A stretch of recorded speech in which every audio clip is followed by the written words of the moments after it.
And there it is. You're looking at the American-made rocket and spacecraft that will return American astronauts to the International Space Station from American soil for the first time since the retirement of the space shuttle, last flown nearly 9 years ago.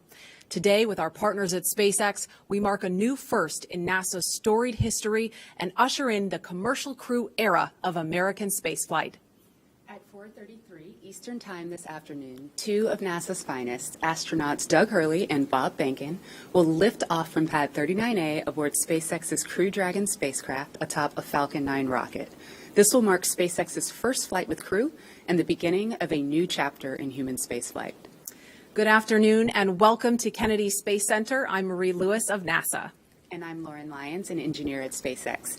And today we have special guest, retired astronaut Leland Melvin, who is here to provide a truly unique perspective on today's events.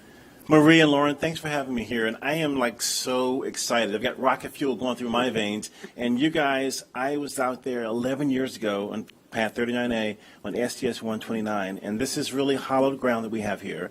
And you think about the storied legacy of Mercury, Gemini, Apollo, Shuttle, and now this new era, SpaceX Crew Dragon. It's an exciting time. Yeah, it's going to be awesome, and we're so excited to have you here to go through it with us. We want to talk first, though, about the weather, because that's the big story of the day right now, the headline.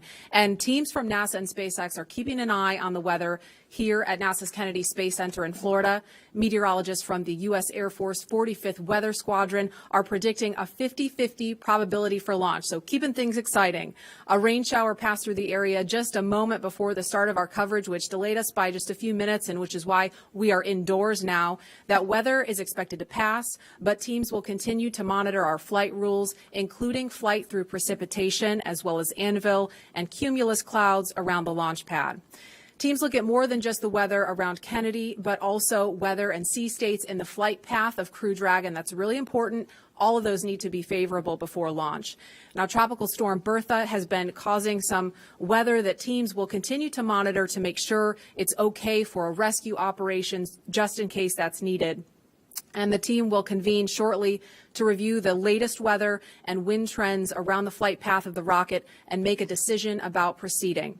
Now, if all is go, we will be tracking a 4:33 p.m. Eastern launch for the return of human spaceflight to the International Space Station from U.S. soil. And the team also will take another look at weather prior to propellant loading, which is scheduled to happen about 45 minutes prior to launch if we do, in fact, proceed. And we have teams all over the country covering the action, from SpaceX headquarters in California, Mission Control in Houston, our social media desk in Washington, and of course, right here in Florida. Today's mission marks Crew Dragon's second test flight and its first test with humans on board. We're about, 4 hours and 9 minutes away from liftoff, and Bob and Doug finished their lunch just recently, and now they're going through their final medical checks before NASA turns them over to the SpaceX team. Once the crew is handed over, there are a series of key milestones that the teams will need to complete as we count down to T0. The first one is suit up. The suit-up room is located in NASA's Operations and Checkout Building, or the ONC building, as we'll sometimes refer to it today. This is where the SpaceX team will help astronauts put on their suits in preparation for their journey to the launch pad. From there, next up is what we call crew walkout. Once suit up is complete, the astronauts will leave the ONC for final goodbyes with friends and family that are gathered outside of the facility before they head out to pad 39A. And following final goodbyes, the crew will get in their Tesla and begin the roughly 20-minute drive to pad 39A. Now, once at the pad, the crew will ascend the fixed service structure in order to board the spacecraft in a process we call ingress. During ingress, the SpaceX team will run a series of checks to ensure the suits, seats, and vehicle interactions all are functioning properly. And after all vehicle and crew checkouts are completed, the SpaceX closeout team will close Dragon's hatch with Bob and Doug safely inside. About 40 minutes before launch, the crew access arm, which is the long walkway that the astronauts use to board Dragon, it'll retract away, followed shortly thereafter by arming of the launch escape system.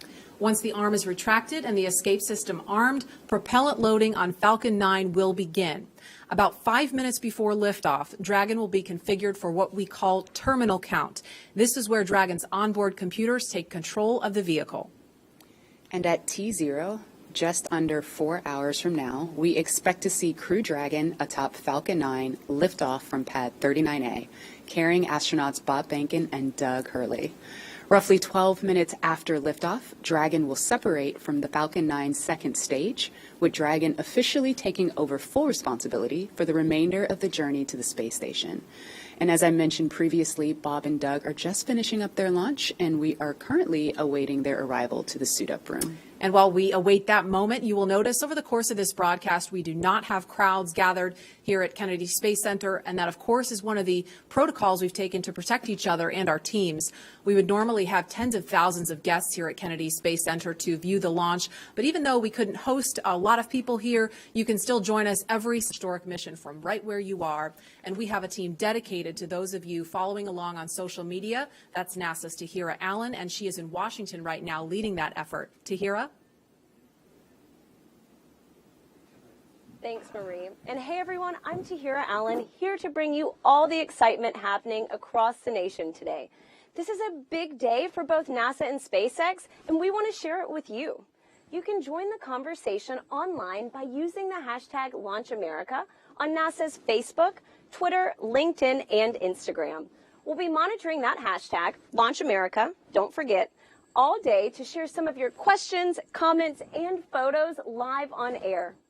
There will also be multiple opportunities for you to engage in a few social media polls during today's live broadcast, so head on over to NASA's Twitter to cast your votes.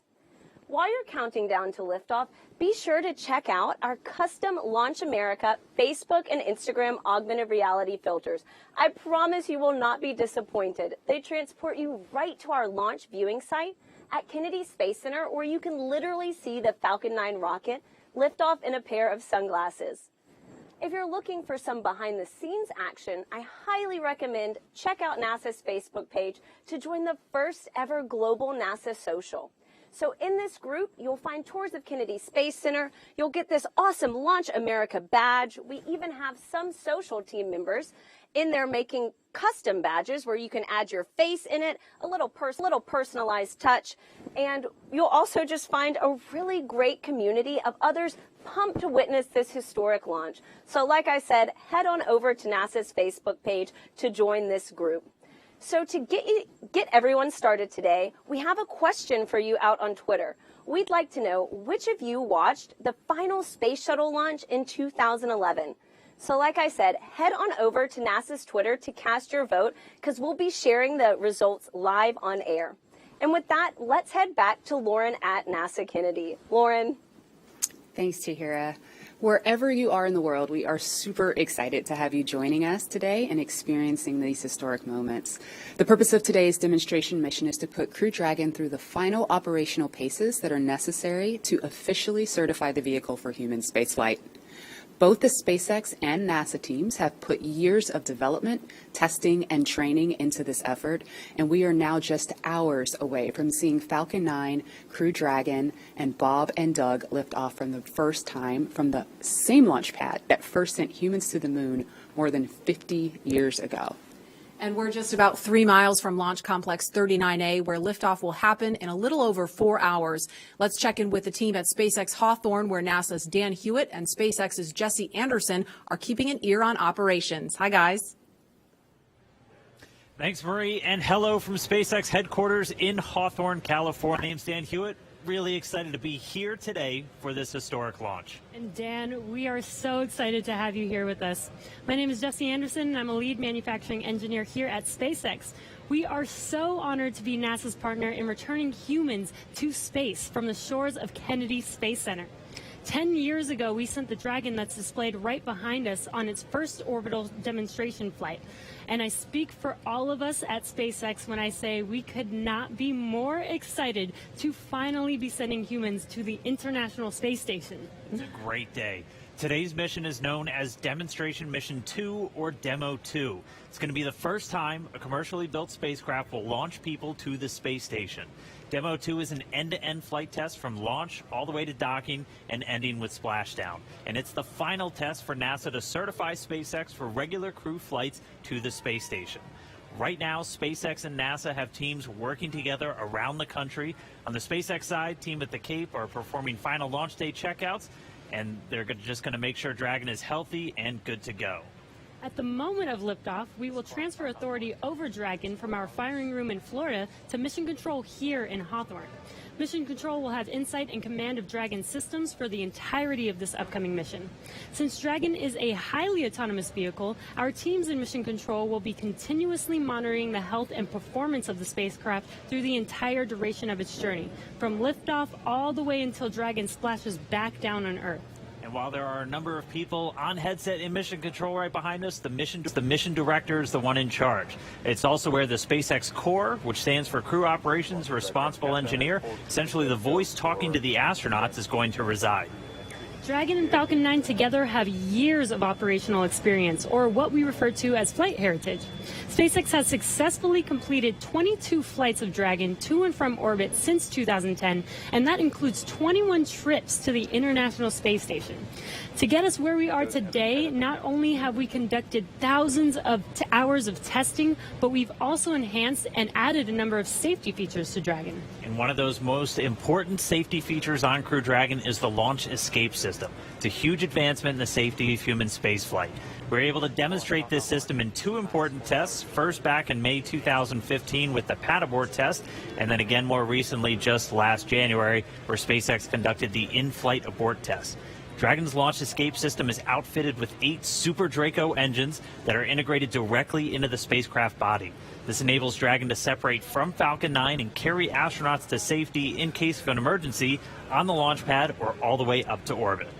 In addition to the launch escape system, SpaceX has completed over 80 parachute tests, which include nearly 30 tests of just the upgraded Mark III parachutes flying on today's vehicle. And this is to ensure a safe landing back on Earth, even in the unlikely event that one of those 4 main parachutes fails. And let's not forget the significance of our first demonstration mission, which took place just last year. And that was also an end-to-end flight test to and from the International Space Station. Just no humans on board that time. For now, though, let's turn it over to SpaceX's Principal Integration Engineer, John Insprucker, for our first status update. John? Hello from SpaceX headquarters in Hawthorne, California. As Dan said, I'm John Insprucker, and I'll be bringing you status updates throughout the countdown. We're currently coming up at T-minus 4 hours and counting for the launch of Falcon 9 with Dragon to the space station. Listening right now to see if we get a status brief on the countdown net. While we wait for that, point out the major event that get us to this point so far was the static fire of the Falcon 9. That was 5 days ago. We rolled the Falcon 9 with the Dragon capsule to the launch pad, and static fire was performed on the 22nd. We're going to wait a minute, listen to the launch director. Brief. 20 hours, 33 minutes, and 35 seconds. That is 4:35 p.m. Eastern. Still waiting the final conjunction analysis report. The crew has just arrived in the suit-up room following the weather brief, and suit-up and leak checks are currently underway. Tracking no open issues at this time, though launch weather remains a watch item.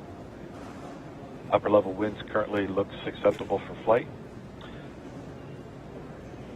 We have no constraints performing any section of this procedure. A reminder, we will use procedure 52.911, crew contingency procedures, for any required crew contingency actions. One final reminder for handover to CNLD that at T-minus an hour, we'll ask that any personnel not intending to be in the room during propellant load and launch will need to clear out the subsequent 15 minutes. We'll look for all personnel to be in their seats, settled, and remaining in their position through ascent, through Dragon separation at T plus 12 minutes and 2 seconds. Now over to CE for Falcon 9. Falcon 9 is in good health. COPVs are at pressure. AFDS checkouts are complete, and we have a clean alarms board. We are proceeding down. No concerns on our end.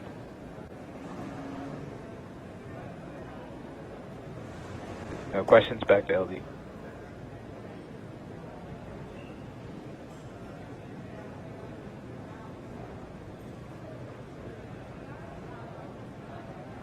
Thank you, CE, and MD for Dragon Health. Good morning, LD. Dragon is healthy. We're not tracking any issues here for the countdown. Dragon has completed its prop tank pressurization and is in a good configuration for crew ingress. That's the next item that we'll be waiting for, and no issues at this time. Thank you, MD. Next step with the crew, expect a walkout in about 45 minutes to begin the transport out to pad 39A. This concludes the countdown briefing. Thank you. John Insparker back with you again at the webcast desk. That was SpaceX Launch Director Mike Taylor giving the situational briefing at T-minus 4 hours. Everything sounded well. You can see the Falcon 9 on the pad. As I mentioned, we static fired last week. The vehicle's been on the pad since then. We did the review of static fire. Everything looked good. Now we are getting ready for the crew ingress coming up, as the launch director said, a little bit later this morning. Now, most recently, activity on the Dragon late load cargo was put on a couple of days ago. Now we're ready for the crew to come out to the pad, down the access arm, and load into the capsule. Now, at the same time, we are also watching the weather. You heard the launch director talk about the weather brief we got 15 minutes ago. The tropical storm has begun moving onshore. That's actually improving conditions, both downrange in emergency splashdown locations if needed for Dragon, as well as at the launch site. We do expect, though, the probability of violating conditions is still 60%. The concerns at liftoff are going to be flight through precipitation, the thick cumulus clouds, and the possibility of violating the lightning rule. But right now, everything is still go. So with everything looking good from Hawthorne, we're going to send you down to Houston, where Gary Jordan is with the flight control team at NASA's Johnson Space Center in the Mission Control Houston. How are the teams looking down there, Gary? Thanks, John, and welcome everyone to Mission Control Houston. Today, I'm joined remotely by NASA astronaut Tom Marshburn. From this room, we've been supporting humans aboard the International Space Station for nearly 20 years, nonstop, every single day. Crews from all over the globe have visited the orbiting station, but it's been almost 9 years since they started their journey into space from American shores. And while the teams here may appear subdued and focused, there's definitely an excitement around the entire center to be returning launch operations to America. It really is, and our astronauts are thrilled to be taking a new spacecraft into orbit. This will be the new first for us, flying to space on a commercial vehicle, and the entire astronaut corps will be watching. As with every first flight of a system, there are still things to be learned and proven out, but we believe this crew and this system is ready. You know, many people think of mission control when they think of Johnson Space Center, but this center is also home to world-class training facilities and thought leaders in spacecraft development. We have drawn from both of these disciplines and spent the last 3 years alongside the SpaceX team to make sure the Crew Dragon is the best spacecraft possible and that the astronauts are prepared for every scenario. And this mission comes at a critical time for the space station, with only 3 crew members currently aboard, among them NASA's Chris Cassidy as the lone American.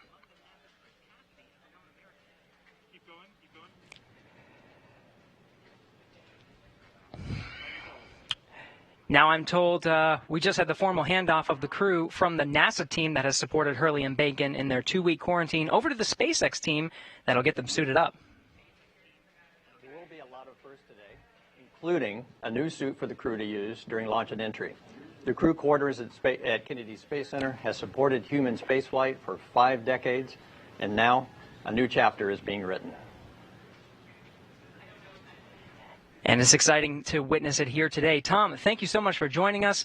Let's go back to the Kennedy Space Center to watch Suit Up in action as we continue to count down to launch. Leland. Hey, thanks, Gary. Hey, Marie, this is amazing. We're in the suit-up room. I mean, I remember this back in 2009 when I was sitting in Lazy Boys from back in the Apollo era, but they have these really cool new suits and new seats that they're working in here. So Yeah, it's so amazing to see this first live look in the room. There's astronauts Bob Behnken and Doug Hurley sitting in those seats, being helped by the suit technicians. This room was first used for the first Apollo mission, Apollo 7, that they suited up in there in 1968. And there they are, giving a thumbs up. That looks like Doug giving a thumbs up there. Of course, Bob was mission specialist on STS-123 and STS-130. Bob's a native of St. Anne, Missouri, so I'm sure folks in his hometown are watching. Lots of hometown pride going on right now. And same for Doug. He was born in Endicott, New York, which happens to be my hometown, too. Oh, wow. Okay. But he considers Appalachian his hometown, so I know folks are watching there. And Doug was the pilot on STS-127, STS-135, which was the final shuttle flight. So it's so cool to see them in there. Lauren and Leland, last time this room was used for this purpose that you see here was STS-135 in 2011, and Doug Hurley was one of the astronauts in there doing that. So this is really amazing to see. Wow, so the suits are actually much more than just garments. They actually connect directly into Dragon seats. As you can see there, those GSC seats or ground support equipment seats are essentially replicas of the seats that are inside of the Dragon spacecraft. And the seats provide communications as through an umbilical, but also the ability to pressurize the suit if necessary. So right now what the suit team is doing is they're doing communications checks as well as a pressure check to make sure that the spacesuit can hold pressure in the event of a cabin depressurization emergency. This is the last time that we're going to do this check prior to the crew boarding Dragon, where we'll do it all again. So the way that leak check will work is we will provide or essentially inflate the suit with air and hold that pressure for a few minutes, watch the depressurization rate, and make sure that it stays within bounds. And as we stay looking in the suit-up room, you can see Doug Hurley there in the seat. He is the spacecraft commander for Demo 2, and while he continues with checkouts, we want to give you a closer look at the veteran Marine Corps fighter pilot and spaceflight pioneer.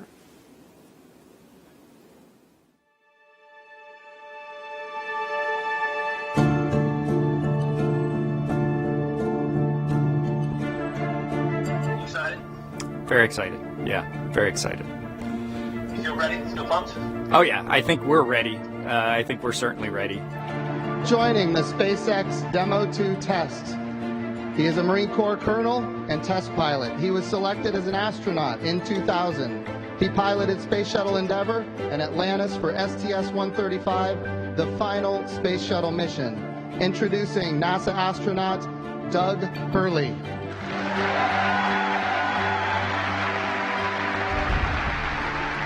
It's a life-changing process in so many ways to fly into space.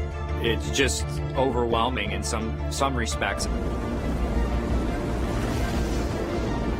Just the sensations, the rumbling, the shaking, the acceleration when the engine shut off and you go from, in the case of the shuttle, you go from 3 Gs to 0 Gs instantaneously and things start floating. And I remember distinctly just thinking, what just happened? To see a rocket launch in person is, it's a pretty emotional event. I remember the first time I saw a shuttle launch and it was amazing. And then when I saw a shuttle launch with my wife on it, that is quite the emotional experience. My name is Doug Hurley, and I'm the spacecraft commander for the Demo 2 mission to the International Space Station.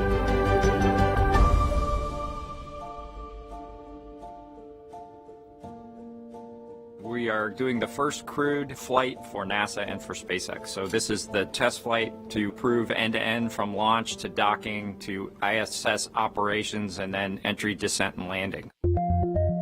This will be the first time the Dragon had a crew on board, and so there's a myriad of objectives we want to achieve for this mission.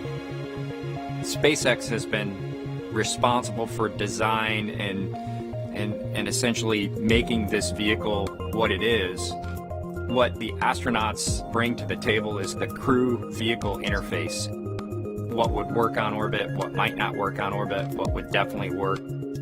To be able to just have the entire integrated team that's going to support us getting to and from space station, talking together, working through the challenges that simulators typically throw at you. It was really neat being part of it. It's just been an incredible undertaking to see where we've come just in the last 5 years that Bob and I have been a part of this, and to be, shortly flying to the International Space Station with the Crew Dragon. It overwhelms you to think about how many people have, in some way, shape, or form, touched this program and this vehicle to get us to this point. And we are the lucky ones that get to fly it, but we certainly not for 1 second take for granted the amount of effort that so many other people had to put into this to make it successful. For Doug personally, he's worked so hard, through his entire life, to get to where we are right now. As a test pilot, this would be the dream to fly a new vehicle. So it makes me so happy to see that he gets to be part of this mission, the spacecraft commander. I'm just glad to see his hard work and his dream come true for that. It's been a long road in a lot of ways for not only us, but certainly for all the folks that work in the commercial crew program, as well as SpaceX in our case, just working to get to this point. It's been a huge amount of sacrifice and time away from home, but the fruits of our labor are coming to fruition.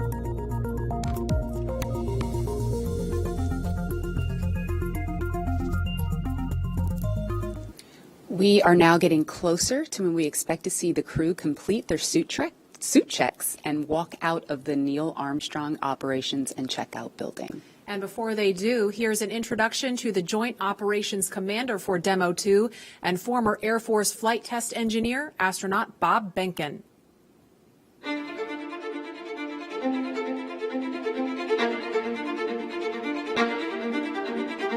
When you go through the launch day preparations, there's a lot of moments that kind of stand out to you. One is the kind of the celebratory piece of it, which is that you're walking out of the suit up room and getting in the vehicle that's going to take you to the launch pad. When you close the hatch, that's really when Doug and I are in the vehicle, and it's our vehicle, and we're really in control of the mission at that point. Test pilots, their task, proved that man could fly into orbit around the Earth and return live and well to talk about it. There's always a balance of managing risk as you go forward to execute a test point and figuring out a way to collect the data. We hear a sound. Okay, is that sound an expected sound? Or we see a light, is that light an expected light? What's the source of it? Does it sync up with something else that's going on or not? So trying to dissect all of that in real time in your head is, a lot of things happen like that on launching of a vehicle. From St. Anne, Missouri, he is an Air Force colonel and flight test engineer. He flew aboard Space Shuttle Endeavour twice. Introducing NASA astronaut Bob Behnken.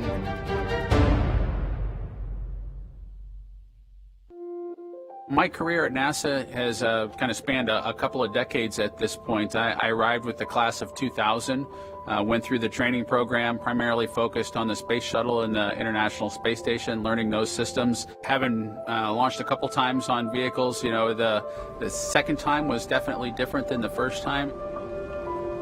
You can feel a little bit guilty of, hey, should I study one more thing, or is there one more piece of information I should get? Am I really prepared or not? So that's definitely different between where I was on my first flight and where I'm at right now. It's been really interesting, I think, for both my wife and I to have gone through the process of seeing each other launch in space. I've seen her take that risk and had it be in front of her, and I've done that to her. There's just something different about watching a rocket launch when there are people on board. You feel a little bit differently about the pit of your stomach, and I can only tell you it's multiplied significantly when it's somebody that you know, and then somebody, of course, that's a family member. It's even multiplied more. For me personally, as a spouse, watching everything that Bob has put into this over the last 5 years, the dedication that he's shown, the perseverance is pretty special. For both of us, though, the way our minds work, it won't be until sort of the mission is complete that you have really a chance to savor it and celebrate it. This is a huge accomplishment for an Air Force flight test engineer to be part of the demonstration mission of a brand new vehicle. It's going to be amazing.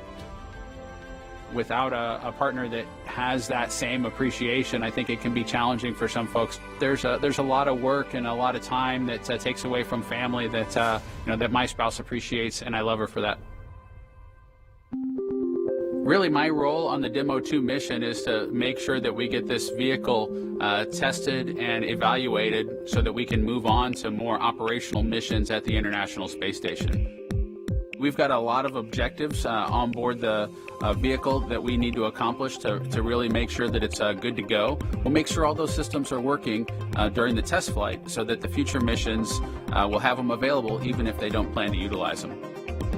Through years of the NASA team, I'm helping to share that experience and teaching them the lessons that we've learned by going through this. Now there's another capability in the U.S. besides NASA to operate something of this magnitude. When is the last time humans launched on a new vehicle? Certainly on the American side, it's been several decades.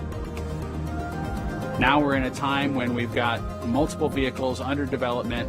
It's a great time from a space exploration time frame just to see all that happening, and it's because of this nurturing of the environment, being able to pull in a wider group of people who can contribute towards human spaceflight. It's a super cool time. On a deeply personal level, I'm really excited that my son is going to get a chance to see me launch into space. Being an astronaut has been a little bit of an abstraction thing for him because he's seen me do it in old videos, but he hasn't seen me do it for real. And so I'm excited for him to see this launch. I want to thank the entire Commercial Crew Program team that's worked together to get to this point where we've got vehicles and a launch pad ready to head to the International Space Station.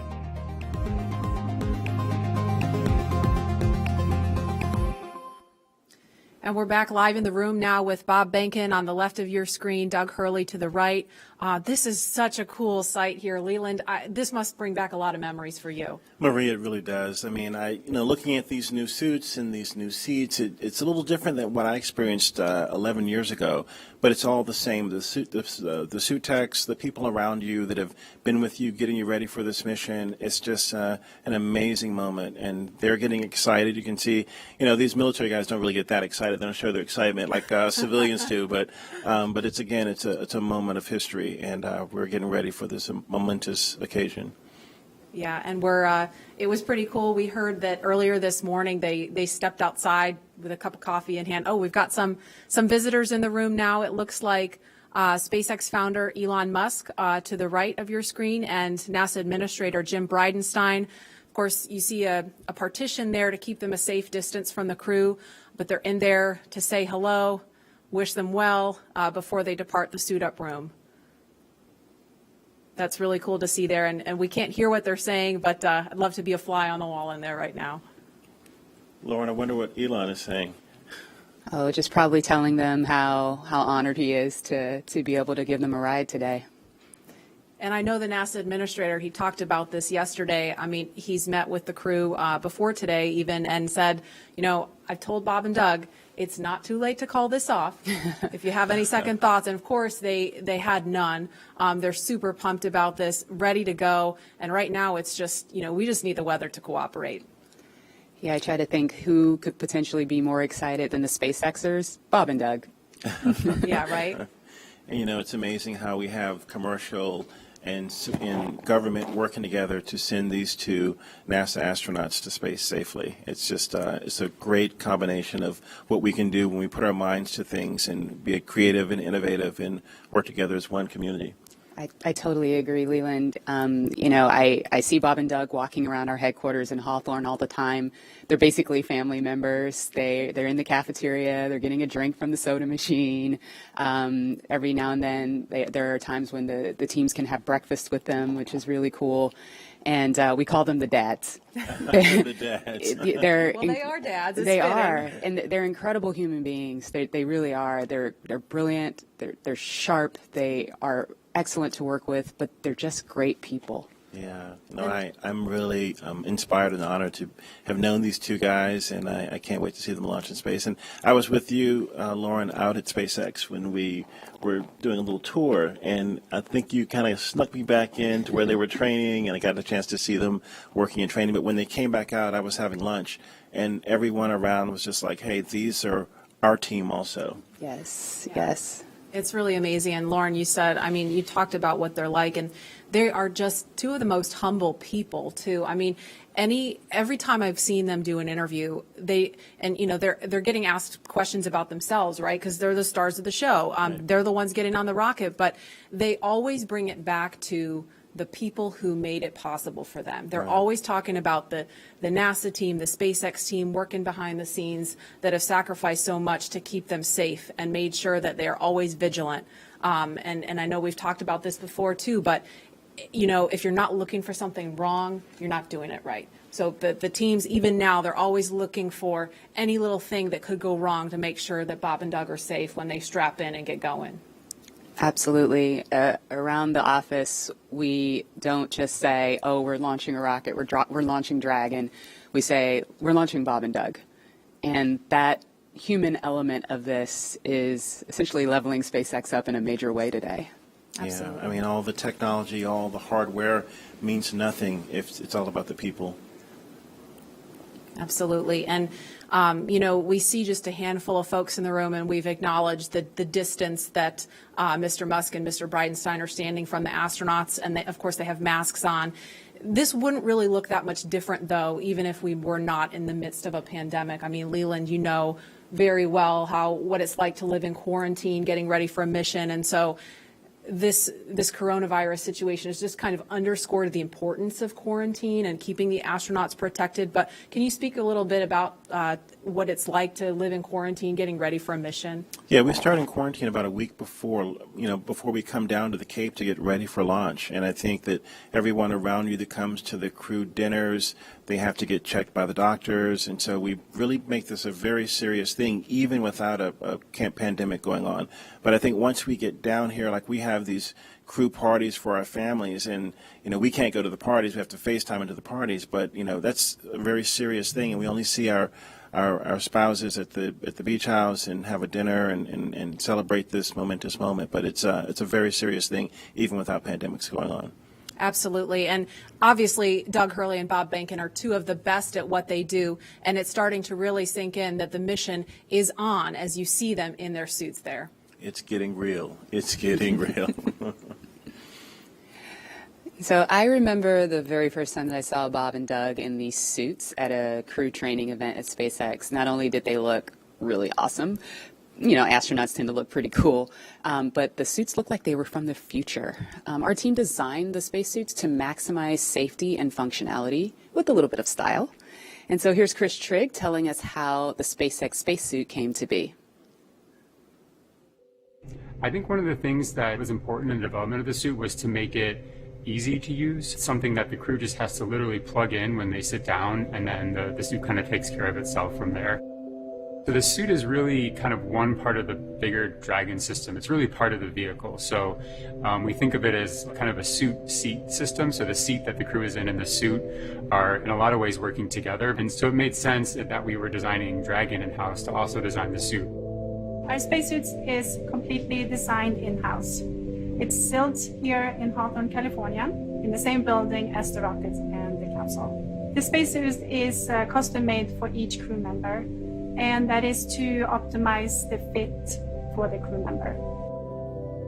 We definitely wanted to innovate, and we wanted it to look inspiring, but first and foremost, we wanted it to be safe and reliable. The spacesuit's primary purpose is to protect the crew in the unlikely event that the cabin were to depressurize. But the suit does a number of additional things. It provides cooling and communication to the crew inside of the suit, provides them hearing protection, and the outer layer of the suit is flame resistant, so it provides flame protection as well. When the crew gets in the capsule, they get in their seats and they plug the suit into the umbilical that's attached to the seat. And the umbilical is providing everything that the suit needs. So it provides the avionics or electronics for communications, is providing the air to cool the suit, and then it also provides gas when needed to pressurize the suit. So it's really a single point that lets the suit do all the things that it needs to do. We designed the helmet in-house. The helmet serves a number of different functions. Obviously, it's protecting the crew's head and it's retaining gas like the rest of the suit, but it also houses the microphones as well as the valves that are regulating pressure in the suit. We had to design the gloves so that they would work with the touchscreens, but the gloves also still had to do a number of other things like the rest of the suit. So all of those things had to come together within the glove. It'll be obviously really amazing to see Bob and Doug in their flight suits, and I think one of the things that's cool about the suit is it's not just a piece of hardware, it's not just a suit, it's a very personal thing. It's Bob's suit and it's Doug's suit. And so seeing the two of them in their suits using it in flight will be just a really amazing thing. Hey, now that you've had a look at the development of the spacesuit, we thought it'd be pretty cool to show you where our astronauts train to be able to fly on board Dragon. Yesterday, Dan and I had a chance to spend some time in our crew training facility here in Hawthorne, so let's take a look. So we are up in the crew training area. This is right where Bob and Doug have been training over the last several months and even years to get ready for this flight. There's a couple of things in the room that we're going to show you real quick. We're going to start off with the cockpit simulator. Now, there are 4 seats inside of Dragon the way it's configured. The 2 in the middle are where the commander and the pilot's seat. So this is the commander seat. This is where Doug Hurley is for this flight. This is the pilot seat. This is where Bob Bankin is. Once they're in their suits, they can plug them into the seats. They get communications, breathing air, pressurized gas for the suits themselves. Everything just integrated into Dragon systems. But most importantly, right in front of them, we have this set of 3 displays. And these are the touchscreen displays that give them access to Dragon. This is their window into their spacecraft. They're able to see all of the different systems. They're able to take control of Dragon. They're able to see where they are over the Earth or in relation to the space station. They're able to see even when thrusters are firing. And if you keep your eye on this little dot, you've been hearing some background noise. We actually have recorded noises of those thrusters that they're able to hear and see in real time while they're training. There's also some hard-coded buttons for some of the more important things, like the pyrotechnics, if they need to cut the main parachute after they land in the water, and of course the launch escape system. So they spend a lot of time in here just getting familiar with Dragon's control systems, but you need a bigger picture. You need to put it all together. And to do that, we can come over here where you just want something a little more higher fidelity, where you have everything from the seats, the displays, the cargo, all of it, just to really make sure you're training so by the time you get up to space, it feels like you've almost been there before. And that's where we're going to find Jesse. Oh, hey there. I was just training for my next mission to space. But since you're here, let me show you around. This is our flight simulator, which is basically a one-to-one replica of a Crew Dragon vehicle as far as the functionality and the interior. So the astronauts can get suited up, they can practice entering and exiting the vehicle, they can climb into their seats and actually get strapped in. These seats recline back so that they can access these display panels, which are actually functional. And then they can practice flying the vehicle, manually docking with the space station. They can open and close the hatch. And basically, by the time they get to a day like today, they felt like they've already done the mission 100 times before. Well, I'm going to get back to training, so let's get back to launch. We're coming up on T-minus 3.5 hours, and all continues to go well for today's launch. Now at the launch pad, Falcon 9 is powered on. Engine and stage checkouts were performed several hours ago. Everything's looking good on those. Now we're currently monitoring telemetry and pressurizing the gas storage vessels on board both the first and second stages. And as I mentioned, the good news is there's nothing significant to report on the rocket. Now on top of the Falcon 9 in the picture there, behind the crew access arm is the Dragon spacecraft. The spacecraft is ready for the crew who you saw suiting up. They'll be walking out here shortly. We'll bring that to you. Functional checkouts of the spacecraft were performed in preparation for the crew arrival. Most recently, the Dragon propellant system was pressurized to the final flight pressure just about an hour ago. And currently, all spacecraft systems are go. Right now on the pad, you can see some silhouettes in the access arm. The Ingress technician team is up there. They've opened the side hatch and now getting ready for the crew to arrive a little later this afternoon. Now, the Air Force Range is supporting us today with air and sea space clearance. They've got no issues at this time. We're also releasing weather balloons. The initial balloons have been released. They don't give us a go for launch, but they start to tell us that things in the upper altitude are acceptable if this trend continues. So while we're going to wait on those results to give us a better idea, all the way down to about T-minus 30 minutes, we are anticipating acceptable weather for launch at the upper altitudes. And as you heard earlier, at the ground level, things look like they'll be improving through the afternoon as well as downrange. So things are looking good with both Falcon and Dragon. The weather is cooperating as we count down to liftoff. And we want to see where you're following today's launch from. So let's jump over to Tahira at our social desk. Thanks, John. And I can tell you the excitement is really building online. Right now, we're up to 700,000 people viewing this broadcast. And Launch America is the #3 trending on Twitter in the U.S. So let's take a closer look at what's being said. Looks like we have Astro Joan, who is just so excited to be on the Space Coast and watching this launch from her driveway. And with that, so jealous to all of you in Florida right now that have the ability to just step outside and witness Bob and Doug make this historic moment. Let's take a look at another. So we have Dave Farrell, and this is the Dave Farrell, the bassist from Linkin Park, which is just sick in general. And it looks like his kids coined the term nerve-sighted for today's mission, and this is perfect. I was actually looking for a word to just describe the jitters and excitement leading up to launch. So Dave, thank you for that. I will be stealing that for today's show.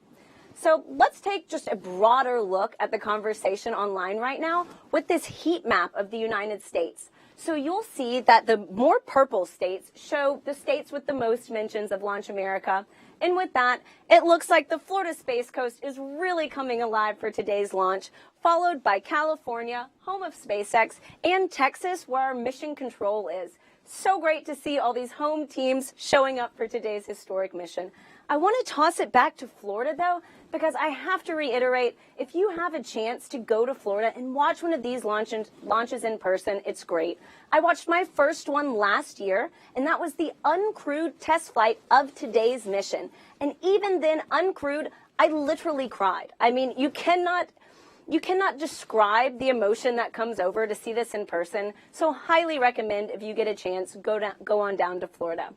For those of you just tuning in, we are using the hashtag #LaunchAmerica on NASA's social media channels, so join the conversation with us, and maybe we'll show it during the broadcast. So earlier in the show, we polled users on Twitter to see which of you watched the final shuttle launch in 2011, and the results are in. So, looks like about 40% of you were able to watch the last shuttle launch, but 60% of you weren't. And I have to say, I'm not going to lie, I'm with those 60%. This will be my first time watching humans lift off to space from the U.S., and I am not kidding when I tell you I am literally thrilled to do this and share it with you all today. So the next question we have for you, as Bob and Doug finish their final suit checks, we would like to know if you were in the room with them right now, what would you say to them on social media? Use the hashtag #LaunchAmerica, and we'll show it later on in the show. Now let's head back to Marie at Kennedy. Marie? All right, thanks to Hira. We're looking live at the back doors of the ONC building. Those are the iconic doors that Bob and Doug are going to be walking out in just a minute. But first, we want to pause to honor today's efforts with our national anthem. And the incomparable Kelly Clarkson treats us now with her virtual rendition from her home to yours. Moshe, can you see by the dawn's early light what so proudly we hailed at the twilight's last broad stripes and bright stars through the perilous fight, o'er the ramparts we watched were so gallantly streaming, and the rockets rock-a-lie, the bombs bursting in air, gave proof through the night that our flag was still there. Oh, say does that star-spangled banner yet wave o'er the land of the free and the home of the brave.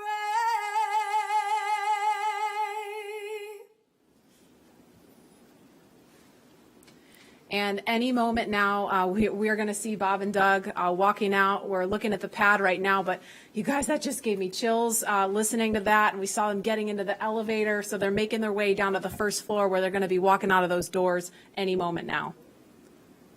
Just so exciting to think, back in 11 years ago when I was going down that elevator and about to walk out those doors, it just brings back these memories of getting human beings to space, working together as a team, and having this entire community around you helping you get off the planet. Yeah, and Leland, I know you have a really cool memory about somebody special that you saw when you walked out of those doors. Oh my goodness, Marie, when I walked out of those doors, my chemistry teacher was right there from high school who inspired me to be a scientist. And she said, "Go Leland." And that's what's going to happen when they come out. These people that, their families are going to be there. I wish other people could be there, but it's just an amazing moment. Yeah, and the shot you just saw there with people carefully spaced apart, we saw them walk out right before the anthem started. It was Vice President Mike Pence along with Elon Musk and Jim Bridenstine. Of course, they left the building just ahead of the crew, so they are standing. We're looking now at the doors, but they're standing just right of that, across from the Teslas. There's also a designated spot for Doug and Bob's immediate families. There's that shot now, so we're looking at the back of Elon Musk, Jim Bridenstine, and Vice President Mike Pence.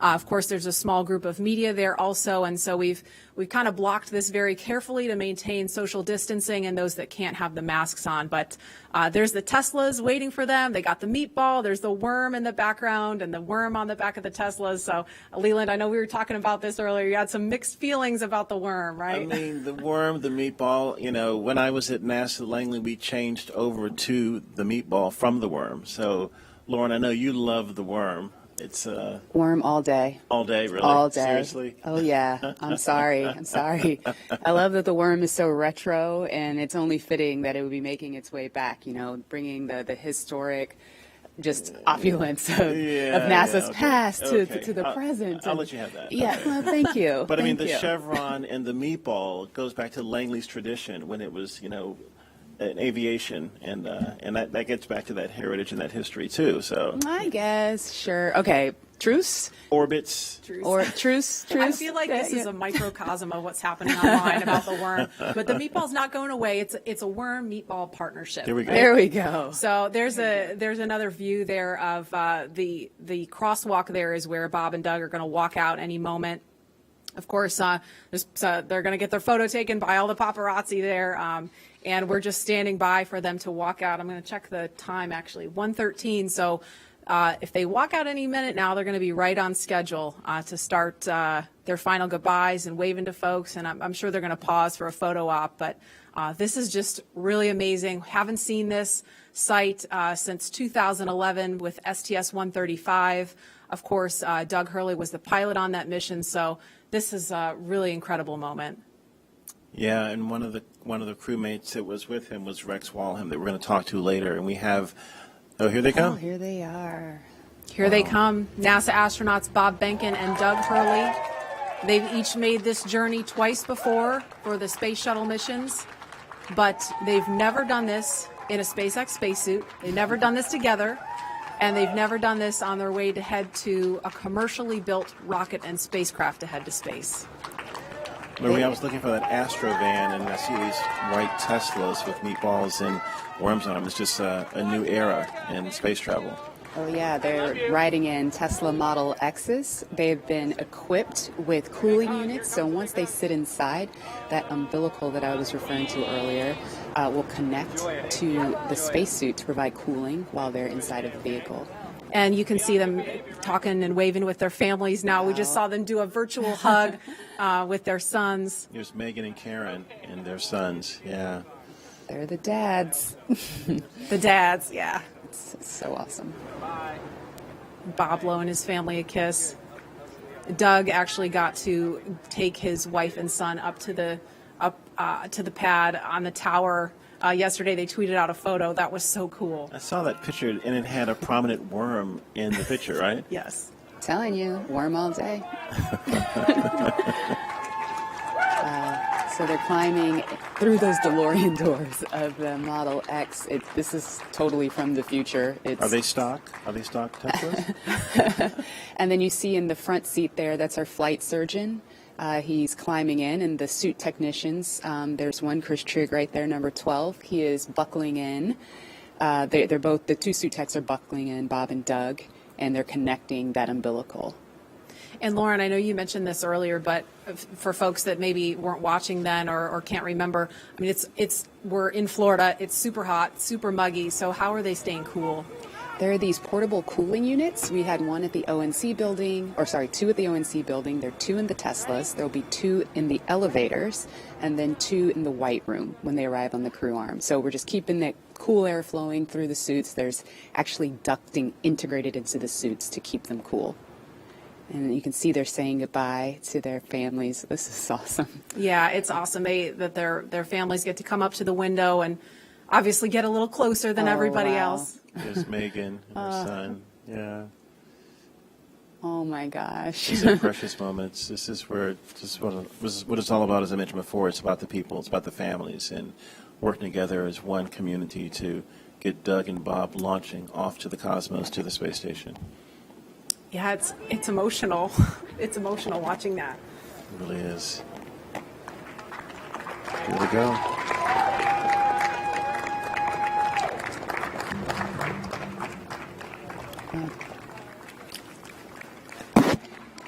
Now, as we see the convoy begin the journey to the pad, 39A, we are thinking about each and every one of you, our colleagues and friends at SpaceX and NASA, who have had a hand in seeing the Crew Dragon commercial crew program come to life. And we wish every single one of you could be here up close to see this, but we want you to be a part of this journey regardless of where you are watching today. And so for the next few minutes, while they're making their way to the pad, we want to highlight those people whose hands and words and thoughts built all that we see here today. And we hope all of you watching can feel that pride that each of these NASA and SpaceX team members has for today.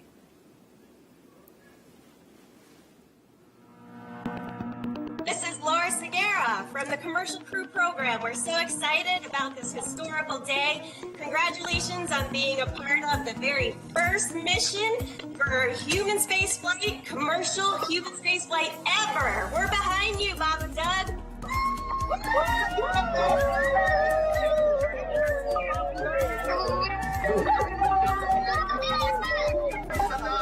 I'm Nicole from SpaceX in Cape Canaveral, Florida. Congratulations to SpaceX for hitting another major milestone, and safe travels to Bob and Doug.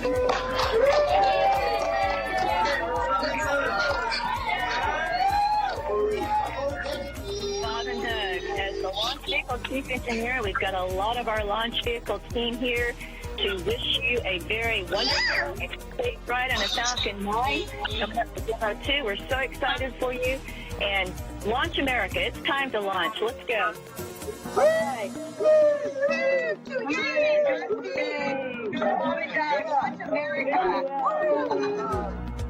Hi, this is Perla from Hawthorne headquarters. We want to wish Bob and Doug a safe trip to the International Space Station. Go Dragon!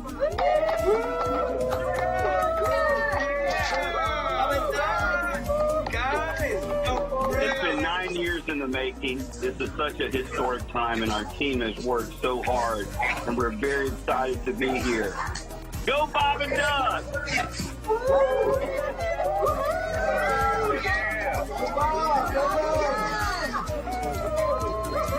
Hi, this is Sam from McGregor, Texas. Go Bob and Doug, go NASA, and go SpaceX.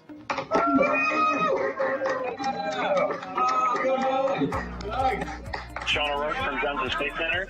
Bob and Doug, wishing you a great flight. I just wanted to tell you good luck.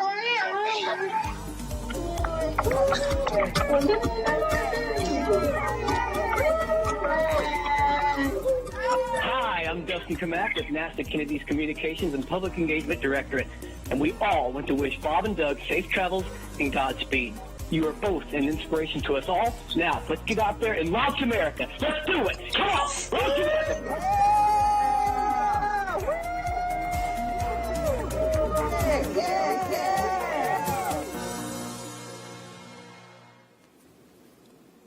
And we are following the convoy. And Leland, Lauren, I don't know about you guys, but I'm so glad that we had the chance to hear from the NASA and SpaceX teams that have been working behind the scenes, because, Lauren, I know you know this all too well. I mean, these people have been working not only for, the last, since 2014 when SpaceX won this contract, but, I mean, working long hours, long reviews. Coronavirus happened, and then they're homeschooling their kids, still trying to get through all the final checkouts and closeouts to get to today, and we made it. And now we're just waiting on the weather, but it's just great that they got a chance to wish Bob and Doug good luck. Absolutely. It is a bummer that we can't all be here in person, but to have that opportunity with that wall of cheers is pretty cool. And you're right. I mean, it's been years of extremely hard work. Fortunately, we've had little milestones along the way, like Demo 1 and IFA, the in-flight abort mission, but it was all leading up to this. And I speak for all of my friends and colleagues that are still working on this program. Today is a career just high for all of those people, if Absolutely. not the pinnacle of it. Absolutely, and I know Doug and Bob appreciate them so much. And as they continue to make their way to the pad, the next astronauts to make this journey are also watching very closely. NASA astronauts Shannon Walker, Victor Glover, and Mike Hopkins, and Japan Aerospace Exploration Agency astronaut Soichi Noguchi will also be flying. They'll be in the Crew 1 mission a little later this year. Of course, that's after Bob and Doug return home. Now, Crew 1 will be the second space flight for Walker and Hopkins, who each flew on the Russian Soyuz. And it will be the first space flight for Glover and the third space flight for Noguchi. He flew on both the space shuttle and the Soyuz previously. Now, the Crew 1 mission will be the first in a series of rotational flights to station after Demo 2, once NASA certifies the SpaceX systems for regular crew flights. And right now, Victor and Mike are following along from the Johnson Space Center in Houston, and they are standing by to talk to NASA's Daryl Nail. Daryl, are you? All right, I'm sorry, we don't have Daryl, but as we continue to follow the convoy, we've got actually a little chase car following the convoy. I think we're going to be actually talking to Victor and Mike from right here. Victor and Mike, are you there? We are here. All right, hi guys. I'm just going to ask you first. You're going to be two of the next people to get on board Crew Dragon. So what are all your thoughts and feelings as you're watching Bob and Doug in the Tesla right now? As you can imagine, there's a lot of emotions. Of course, we're excited for Bob and Doug, excited for NASA, excited for SpaceX, and really the whole country. A lot of pride in what it's taken to get to this moment, all the thousands of people that have contributed to getting to this moment. But then there's also a bit of sense of duty of business as usual. So for us, we're going to be watching, we're going to be listening, we're going to be learning, and all of that to help get us prepared for when it's our turn. And your mission called Crew 1. Sorry, I didn't mean to cut you off. Go ahead. I was just going to say it was also great to see them walk out just now and say goodbye to their families and do the virtual hugs. That was great. There are a lot of emotions, but that's probably the best one. And Victor and Mike, I know recently you had Shannon Walker and Soichi Noguchi also assigned to the Crew 1 mission with you. What can you tell us about them and your relationship with them and your training so far with them? Yeah, you know, I'm very excited about Crew 1. We've got a very experienced crew. You guys hit on that a little bit earlier. Of course, Shannon, she's been with NASA for around 30 years.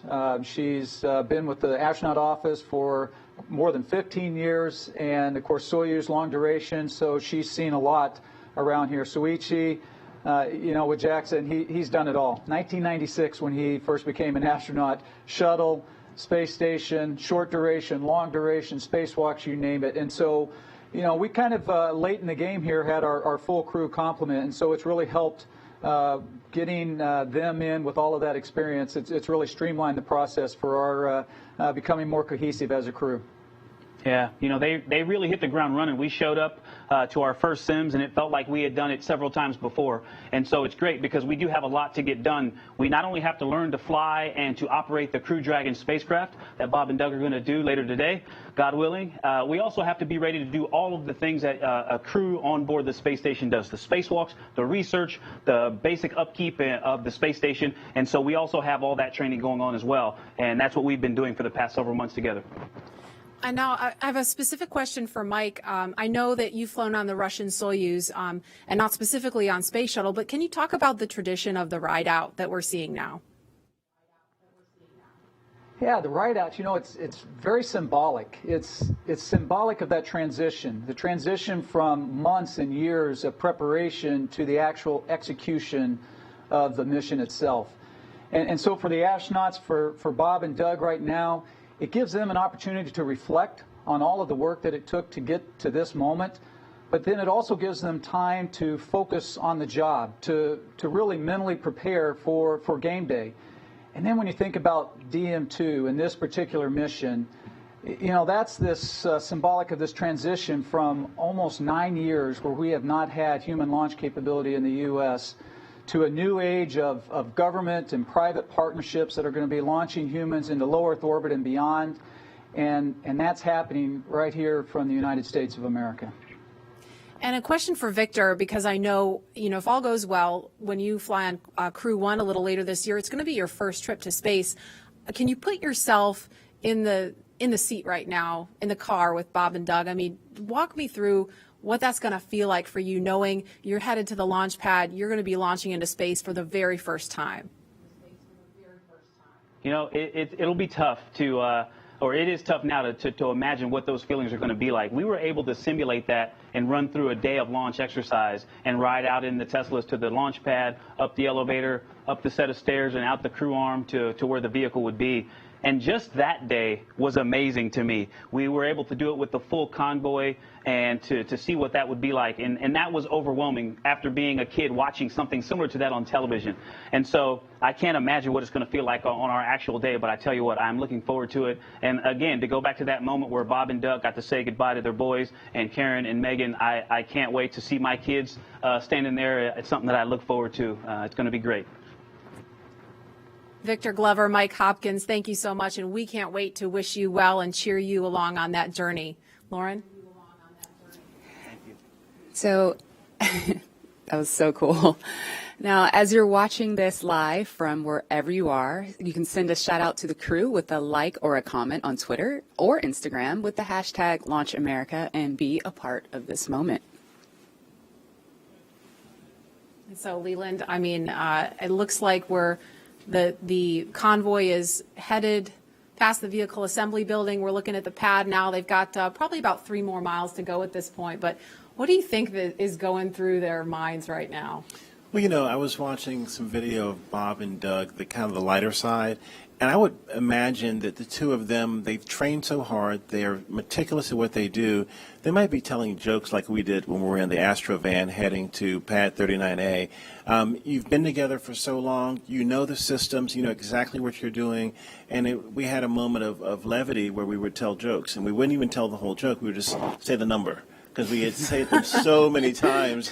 And, you know, we were high-fiving, we were chest bumping, we were, you know, getting ready mentally. But it was that moment of just, we've made all this preparation, and now it's game day. We're ready to get up in that vehicle and go to space. And We now also we're know- going to go out to Hawthorne for the last leg of the convoy's trek to the launch pad. Dan? Hey, thanks, Marie. So at this point, the convoy's getting really close to Pad 39A, and pretty soon they're going to be entering what's known as the BDA, or the Blast Danger Area. Before any pad technicians, engineers, or obviously our astronauts enter this area around the launch pad, SpaceX and NASA teams do some internal go, no-go polls just to make sure everything is clear. And you already saw people on the arm and the crew's moving in, so everything is clear. This storied launch pad, which has been the beginning point for so many firsts, is the perfect backdrop for today's historic launch that marks a new first and a new era in human spaceflight. But with new vehicles being designed and launched, this launch pad required some major upgrades. That's right, and Daryl Nail is going to show us a couple of those upgrades at Pad 39A, where SpaceX completed a 21st century makeover to help launch us into the next chapter of human spaceflight. We're go, same time, we're go. Altitude, velocity, light.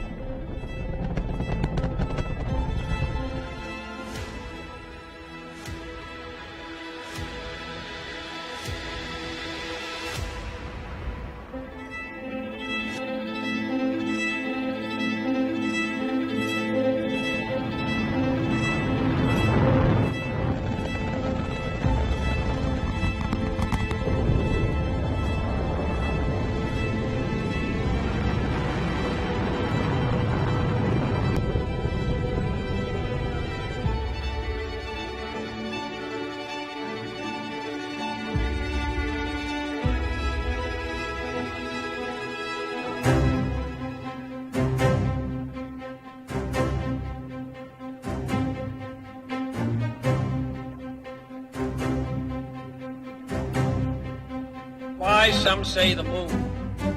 Why choose this as our goal? And they may well ask, why climb the highest mountain?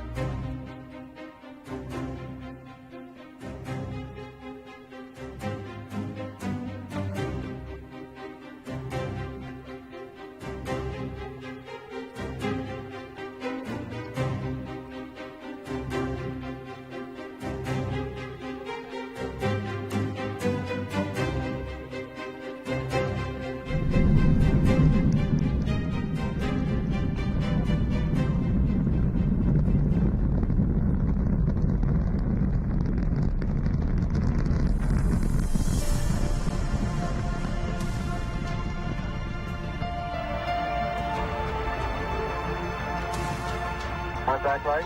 Okay, engine stop. We copy you down, Eagle.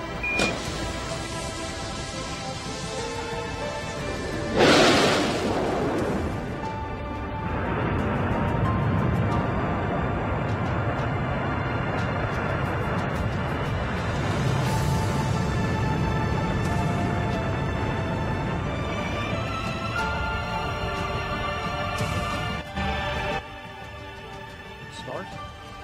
T-minus 10, 9, 8, 7, 6, 5. All three engines up and burning. 2, 1, 0, and liftoff. The final liftoff of Atlantis on the shoulders of the space shuttle. America will continue the dream. Roger, roll, Atlantis.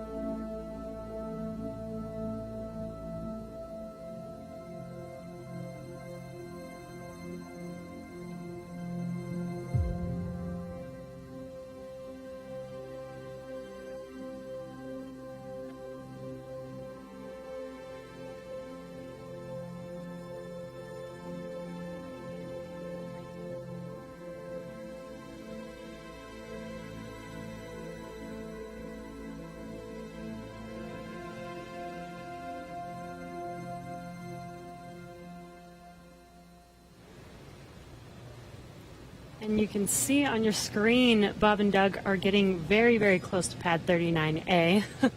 In addition to these launch pad upgrades, SpaceX also made changes to both Falcon 9 and Dragon to enable flying crew. A key update to this latest version of Dragon is its highly reliable launch escape system that is capable of carrying crew to safety at any point during ascent of the rocket. Right, and I'm sorry, I'm just waiting for that pullback moment on the camera where we're going to see their cars roll right up to the pad. Another key upgrade, though, for everything today is Dragon's new life support system. As you can imagine, and oh, sorry, there we go, crew arriving at the pad. As you can imagine, flying humans requires keeping a habitable environment inside Dragon throughout the entire flight. And so that's everything like providing breathing air, keeping the capsule at a safe pressure, keeping it free of contaminants, removing carbon dioxide, regulating temperature and humidity, and implementing a waste collection system, aka the toilet. The changes to Falcon 9 were small but extremely meaningful to meet NASA's requirements for safety for human spaceflight. And specifically, SpaceX had to prove a high degree of fault tolerance, meaning that small failures in the system would not lead to mission failure. Falcon 9 was already able to handle engine failure, but new emphasis was put on making sure that a failure throughout any phase of launch would not mean mission failure. And that's a really cool view on your screen with Bob and Doug getting out of their Teslas. That is amazing. And this goes down all the way to latches, control valves, electronics, and wiring, and so much more to keep them safe. All right, well, with the astronauts now on location at pad 39A, Marie, Lauren, Leland, take us through the crew making their final steps towards that Dragon spacecraft. All right, thanks, Dan. That was really cool to see. We can see the Teslas on the screen there. They're going to stop for Bob and Doug to take a little nature break before they make their way up to the pad. And we're expecting it should be about T-minus 2 hours and 55 minutes, so just under 3 minutes from now, we should hear a formal announcement on the loops that the crew is on the pad. So we'll quiet down to listen for that when we get a little closer. But, Lauren, you didn't get a chance to mention while they were driving out there, they have a very cool playlist they had on the way out, right? Yeah, I remember Bob tweeting, what should I listen to on the way out? So here's what they chose. The first is AC/DC's Back in Black. I think he actually tweeted that one, or someone recommended it, which is super cool. And the reason being, they are back. Then they also listened to the elevator music from the Blues Brothers film. That song, Girl from Ipanema. And that one? I believe so, yeah. Got another career. That and meatball loving. But the sort of symbolizing the fact that they're waiting. And the third song was the Star Spangled Banner, the Army French horns version, for very obvious reasons, that one. Yeah, I got to set the mood, set the tone, right, Leland? You know all about that. Little meatball, you know. All good. Mm-hmm. And don't make me come over there, Lauren. So we're looking now at the Crew Dragon capsule on top of the Falcon 9 rocket, the impressive crew access arm. That's that black and white kind of hallway you see there. That's how the crew make their way over to Crew Dragon to climb inside. And that Falcon 9 rocket stands about 230 feet tall. The Crew Dragon trunk, from the bottom of the trunk to the top of the nose cone, that's another 27 feet on top of that. So here in just a couple of minutes, Bob and Doug are going to be making their way up in an elevator. They don't have to climb the whole way. It's just about 10 feet of stairs at the last leg of that trip.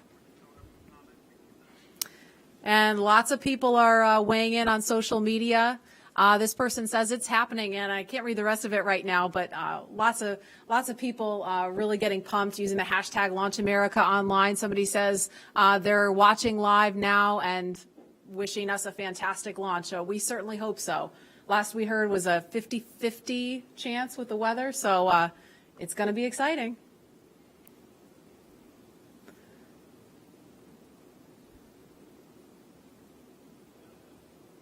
And it looks like, I'm not sure if that one is Bob or Doug in this one here. Can't tell from this view, but it looks like one of them is getting ready to get out of the Tesla in just a minute.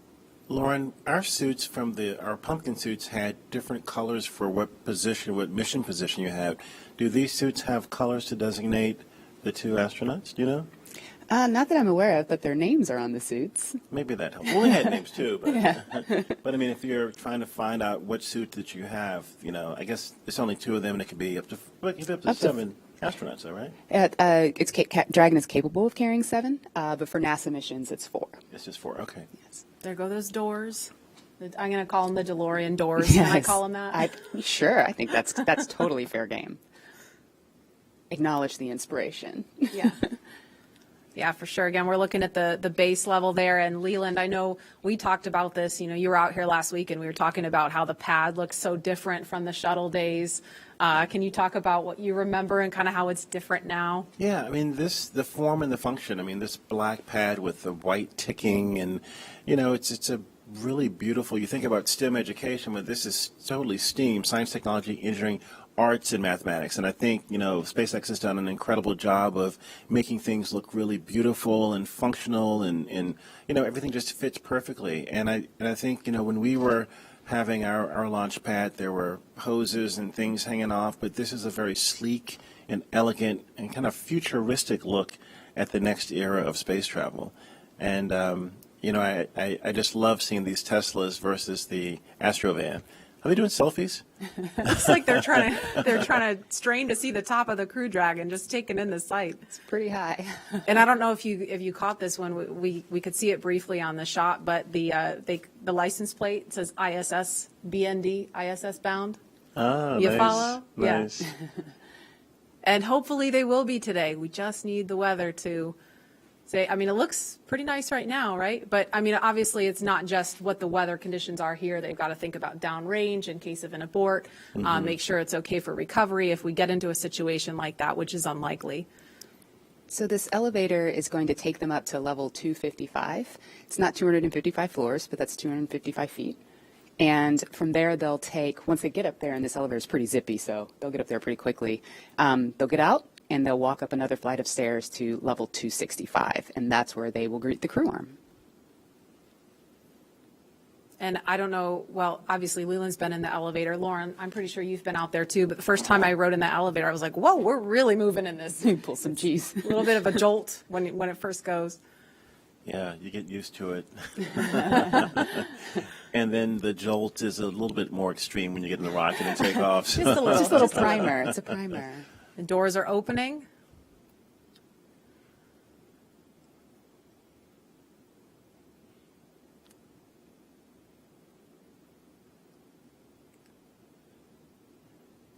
And here they come. It's a beautiful view up there too of the, all of the surroundings in Florida and this national wildlife retreat that we have here. But getting ready for the business at hand of getting in the rocket and heading to the cosmos.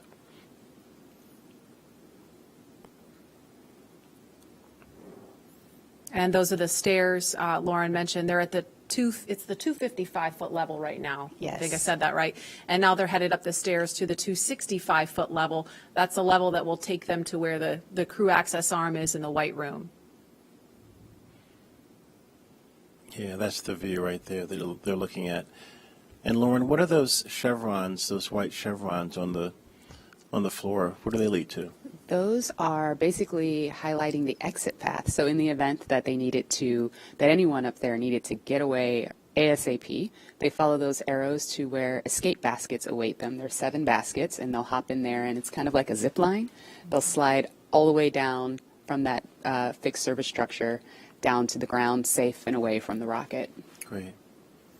And at the top right of your screen where you see them, there's actually a phone right up there next to the worm. There's the worm again, Leland.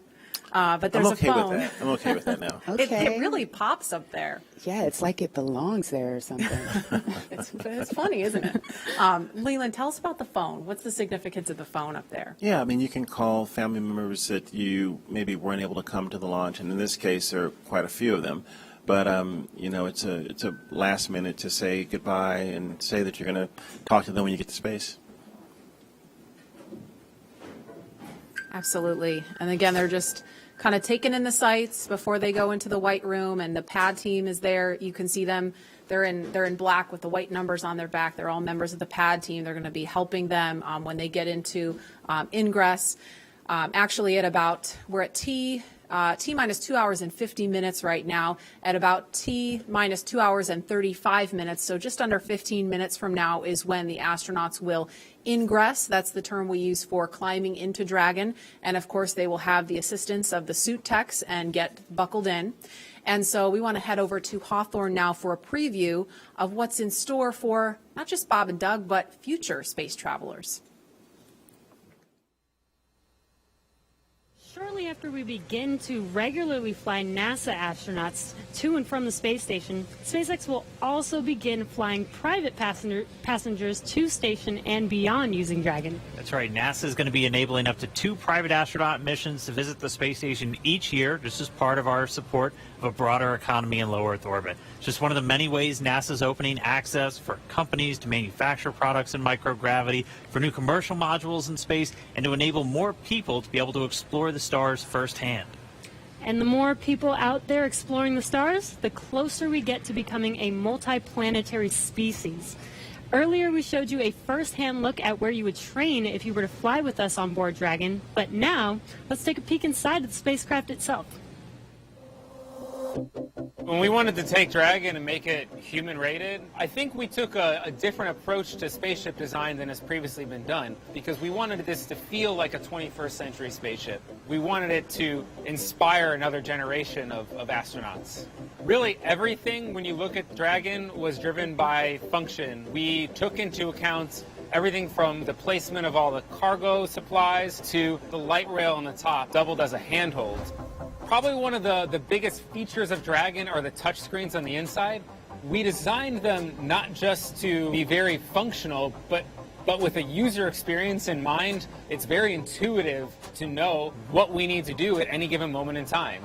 When I think about comfort for the astronauts, it's really every aspect of how you could interact with the spaceship that comes to mind.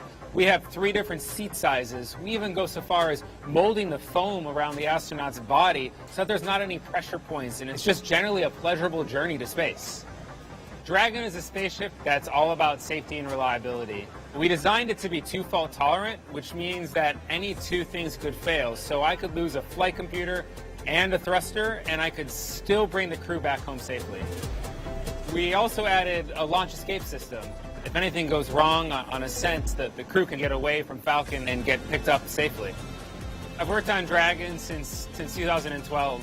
When I see Dragon lift off, I think I'm going to feel a buildup of emotion of 8 years of working with some of the best engineers and technicians across the country that put their heart and mind into making this incredible moment happen for everybody. Ingress has started on schedule.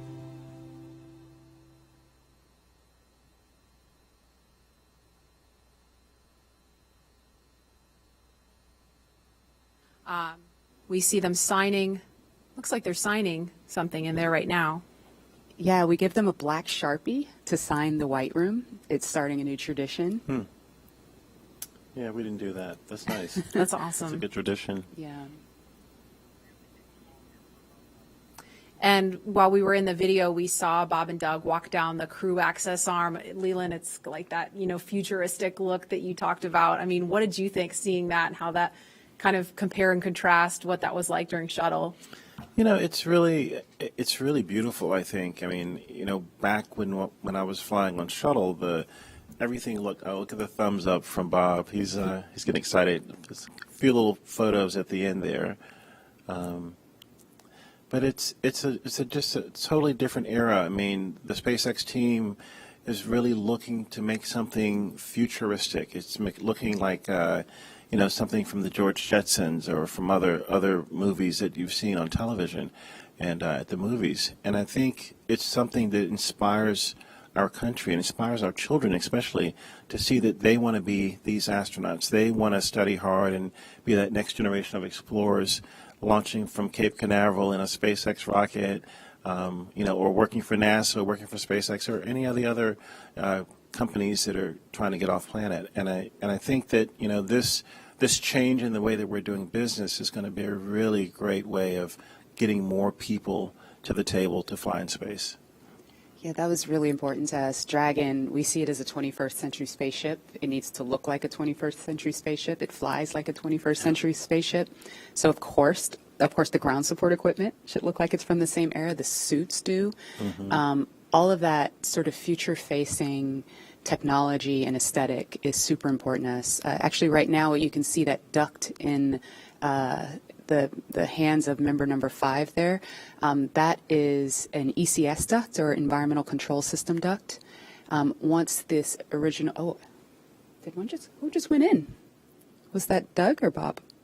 I think that was Doug. Okay. Doug That was just climbed Doug, in. yeah. That is awesome. He's ahead of schedule. Somebody tell him to climb back They out. are booking. It is great. He's ready. He's like Leland. We were joking earlier about it. We were going to have to buckle Leland into his seat here to keep him from running out there. Yeah, if we had stayed outside, I was going to swim across the moat and run over and get in the vehicle with Bob and Doug. All right, But now Bob's going in. yeah. This is great. So the suit technicians are helping the crew climb inside. They're holding back the hatch seals to protect the seals on the hatch, but also making sure the crew doesn't hit their head or anything on the way in. Even though they have helmets, we still don't want that to happen.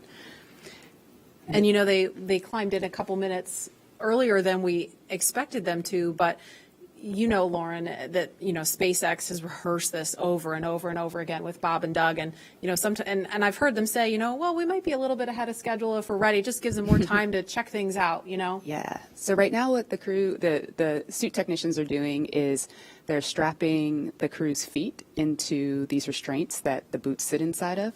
They're then going to close those 5-point harnesses around them. I know, Leland, you talked about some of the harnessing that you had in the past with the shuttle. Yeah, I mean, this is such a more sleek design where there's one point to plug in to get cooling, communications, and everything. And, we had a 5-point harness. We, had these hoses and things all over the place. But I think this is a much more streamlined look into the future of space travel.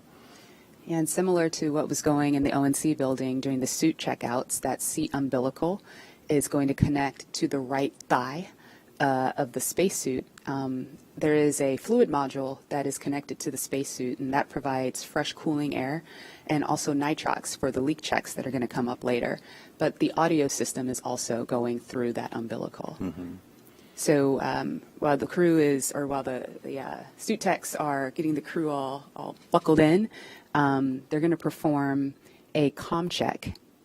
And that's, again, similar to what was done at the ONC building, but this time the integrated two-way communications between the astronauts and the ground crew.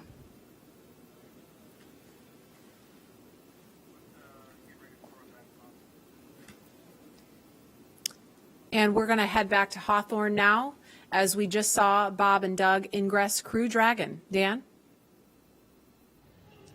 Hey, thanks. Yeah, it's incredible to see them inside the capsule. If you're just now tuning in, great timing. You're watching our coverage of the mission known as Demonstration Mission 2 or Demo 2. Today, SpaceX and NASA are going to be sending people into orbit on a mission to the International Space Station for the first time from U.S. soil since 2011. Bob Behnken and Doug Hurley are those astronauts flying in Dragon. They're inside. That's Doug Hurley really close to our screen and Bob Behnken on the further seat away from us. And they are getting ready to lift off from pad 39A, where Falcon 9 will lift off around or at 4:33 p.m. Eastern Time. They already ascended the tall structure next to the rocket, which is called the fixed service structure, and walked down the corridor known as the crew arm. And now they're already boarded inside of Dragon. Yeah, right before they got in, we did see them pause for a moment and actually sign the wall. They were in the White Room. And the White Room is just literally that room at the end of the crew arm that has an opening into Dragon. It's the last place on planet Earth where Bob and Doug are standing before they get into Dragon for their ride to the space station. And the term the White Room was first used during NASA Gemini missions, where the room right before entering into the spaceship was painted white. So we've continued the tradition with painting ours white as well, and also started a new tradition. If you just saw, they did sign the White Room wall, which is really, really awesome. It's a fairly small area that has room for the crew and a few ground support members to complete cargo load at T-minus 24 hours and crew ingress at T-minus 2 hours and 35 minutes. And ingress is how we refer to the crew boarding Dragon.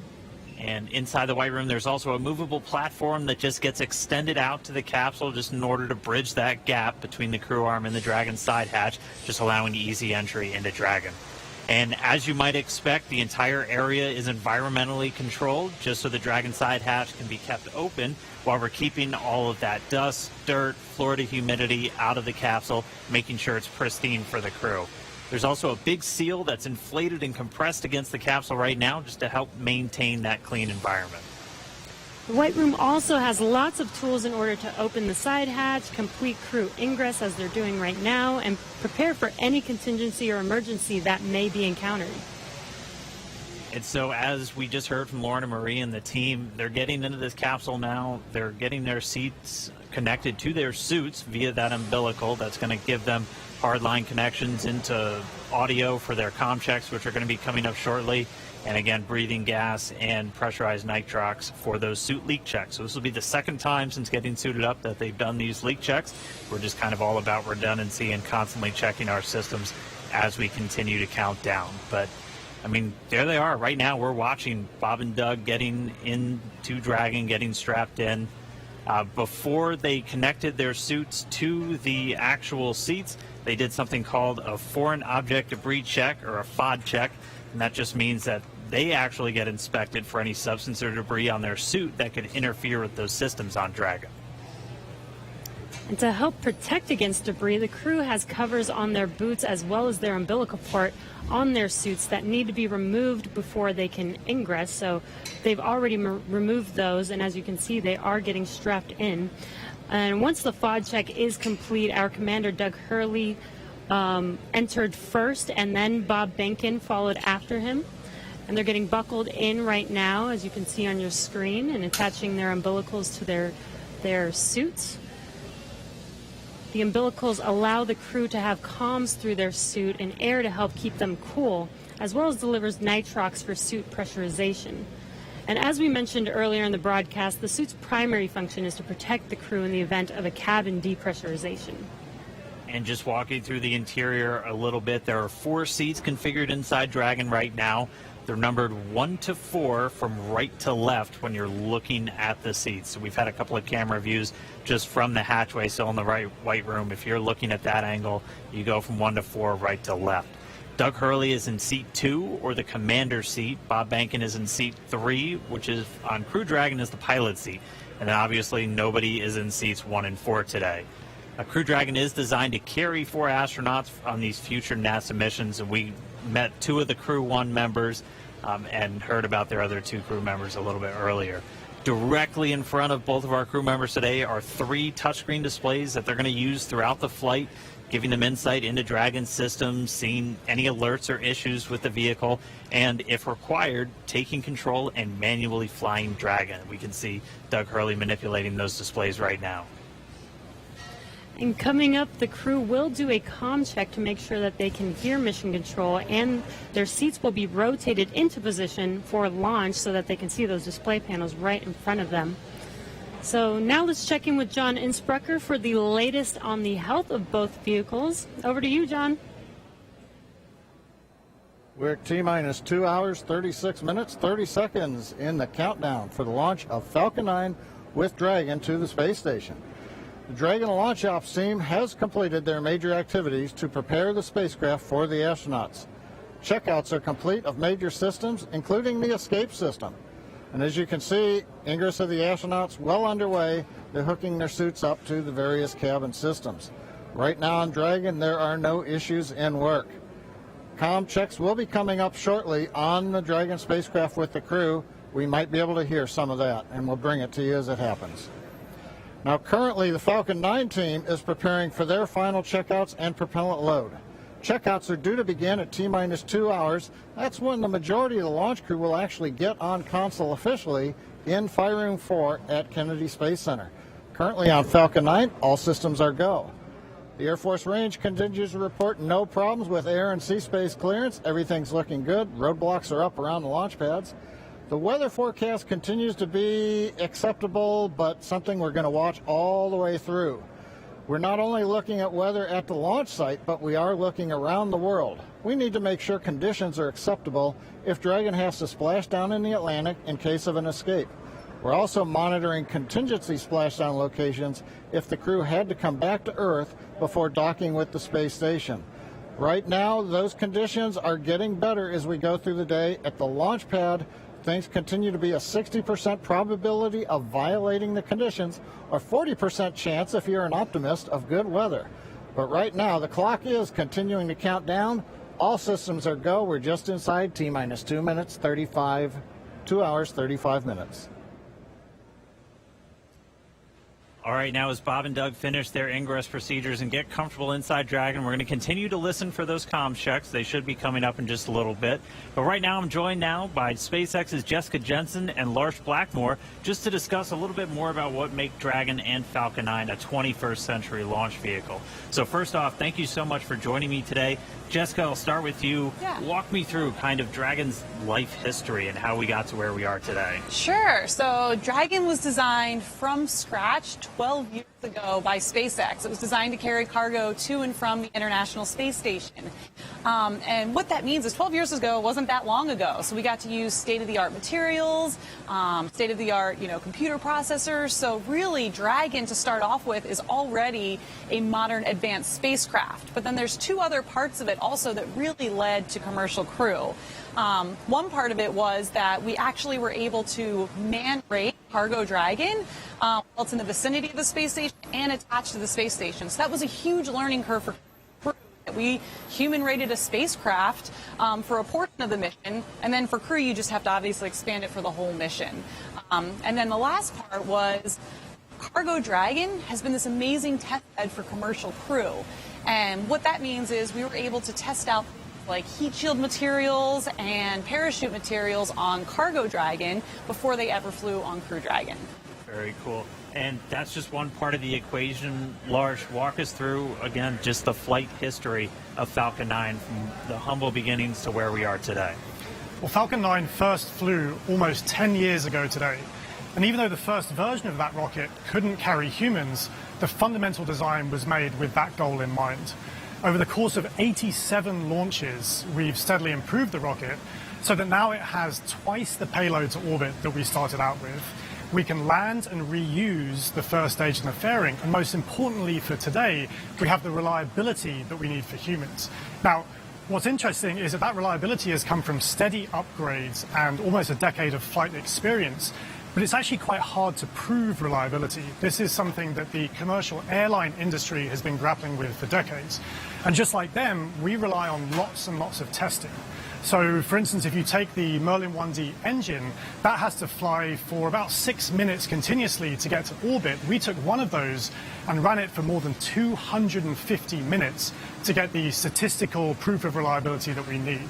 So it's that testing and lots of analysis that gives us and NASA the confidence that Falcon is ready to fly humans for the first time. And obviously a lot of additional upgrades, a lot of additional testing had to go just to make sure that both of these vehicles were human rated. So walk us through some of the specific upgrades to Dragon to meet that criteria. Yep. So the first one's pretty obvious. We had a Cargo Dragon. It has lots of cargo cubbies, so we took all of those out, replaced it with astronaut seats, crew displays, and crew controls. But one thing that people may not know is on Cargo Dragon, we've actually been flying mice to and from the International Space Station for years. And what that meant was we had to design an environmental control and life support system for Dragon years ago. It provides oxygen, it scrubs carbon dioxide, and among other things, controls temperature and relative humidity. So even though that was done on a smaller scale for mice, it was a great learning curve on how to help man-rate a spacecraft when you have to do it for humans.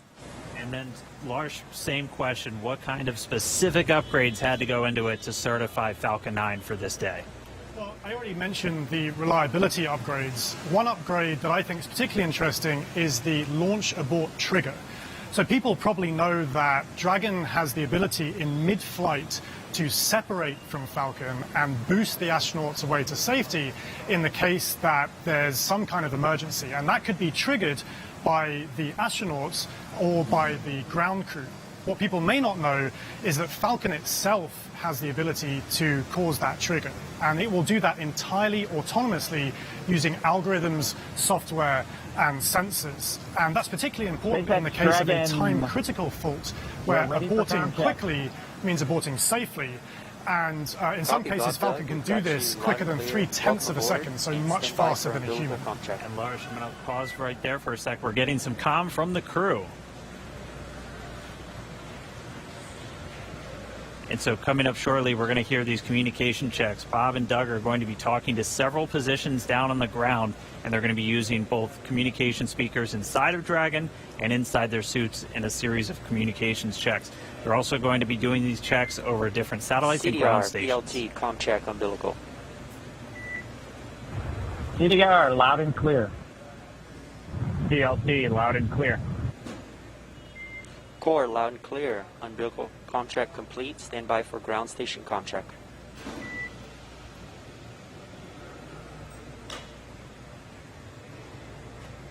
And you'll hear him referred to CDR as Doug Hurley. That's the commander. PLT pilot. That's Bob Bankin.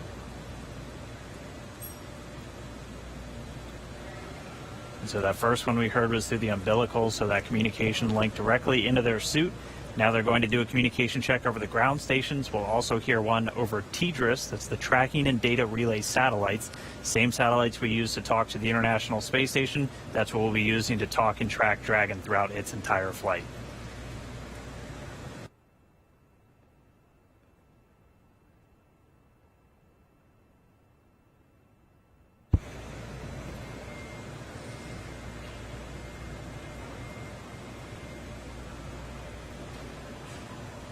So again, just waiting for a moment for the teams to continue configuring everything. They're going to do these ground checkouts now, and you're going to be hearing them talk directly to the core. It's the crew operations responsible engineer. That's essentially the Capcom if you followed NASA missions in the past. It's a position right here in Hawthorne at SpaceX Mission Control, which is just a few feet away from us, where the team's going to be watching over Bob and Doug for their entire flight. That's where the main person whose job it is to talk to them is going to be sitting.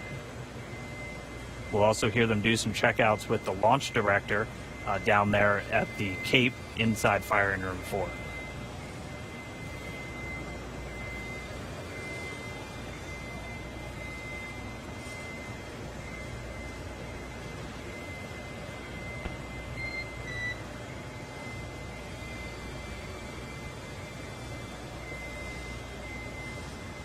And you'll be hearing those very characteristic beeps. Dragon SpaceX contract.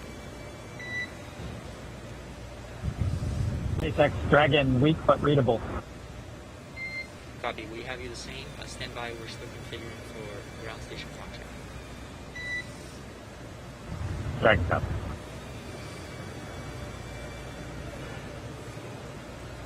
And just to further explain some of those voice protocols that you're going to hear, you might be used to hearing Houston Station or Houston Shuttle or Houston Endeavor back when we were flying those specific shuttles. You're going to hear SpaceX Dragon. That's the SpaceX team calling the Dragon team on orbit. And then Bob and Doug will be able to respond. And so they're going to continue to configure. We'll get these ground station checkouts momentarily. And just a reminder, you're going to hear that very unique beeping sound. That's called a quindar, and that's been something that's been used throughout space-to-ground or air-to-ground communications throughout spaceflight history, and that's really just for teams who are in mission control or supporting the launch. Know when you hear that sound, it's time to listen. Dragon SpaceX comm check ground station. Dragon has a loud and clear, much better, Jay. And core loud and clear. Ground station comm check complete. Stand by for TDRS comm check.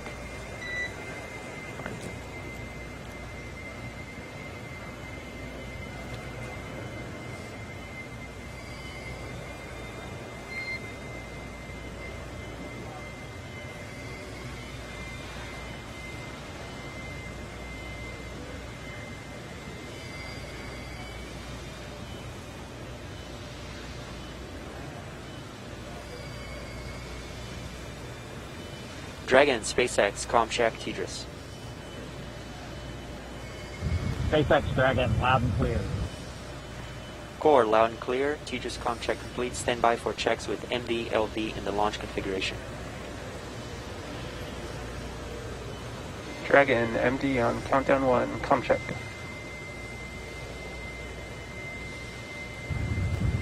Jason, we've got you loud and clear. How you doing? Doing great. How are you guys doing in there? Stand by for com checks. Great day to launch a spaceship. Agree. And stand by for com checks over Dragon to ground. Dragon, MD on Dragon to ground, com check. Loud and clear. MD, loud and clear. Stand by for com checks with LD. Dragon, launch director on countdown 1, com check. Mike, we've got you loud and clear. Good afternoon. Good afternoon, gentlemen. Let me try on Dragon to ground 1. Dragon, SpaceX launch director on Dragon to ground 1, com check. Loud and clear. Have you the same? Dragon SpaceX, launch configuration comm checks are complete. Report when ready for seat rotation for section 2 of 4.100.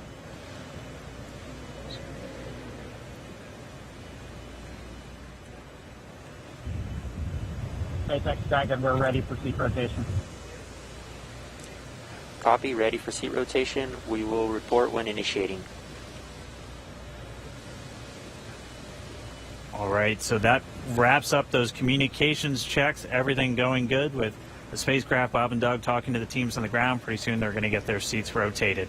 Bringing you back inside Hawthorne real quick, I do want to thank Jessica and Lars for joining me real quick, giving us that great insight into Dragon and Falcon 9. Hope you guys got a good spot staked out to watch the launch today. Great to have you on. Absolutely. All right. Excited. So we're going to throw it now down to Gary Jordan at Mission Control Houston, who I know is also following along. Over to you, Gary. Thanks, Dan. Great to hear good checks from Bob and Doug in the Dragon vehicle. Here in Mission Control Houston, Flight Director Zeb Scoville has pulled space station flight controllers, and all systems are go for launch. Essentially, the station is prepared for Dragon to arrive 19 hours after launch. Flight controllers here will continue to monitor the countdown, but really it's up to the teams in Kennedy and Hawthorne to get us to liftoff at this point. So we want to hear your comments as we continue to count down to launch. So let's go to the social desk now. Tahira. Thanks, Gary. So taking a quick look at those numbers right now, there are now 1 million people watching our coverage, and Launch America is up to the #1 trending hashtag on Twitter. So let's take a closer look at what's being said online. Okay, so right now we have Art Alexandria, and it looks like she's got a personal self-portrait, cosmic for sure, in her NASA flight suit. And guys, this is what I'm loving seeing online with this hashtag, is how everyone around the nation is making this launch uniquely theirs. And I want to point out one line in her post that says, "I believe that no matter how far the future is, we are on our way towards it." And guys, I couldn't have said it better myself. That's what today represents. Let's take another look. Oh my goodness. Okay, so right now we have Jessica with her space pup getting ready for liftoff. And guys, I'm not going to lie, we love to see it. So please, if you have any space pets, comment using hashtag #LaunchAmerica. As you can see, everybody is thrilled to be a part of this launch today. And I know of one special guest in particular. I'm so pleased to welcome Diana Cohort of Physics Girl. Diana, I hear you have a burning question for Mission Control, so go for it. Hi, Tahira. Thank you so much for including me on this incredibly special day. I'm Diana from the YouTube channel Physics Girl, and I've always been so fascinated by space and especially space exploration because we bring together so many people for such a complicated task to send a rocket up into space. So my question is along the lines of what goes into a mission like that? What we all know, I think we're familiar with how much preparation and training astronauts have to do, but preparing for a mission like this and maybe preparing in the future for a mission to the moon or to Mars, what kinds of things does the whole team have to do in order to prepare to launch a rocket? So Diana, that is such a great question because, I mean, sometimes I think it does get overlooked what all goes into making a moment like this happen. So Gary, what has the team there in Mission Control been doing to prepare for this historic launch? Thanks, Tahira. And Diana, that's a fantastic question. really, the operations here are not just starting today. There has been a lot of training and a lot of simulations that have been going into preparing for this moment, really preparing and getting everyone familiarized with every step of the mission, from launch all the way through docking, and throwing different scenarios at them just in case something were to happen. Every flight controller you see behind me will be prepared to respond effectively. Now, I do want to make a shout out that it's not just the flight controllers here in Mission Control Houston that have dedicated so much time to this launch. In fact, I've been talking to Zeb Scoville, the flight director here in Mission Control Houston, who said that even before he was a flight director back in 2014, they were working on some of the operations for commercial crew missions. But really, this team expands across the country. You've already seen a lot of people working in Hawthorne, in Florida, in Houston, and really it takes an integrated and dedicated team to make a mission like this possible. Diana, thank you so much for the question. And really thanks to everyone sending in questions and for sharing in this historic mission today. Remember, as you're posting, to use the hashtag #LaunchAmerica. I do want to make a shout out to the flight controllers here in Mission Control Houston.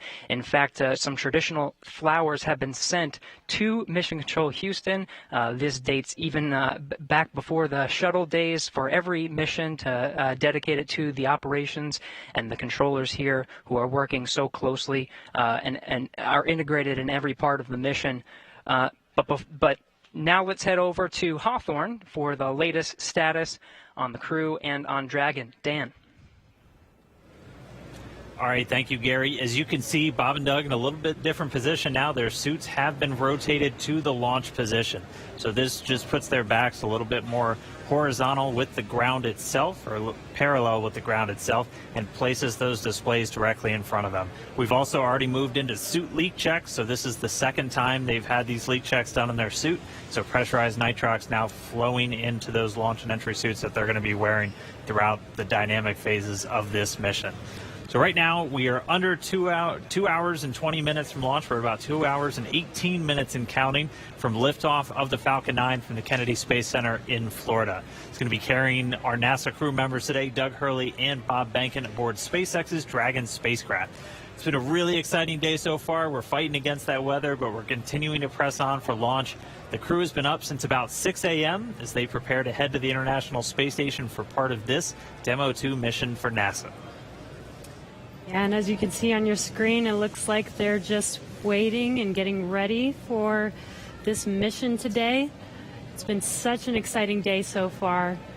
Again, as Dan said, their seats are rotated into launch position so that they can see those screens that you see there on the left side right in front of them. Their suit leak checks have been complete. Their comm checks are complete. So let's throw it over to Lauren in KSC. All right. So Dragon hatch close is expected at T-1 hour and 55 minutes, and we are just pretty close to that. It's getting really, really close. So this is one of the the final key visual milestones on that timeline to lift off, the closure of that hatch and locking Bob and Doug inside. Now, we have a couple of special guests joining us with Daryl at the OSB-2 viewing location. That's NASA Administrator Jim Bridenstine and SpaceX Chief Engineer Elon Musk. Daryl? That's right, Lauren. We're here on the 5th floor. We were supposed to be outside on the balcony overlooking pad 39A, but we have come indoors due to the weather. But we are here with two titans of space. And though it might look like this is a reunion of a 90s boy band, it is not. We are socially distanced for good reason. But we are here to talk about space. And I want to thank you both and tell you both it's a privilege and honor to be with you today. We're going to start off with you, Jim, and ask you a couple questions here. I want to ask you, first of all, it's been almost 3 years that you were sworn in as NASA Administrator, and you knew from the very first day that you would be right here at the Kennedy Space Center in this moment when a commercial partner was ready to launch. Tell me what it's like to be leading NASA at this very moment. So I want to be clear. I did not know that when I got sworn in. I will tell you, a lot of folks said it couldn't be done. But of course, as soon as I got the job, Elon and I have had a number of conversations. Elon committed that this was something that SpaceX could achieve. We've had challenges. We've had setbacks. We've seen catastrophic losses of capsules and challenges with parachutes. What's that? On the ground, uncrewed. I want to be really clear. Tests. But that's what's unique about SpaceX. SpaceX can do things that NASA historically has not done. They test, they fail, they fix, they fly, they test, they fail, they fix, they fly, until the point where we are today, where not only is SpaceX comfortable, but NASA is comfortable. We are ready to go. But if you would have told me even 2 years ago we'd be right here, I might have even been questioning it then.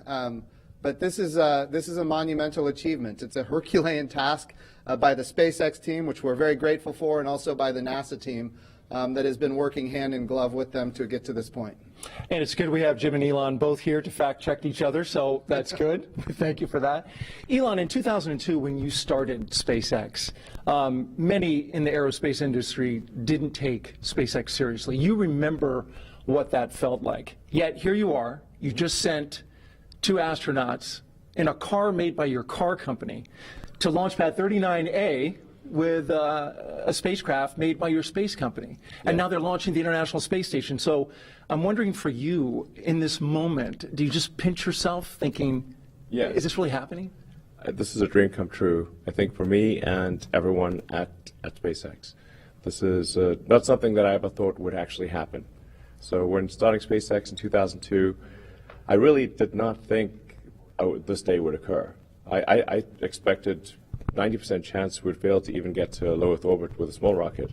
So somebody told me in 2002 that I'd be standing here with the NASA administrator, meeting the astronauts, and we've got a rocket and spacecraft on pad 39A, the best pad in the world, which is it's an honor to be there. I would have thought, man, I don't know what you're smoking, but it's not. like no way is that true. And so it is. Say it's even a dream come true. I didn't even dream that this would come true. Let me put it that way. But it is. I am incredibly excited to be here on behalf of the SpaceX team. As Jim said, this really is the culmination of an incredible amount of work by the SpaceX team, by NASA, and by a number of other partners in the process of making this happen. It's really, you can look at this as the results of 100,000 people, roughly, when you add up all suppliers and everyone working incredibly hard to get to make this day happen. So it's really hard to believe that this is real. And you're here, and it's amazing, and many of us have been amazed as we've watched you accomplish these things over the years. Jim, back to you. This is all about the commercialization of space. And so in the early going for commercial crew program, it wasn't something NASA was used to. Mercury, Gemini, Apollo, Shuttle. NASA gave the designs and the contractors went out there and built it. This is different. It is. They're building it now. What were some of the hurdles that you had to overcome to get to this point? Well, I think getting people to recognize that when the government provides both the demand and the supply, you're limited in what you're able to do. And of course, back when this program was initiated under Charlie Bolden, General Charlie Bolden, astronaut Charlie Bolden, Congress was not supportive and did not provide the proper funding. And yet he persevered. He pushed forward. And now I think everybody recognizes we have to commercialize space. We've had success now with commercial resupply of the International Space Station. Now we've got commercial crew to the International Space Station. Eventually we need commercial space stations. So what we're using the International Space Station for right now, we're proving that we can compound pharmaceuticals in a way that you cannot do on Earth. We're able to create immunizations in a way you cannot do on Earth. We're printing human organs in 3D. Right now it's just tissue, but eventually we're going to print human organs in 3D using adult stem cells, your skin cells, your own DNA. It's going to transform how we do medicine here on Earth. We're creating advanced materials that you can only create in the microgravity of space, things like an artificial retina for the human eye. So if you have macular degeneration, you don't have to lose your eyesight. Bottom line is this: these markets are the future. And when they materialize, and they are materializing because of the work of NASA, we're going to see capital investment, not just into launch, but also into habitation. And that ultimately is what's going to be transformational for commercial space. Very good. And Elon, in getting all of that going, the ISS and all the activity that takes place on board, it's key that this Crew Dragon operate on a regular basis. As the chief engineer, what were some of the biggest hurdles you had to overcome to get your spacecraft ready to fly this mission? Well, the spacecraft and the rocket have gone through literally thousands and thousands of tests and reviews, both by SpaceX, by NASA, by third parties. We've also, as Jim was alluding to, we've done a lot of flights. So one of the things I think that's very helpful about this flight, about what we're about to do, is that the rocket has flown many times. In fact, even in this, essentially this configuration, it's flown about 20 times. So that means we really have, I don't want to tempt fate, but a well-proven rocket.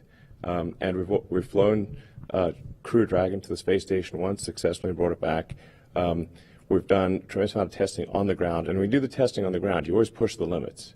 So you want to try, you push it way beyond what you'd expect in flight. So sometimes you break it because you kind of want to break it on the ground during testing to see what the limits are. So this is a result, like I said, of thousands of tests, of thousands of design hours, and a tremendous number of smart people working incredibly hard to make this day happen.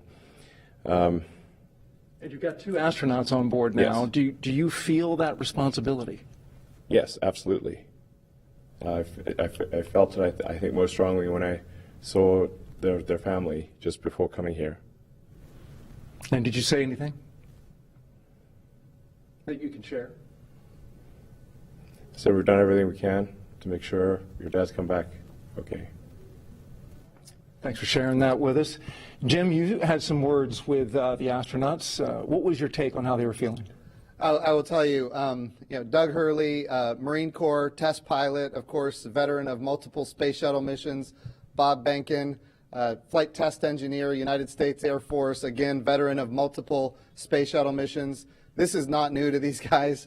All I could do is convey to them how much all of America appreciates what they're doing, that the entire world is watching, and just how grateful we are as a nation. And I will tell you, their demeanor is loose. They are ready to go. They were joking around. They were talking about what they had for breakfast and how it might come up later. It was steak and eggs. Yeah, I saw that. Yeah. Right. So it was nice to see. They are in their element, and we are just so grateful and proud of them. Well, that's good to hear. That gives you great confidence, I'm sure, in your positions as you hear that. We're going to go to a social media question, and we've got this question coming from Brooklyn. And she wants to know, I noticed some changes in the crew spacesuits. They look much thinner and lighter. What changes in the space capsule allow to have these futuristic suits? Well, we spent a lot of time designing the spacesuit. I personally spent a lot of time on the spacesuits. It took us 3, almost 4 years to design suits that both look good and work well.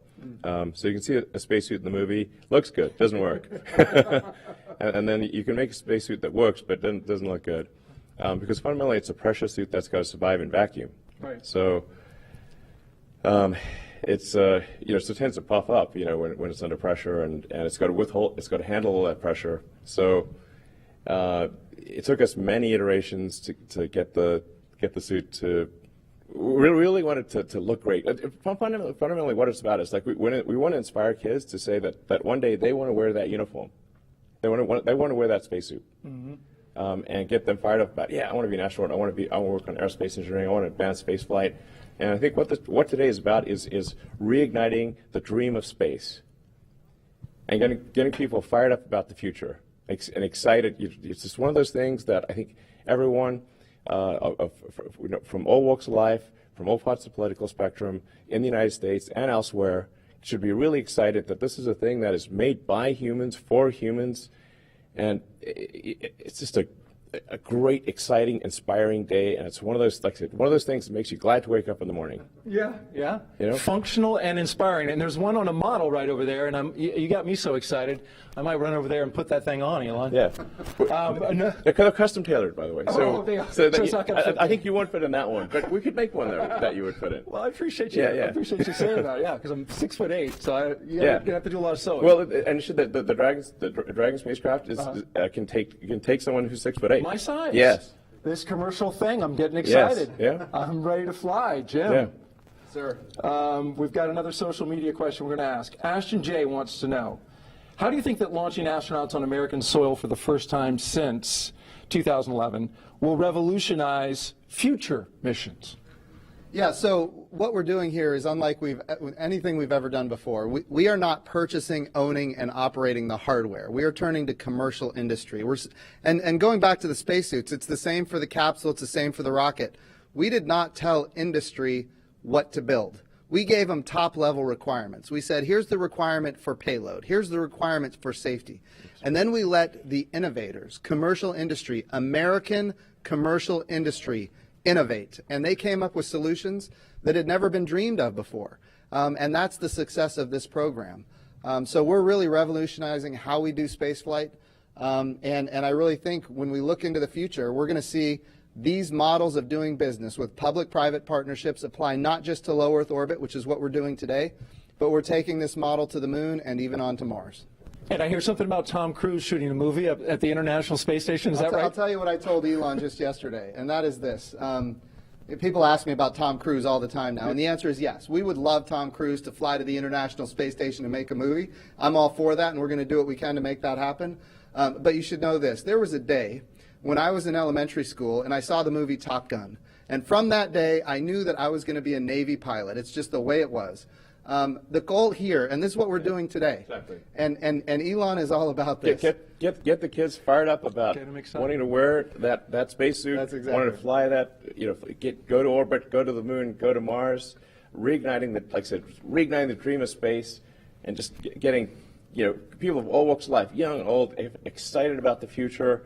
Excited. I think anyone who has within them the spirit of exploration should love what's going on today. And if we can get Tom Cruise to inspire an elementary kid to join the Navy and be a pilot, why can't we get Tom Cruise to inspire the next Elon Musk? That's what we need. We need a new generation of many Elon Musks, and that's what this launch is about today. I want to say, speaking of this inspiration piece, it's not by chance that we have the Secretary of Education of the United States of America here.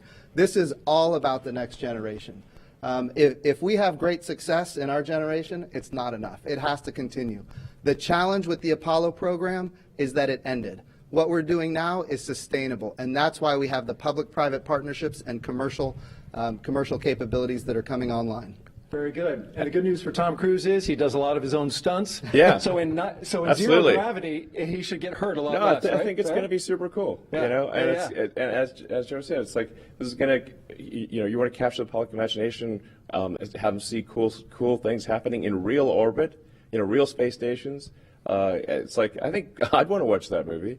Yeah. And it's like I said, I think it was like this is really just the beginning, because we want to go from low Earth orbit, we want to go back to the moon, and the moon to stay, have a moon base like Moon Base Alpha, and have build a city on Mars and be a spacefaring civilization out there among the stars. This is a super exciting future that I think that's the kind of thing where you're like, can't wait for it to happen. If you can't get excited after listening to you guys, I'd say you need to have your pulse checked. Yeah. Elon Musk, SpaceX CEO and Chief Engineer, thank you very much. Thank you. Jim Bridenstine, we appreciate you leading NASA in this time, Administrator for the agency. And we're going to send it back to Marie. All right, thanks a lot, Daryl. We saw in the meantime, while that interview was going on, the hatch actually closed. So that happened a few minutes earlier than we expected to. Our timeline has that happening at T-minus an hour and 55 minutes. So a few minutes ahead of schedule right now with hatch closed. And you can see the pad teams there just working on things now. Yeah, right now it looks like what they're doing is, what are they doing? So they perform a leak check. There's a mechanism there called a side hatch mechanism. That is what actually closes the hatch and seals it. And what we'll do is perform a leak check on that for a few minutes to make sure that that's nice and tight, that those O-rings are sealed really, really well. And after that, we will install the, you can see the leak check ground support equipment there in the technician's hands there. And while we're watching this, Leland, I mean, we just heard them talk a lot about inspiring the next generation. And you're a man of many talents. I know after your flights yourself, you used to head the head of NASA education. I mean, what did that stir up in you? You know, Marie, what Elon said about reigniting the dream of space is so important that we get our young kids thinking about themselves being in these seats. And when I first became an astronaut in 1998, I was riding on the back of a fire truck celebrating John Glenn's return to flight on a space shuttle, and I saw these two little kids. They had on orange pumpkin suits, and when their dad turned them around to point to look at me on the fire truck, and it was almost as though when they saw my face, they started launching into space with rocket fuel because they were inspired, because they saw someone who looked like them. And I think that if we can reignite this dream through SpaceX's launch, through the partnership with NASA, we can get so many more kids to believe in themselves and know that they can be just like Doug and Bob flying on the SpaceX Dragon. Absolutely. I mean, it's really just breathtaking to see them there in their suits now and looking at the screens in front of them. Lauren, I know we've talked a lot about the spacecraft. We've heard about that. But for folks that maybe are just tuning in, what are they looking at in front of them now? Yeah, so they have 3 different touch screens in front of them. Overall, that whole assembly there is called the control panel. So you'll have those 3 LCD touch screens in front of them where they have the displays are showing them details on the vehicle's pressure, its temperature. There's audio control. That center screen has the procedures that they're going through today on day of launch. You can also see the vehicle's attitude. You can see its velocity, its apogee, its perigee, its inclination, details on the status of the hatch, the thermal control system loops, basically all the cool stuff that helps them have situational awareness of the vehicle. That's displayed on those displays. Additionally, there are some actual buttons on that button panel that you see down below. And some of the things that allow them to do is if the crew ever needed to do any sort of manual overrides like that, right in the middle, right underneath that center LCD screen, that's the crew's ability to initiate an abort. It's called an abort handle, and it's right in the middle where both crew members could use it if they needed to. And the audio controls are also on those button panels. When they're not in their suits, there's actually speakers that are coming off of the control panel that allow them to hear mission control, hear the core, hear ISS when they're not in their suits where the audio systems are integrated into that. And we see them using the touch screens now. Leland, what's your take on this? Because this has got to look totally different from what you were looking at during shuttle. Touch screens. We had these displays and these buttons, and it was one of those moments when I'm looking at this now when I had knee boards that had procedures and things on there, and the procedures are now all run in that middle screen, and the malfunctions and the things that you do to mitigate problems with the vehicle if something happens, it's all controlled right there with the 2 of them. And so it's a radical departure from what we did with the shuttle, but it's again ushering in this new era of space travel. For post-ingress brief and a check on how that suit air feels about now. And we're going to listen now for an announcement about hatch closer. Copy. Well, today we are not tracking any issues on Dragon and F9 currently. For a weather update, the weather line that is overhead, which is what you saw when you were ingressing, is now moving offshore. The next radar return is a cell over Orlando, which is expected to be our decision gate for today, and that is currently eroding. That's good news. Thank you.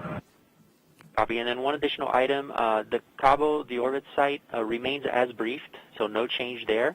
But I do want to make you aware that that is slightly west of Cabo for go weather. So you just want to target the longitude if needed.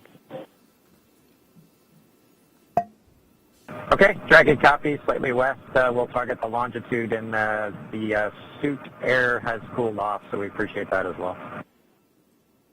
Copy, outstanding. Let us know if you have any questions, and we'll keep you posted as the closeout team completes the leak check. Dragon copy.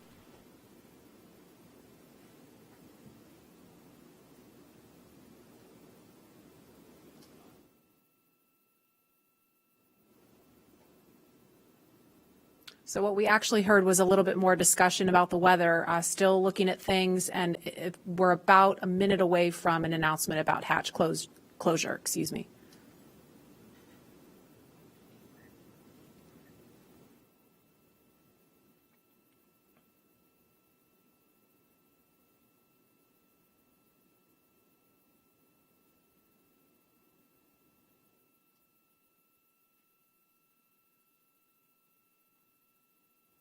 If you're just joining us, we're at T-minus 1 hour, 55 minutes and counting, and we're expecting an announcement to confirm hatch closure in just a few seconds.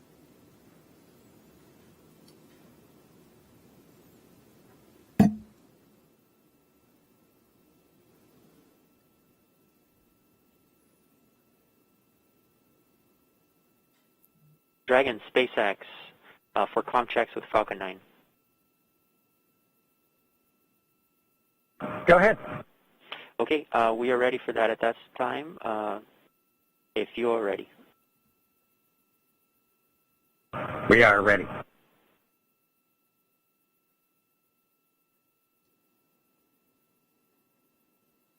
All stations up on countdown net for section 54.49, F9 responsible engineer, communication check with the crew.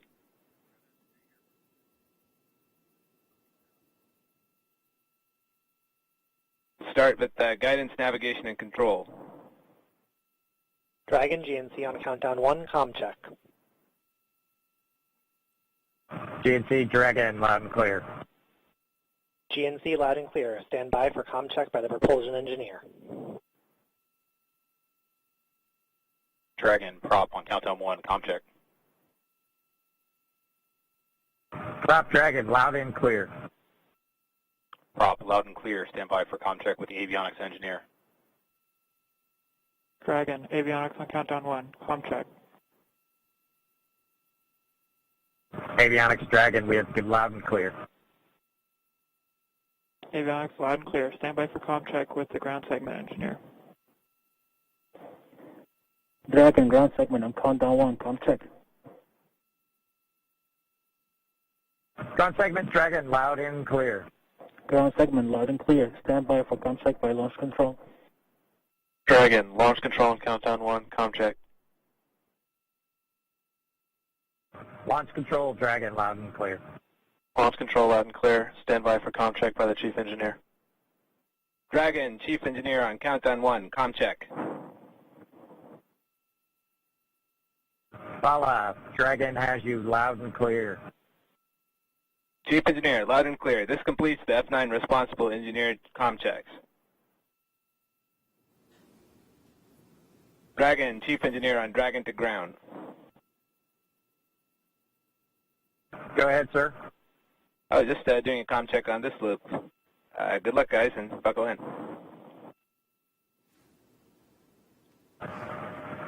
Thanks to you and the F9 team, Bala. We really appreciate it. Thank you. Thanks, Bala.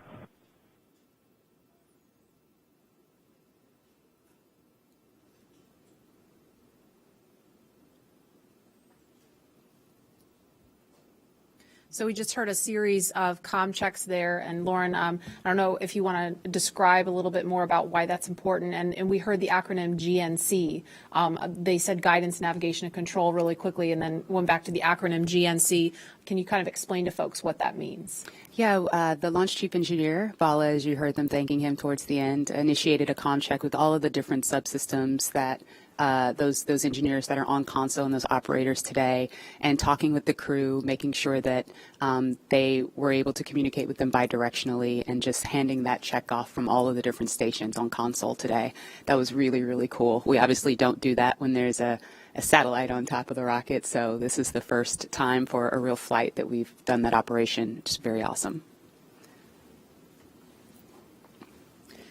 And now that the hatch is closed, a lot of the work of this team is done, but I mean they're obviously not finished. They're not ready to leave the white room just yet. You were talking to some folks about what's going on in this room now. Yeah, that's right. They should be completing the hatch leak check. That's you sort of pressurize that area between, there's two O-rings that are there, and we want to pressurize that area, see if it holds pressure. It's a very, very sensitive test, very high criteria for passing. And so once that leak check is shown to be okay, and that the capsule or that those O-rings are able to hold pressure, what the team will do is they'll go back into that area, into that access panel, and install what we call the SPEP, which is the side pressure equalization plug.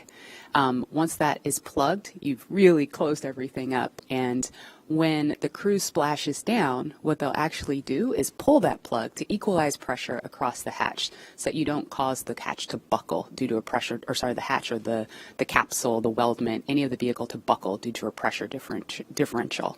So they should be adding that plug, and then they'll cover up that side hatch access panel with the TPS panel or thermal protection system panel, close it up, and that'll make sure it stays safe on ascent. And now, obviously, we're looking at a view from the outside, the top of Falcon 9 and Crew Dragon. We can confirm a good side hatch leak check. Dragon copies, good leak check.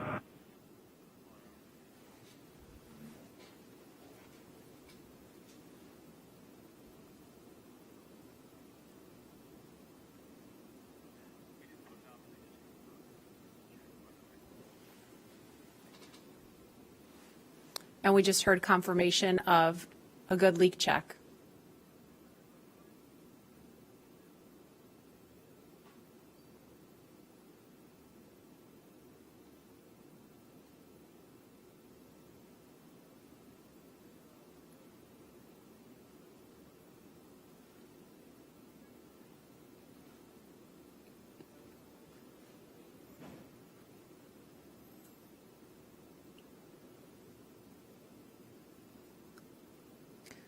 If you're just joining us, you're looking at the Falcon 9 rocket with Crew Dragon sitting on top. Inside that capsule on top are NASA astronauts Bob Behnken and Doug Hurley.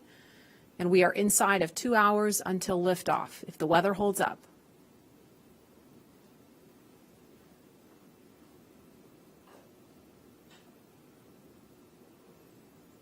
There's another stunning aerial view of the crew access arm extended out towards Crew Dragon. That is the final path that the astronauts took to climb aboard Dragon before they strapped into their seats and the hatch closed.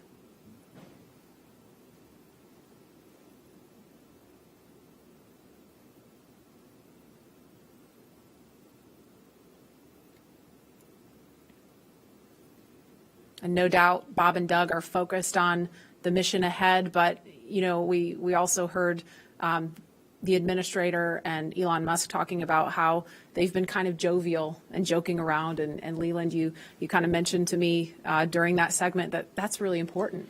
It really is, Marie. When we were in the vehicle, after we got to this point when the hatch was closed, we were all going back to those moments of our training, you know, when we were going through, you know, ascent and entry training on the shuttle and just different phases of flight that we would be going through. And we would think about some of our instructors who got us there. You know, in our crew notebooks, we would have names of people that were very impactful in making sure that we were perfect in our training. And that looks like a view of Air Force One flying near Launch Pad 39A for a special guest to have a special view of the astronauts on the launch pad. President Trump on board, making his way to Kennedy Space Center to hopefully view a launch at 4:33 this afternoon.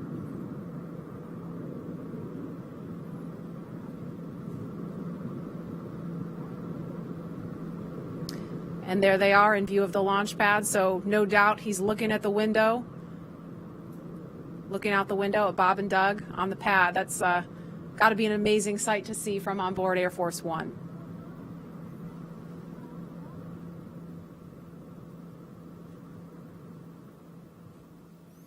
And we are at T-minus 1 hour, 46 minutes, 22 seconds and counting from launch. And guys, the last time we actually did a little bit of research when we found out that the president was coming. The last president to witness a launch from here at Kennedy Space Center was Bill Clinton. That was back in October 1998 for STS-95. So it's been a minute.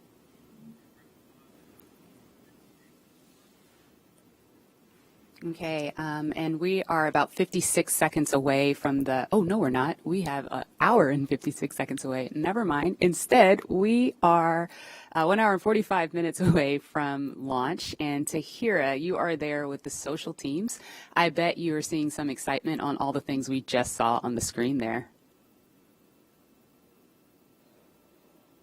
Hey, Lauren. I mean, like you said, things are really ramping up on social media right now, especially seeing that hatch close and also just watching this flyover happen. We are up to 1.7 million viewers across all of our social media channels. And let's check out what people are saying on Twitter right now. So it looks like we've got more creativity still going on. Some people are crying with pride in Houston. Feel it. We even have Elizabeth Banks, who from the Hunger Games. That's awesome. We have more just good luck and well wishes for Bob and Doug across the nation. This has been a constant online today, which is so great to see. More just future astronauts and kiddos getting excited. We even have the band Bastille tuning in for launch. This is awesome. And just looks like more people standing by to witness this historic launch today. And so, guys, on top of what's being said on social media, we've also got a lot of well wishes from everyone across our country showing us what today means in their creative way. So let's take a look at that video. I am so ready to launch America.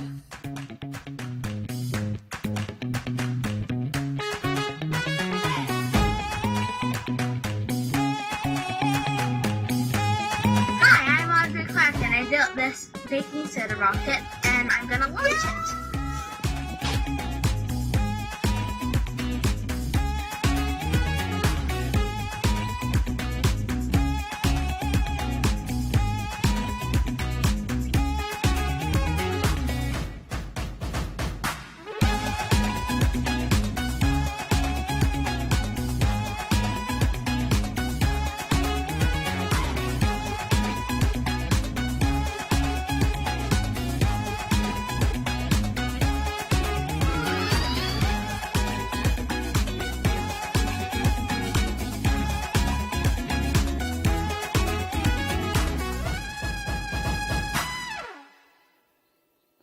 Wow, I mean, guys, just look at everybody excited for today's launch. If that doesn't get you pumped, like, come on, let's go. We even got to see astronaut Snoopy in there, which is a personal favorite of mine. I actually have my lucky Snoopy pin here. You probably can't see it, but he is literally my spirit animal. Anyways, guys, get excited. The time is almost here. And with that, let's toss back to Lauren at Kennedy. Lauren. Thanks, Tahira. Tahira likes the Snoopy. I like the little girl doing the worm. Leland, she wasn't doing the meatball. She was doing the worm. There's someone out there doing the meatball, I'm sure. I want to know what that looks like. No, I don't. I don't. Clearly, this is capturing the attention of people all across the country and the world. So please continue to join the conversation by using the hashtag #LaunchAmerica across Facebook, Twitter, LinkedIn, and Instagram. And we've had the opportunity to share with you a lot about the SpaceX Crew Dragon vehicle the crew is sitting in right now, a lot about the crew themselves and the significance of today as the official return of human launch capability to American shores. And now we want to turn our attention to where the crew is going, the International Space Station. And for that, let's take you to Mission Control in Houston. Gary? Thank you, Marie. The International Space Station is an incredible facility whose construction, operation, and ongoing science, all these efforts have been made possible by an unprecedented international collaboration. So to tell us more about the space station, we have International Space Station Chief Scientist Kurt Costello with us. Kurt, welcome. Gary, thank you. It's an amazing day to be here to talk to you about this historic launch to the ISS. It really is. Now, many viewers may not realize that there is a laboratory that's the size of a football field, 250 miles above the Earth, and that it's been there for nearly 20 years conducting revolutionary science. Can you share with us more about what the space station is and what it's accomplished so far? Sure, Gary. Over those 20 years, we've conducted over 3,100 experiments on board this space station. Those 3,100 experiments have been done by over 4,100 investigators and represent the work of over 108 regions and countries. The work going on the space station is not only there to help us with our exploration goals for how to go further into space, but also to bring back benefits for Earth and to produce a commercial marketplace in low Earth orbit. All three of these objectives, along with the international cooperation that it took to build such an amazing laboratory in space, are great examples of the objectives of the ISS program. Kurt, we know that today's mission is critical to providing us with a steady cadence of operational flights. But why is it so important for us to have this capability from a research perspective? That's a great question. Today's test flight brings us to the beginning of the commercial crew program, a commercial crew program which will raise our occupancy on the U.S. segment of the space station to 4 astronauts. And that 4th astronaut comes as a real premium to doing research on the space station. The tasks don't get particularly more intensive to do systems and maintenance, so that 4th astronaut, that time becomes dedicated to performing more science. In fact, enough time that it will essentially double the amount of crew time we have to perform experiments on board station. The return to U.S. soil also brings us the ability to return samples more quickly and get human samples back down to the ground more quickly as well. Kurt, you're talking about all this great research, you're talking about scientific experiments, but what would you say to someone who's watching this and thinking, this isn't relevant to me, I'm never going to space, I don't do science? What do you say to those people? Well, again, one of the focuses is on the ISS benefits for humanity. And for all of us who've been stuck at home during the COVID-19 pandemic, we've been wondering, wouldn't it be nice to have more bandwidth? Why does the internet slow down? Some of the research we're doing on board space station, particularly into Z-band optical fiber, is using the fact that we don't have sedimentation in a microgravity environment to develop new materials that will help us build more perfect fiber optic cables, which will allow us for better bandwidth and lower cost in implementing networks here on Earth. And then if you're not really a tech geek, maybe your interests lie more in human health. And then we have multiple experiments going on to help us develop new drugs, new treatments on board the ISS. Pharmaceutical companies are working on methods that allow us to crystallize proteins in space in a more purified and more standardized method. And this could lead to monoclonal antibody suspensions that we can treat through injection instead of a painful infusion. We also are developing studies into our capability to produce tissues and organs in space. Again, because you don't have sedimentation, there's a capability there to produce more realistic tissues that can someday possibly be used to prevent human disease. Now, Kurt, I know they have some cargo going up with them, but I understand they plan to bring some science back. That's right, Gary. A lot of their cargo going up with them are crew supplies and EVA supplies to support them if they have to do EVAs on board. But the cargo they'll be bringing down is science, and it comes from across the spectrum. We have student experiments in seeds that will be returning with the Crew Dragon. We also have a number of experiments that are dependent on their samples returning in frozen lockers on board the SpaceX Dragon to be able to do the science there. Those include rodent research tissues from the National Lab Rodent Research 17 mission, and also our veggie experiments, which are experiments in growing plants in space that will be needed when we go to more distant locations like the Moon and Mars. International Space Station Chief Scientist Kurt Costello, thank you so much for your time. Let's hear now from one of the next astronauts to fly to station on a Crew Dragon, talking with Marina Jurica. Marina. Thank you so much. I am so honored to be a part of today's momentous launch. My guest is no stranger to the International Space Station and will return there for the first time in nearly a decade for his 3rd space flight with the Crew 1 launch expected later this year. Having logged 177 days in space from flights on the Space Shuttle Discovery to the Soyuz, JAXA astronaut Soichi Noguchi will have spent more time in space than any of his other crewmates. It is my pleasure to welcome him here with us today. Thank you so much for joining us, Soichi. Honjitsu wa arigato gozaimasu. Wow, that's wonderful. Marina, how are you doing? Thanks for having me today. This is wonderful. Today we are celebrating the launch, so I'm happy to be here. Thank you so much for being here with us. I am sure you have felt the excitement for today's launch, Soichi, and you will be on the next Crew Dragon flight after this one. Are you excited to launch from Kennedy Space Center again, and how are you preparing for this new vehicle? Yes, definitely we are excited to go back to Kennedy Space Center. My first space flight was from Kennedy Space Center on the Space Shuttle Discovery.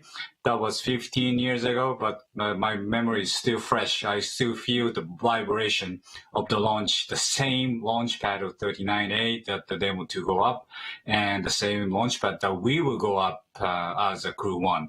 And our crew is getting ready for the final training phase, which will come in the coming weeks. And the mood is really high, and we are ready to go up. And as you know, the International Space Station and space exploration is an international effort. How do you feel representing the Japanese Space Agency once again on the ISS? Well, I think the strengths of the International Space Station is the diversity of all the participating countries, and adding diversity is definitely gives a rigidity to the program. And the same applies to our crew 1. Our Crew 1, we are 4 of us, but quite a different background, quite a different ethnicity, and definitely the diversity is the key word of our success to the Crew 1.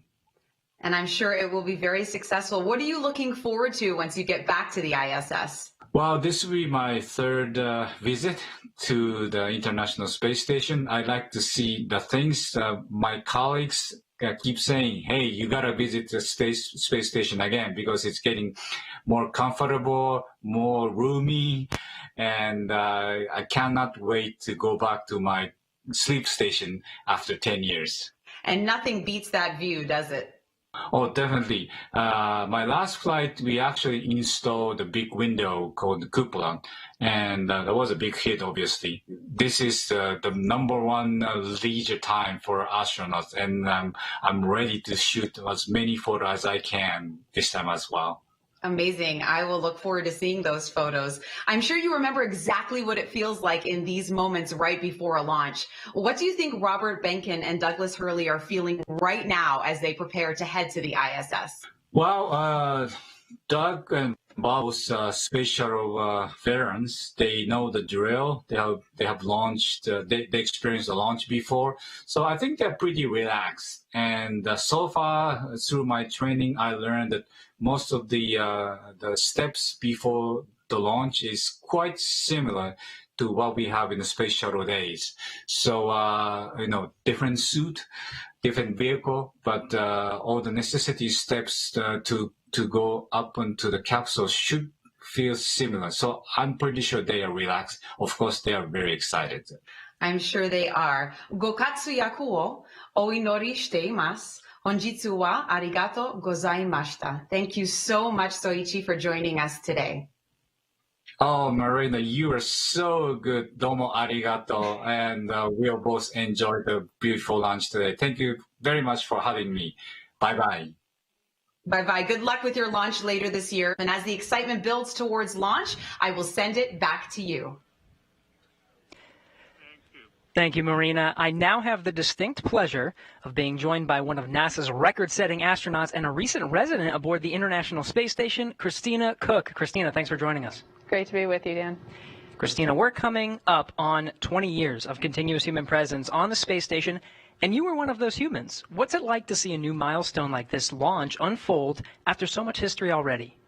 So much history indeed. It is really just such a testament to NASA. Not only are we pushing the boundaries of knowledge and discovery and exploration, but we're pushing the boundaries on how we accomplish that mission. We're bringing in commercial partners. We're fostering a space economy. So we're making sure that we're always pushing forward, always taking that next step.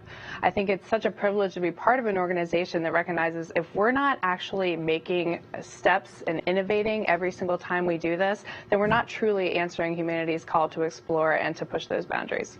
Christina, I know Bob and Doug are veterans themselves, but what advice do you have for Bob and Doug, given your experience as a long-duration station crew member? Well, being able to live live on board the International Space Station and work there is just such a privilege. You know, you're a steward of this amazing laboratory that's bringing so many benefits down to Earth and also learning how we can push farther into the universe. So it is quite an honor, and I think that's the main thing about how it feels to be up there for a long duration. You know, in terms of advice, Bob and Doug have been great mentors for me. They've given me advice for so many years. It's strange to be the one who could be in a position to offer them anything. But I would say that as, you know, shuttle flyers, they used to participate in missions that were really, really intense, go, go, go all the time.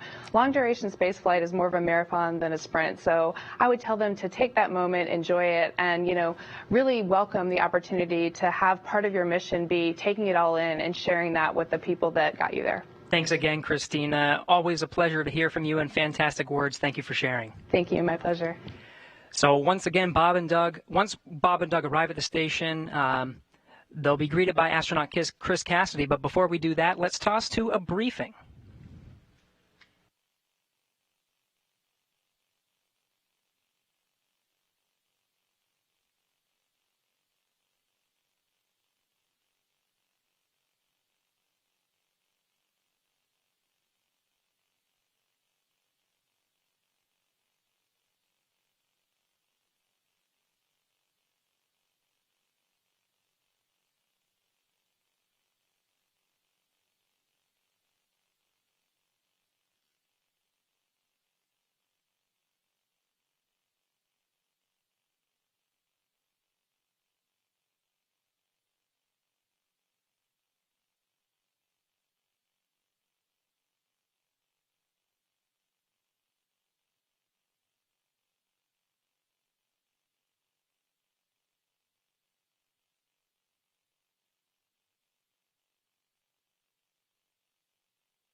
Hello, everyone.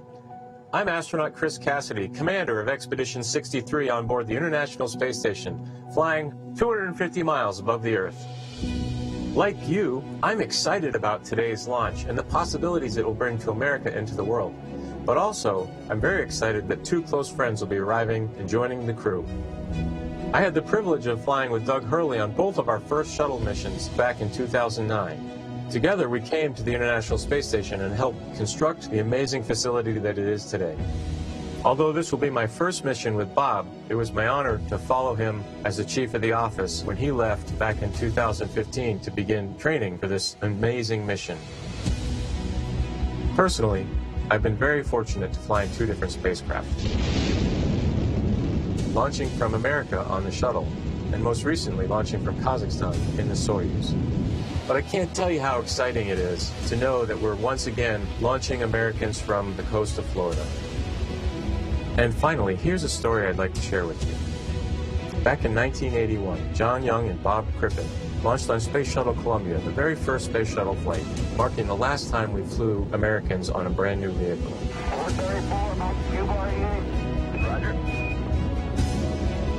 With them, they flew an American flag, representing America's technical prowess. Roger, roll with Atlantis. 30 years later, that same flag was flown to the International Space Station. This flag remains here today, waiting for Bob and Doug.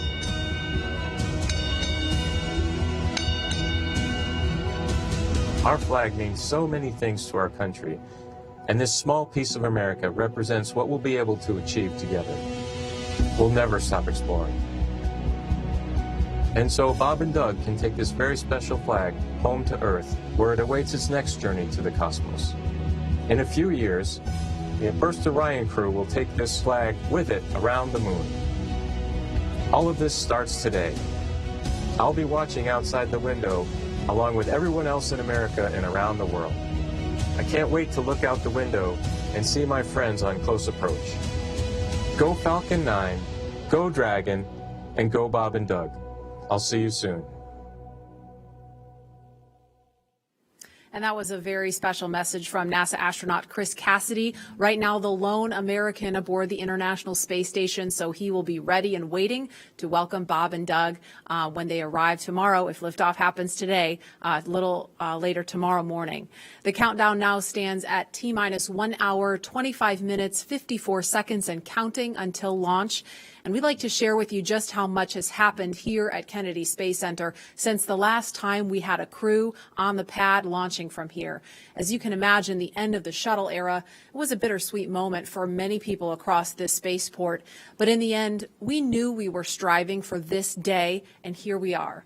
Joining us now is Kennedy Space Center's Deputy Director, Janet Petro, on the comeback we've seen across Florida's Space Coast. She's with Daryl Nail now at OSB-2. Daryl? Yeah, thank you, Marie. Janet, you were just telling me you were there at the crew walkout. Tell me a little bit about what you saw between the astronauts and their families. So it was very historic. It was very emotional. So when Doug and Bob first came out of the doors, of course, a cheer went up from everybody. The Vice President was there, Elon was there, the crew families was there, and of course, Bob, myself, and the rest of the center leadership was there to cheer them on. But then, when they came out and then they went to the families and Bob Benkin said, virtual hug, and he shouted out, virtual hug, and he did this motion, and of course his child also did that virtual hug, and so I guess that's the tradition of doing a virtual hug with the families. And then they, then they walked and got in the Tesla, either side, and the family walked right up to the window of the Tesla and were talking, having a private last moment with their father, hand on the window. It was very emotional. I had tears in my eyes. I don't know how many other people had tears in their eyes, but it was really a special, emotional moment, and everybody was, of course, wishing them well. A lot of I love yous, a lot of Godspeeds, a lot of Ad Astra, take care, all of that. So it was very special. Thank you so much for sharing that with us. And in the context of why it's so important, Janet, you remember, you've been here since 2007. Yep. You were here in 2011 when Shuttle Atlantis came to wheel stop. I've talked to my uncle and father who worked out here. Layoff notices went out like the next day when the shuttle came to a stop. It was a very sad time. Bob Cabana, the director here, called it depressing. Tell me about that time and how far we've come. Yeah, so as you note, it was the end of a very iconic program. A lot of people had spent their entire career working on the Space Shuttle program. So 135 flights, all of them launching from Launch Complex 39, many from 39A, where we're going to be launching from today, and then returning back, at the shuttle landing facility. Those two iconic sonic booms was something that all along the Space Coast people really resonated with, really felt in their hearts and looked forward to. So it was a very sad time, but I will tell you that 30-year program, we had planned for it. The workforce was incredible. There was a lot of people who, as I said, spent their entire career here, and they wanted to safely fly that shuttle out, and then they retired. There was also another large group of people that just wanted to put on their resume that they had been privileged to work on the space shuttle. So the workforce I was incredibly proud of, because they were resilient, they were dedicated, they were committed to safely flying out that shuttle. They didn't skip any steps. And regardless, as you said, that they knew they were getting their layoff notices. I think it landed on a Wednesday. They were getting their layoff notice on a Friday. They were in it till the end to make sure we safely flew it out. And of course, we had 14,000 workers out here then, which we have a lot fewer here today. And of course, our guest operations, you remember those last shuttle flights, everybody around the country wanted to be a part of that experience. And we at the center really leaned forward to maximize how many people we could get both on site and never mind how many people were lined up at the beaches all along the river to watch that last flight. And of course, today with COVID, unfortunately, we weren't able to have any on-site guest operations, which was pretty sad for this historic flight. But I'll bet that there's a ton of people watching from the beaches or from even their TV as we launch here today. I'm sure there is, and tribute to your leadership and Bob Cabana's as well. Getting things turned around here as a multi-user spaceport, getting the commercial entities in here. We appreciate all that you've done to make that happen. Janet Petro, appreciate you being here. Thank you, Daryl. All right, Marie, we'll toss it back to you. All right, thanks, Daryl. And as NASA and SpaceX have worked for years to get to this moment, today's mission opens the door to an entirely new era in human spaceflight, not only for astronauts, but someday for the general public as well. From the beginning, it has been our mission at SpaceX to help make humanity a multiplanetary species. And today's mission is an important step towards that goal. The key to opening up space access for people like you and me is reusability. Without it, traveling to space is just far too expensive for the average person to do. Imagine how expensive a flight from LA to New York would be if you had to throw the plane away after a single trip. A lot. Yeah, exactly. That ticket would cost hundreds of millions of dollars, and almost no one could ever afford to fly. Both the Dragon spacecraft and the Falcon 9 rocket are designed to be reusable, which not only improves the reliability of the vehicles in that they're flight proven again and again, but it also drives down cost. This is essential to enabling not just a handful of people, but rather hundreds of thousands of people to get out there and to explore the moon, Mars, beyond. And I, for one, it is my dream to visit Jupiter's ocean moon, Europa. Leland, you're one of the lucky Earthlings that's had the opportunity to get off the planet and go explore. Where would you like to go next?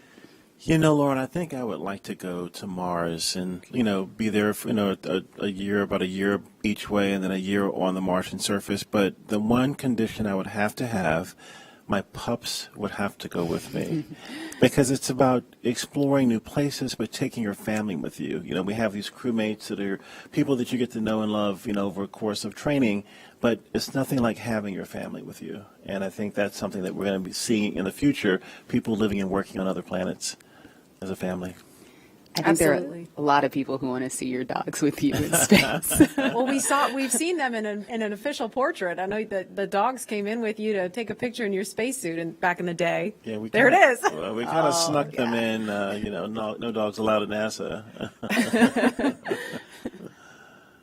Well, they had their moment. They sure did. And knowing that the opportunity to fly to space as a private citizen or a private dog maybe one day is right around the corner, we have a new poll question on Twitter for you. So if you were given the opportunity, would you travel to space? Let us know, and we'll share the results a little bit later. All stations come All right. Well, there is not a lot of cargo. Chief Engineer Technical Poll for launch escape arming and propellant loop.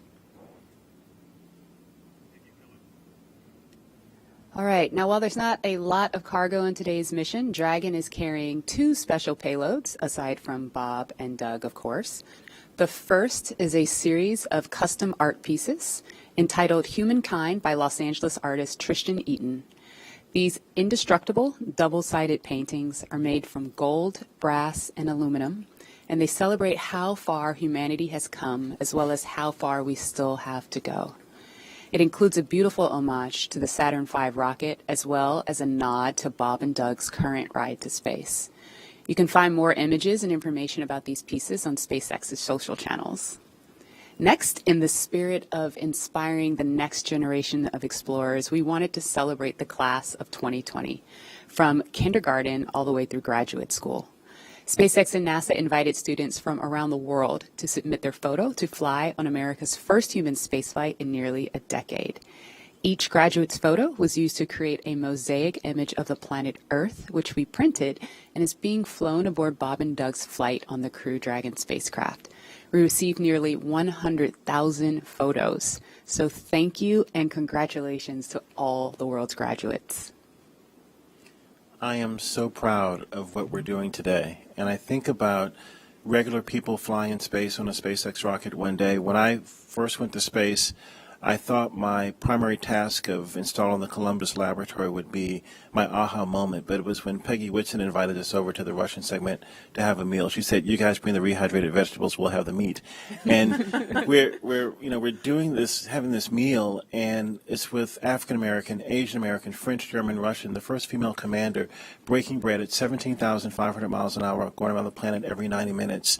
And when I think of that perspective shift that I got looking out the window, flying over my hometown, flying over Leo's hometown in Paris, flying over Yuri's hometown in Russia, it brought us all together as a civilization. And I think that's what spaceflight does for us. The more people that have the opportunity to go to space will feel like it's an international family of people working together for the good of humanity and all humankind.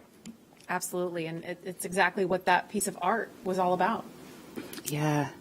And following today's mission, we will be one step closer to a future where we can all have that experience. We can all have that orbital perspective and the ability to explore new worlds. In just over an hour from now, Bob and Doug will be the first people to launch on an American vehicle in almost a decade. For the team at SpaceX, it's really hard to put into words how honored we feel about the trust that Bob, Doug, and NASA have put into our team to carry out this critical mission. I worked on Crew Dragon for 2 years, and I can just imagine what all of my friends and colleagues are thinking right now as they sit in anticipation and excitement for what's to come. Absolutely. And speaking of those who have carried the hopes and dreams of science and exploration, we have a few shout outs to share with you from some big fans of NASA and SpaceX. Wow, we're making history again. The NASA program. I am there with you guys in spirit. Bob, Doug, good luck. I know you'll be fine. I'll be watching and got everything crossed, arms, legs. I'm tied in a knot. Can't wait for you to get back safely. This is the first time a U.S.-built rocket has taken people into space in 9 years. It's quite an accomplishment.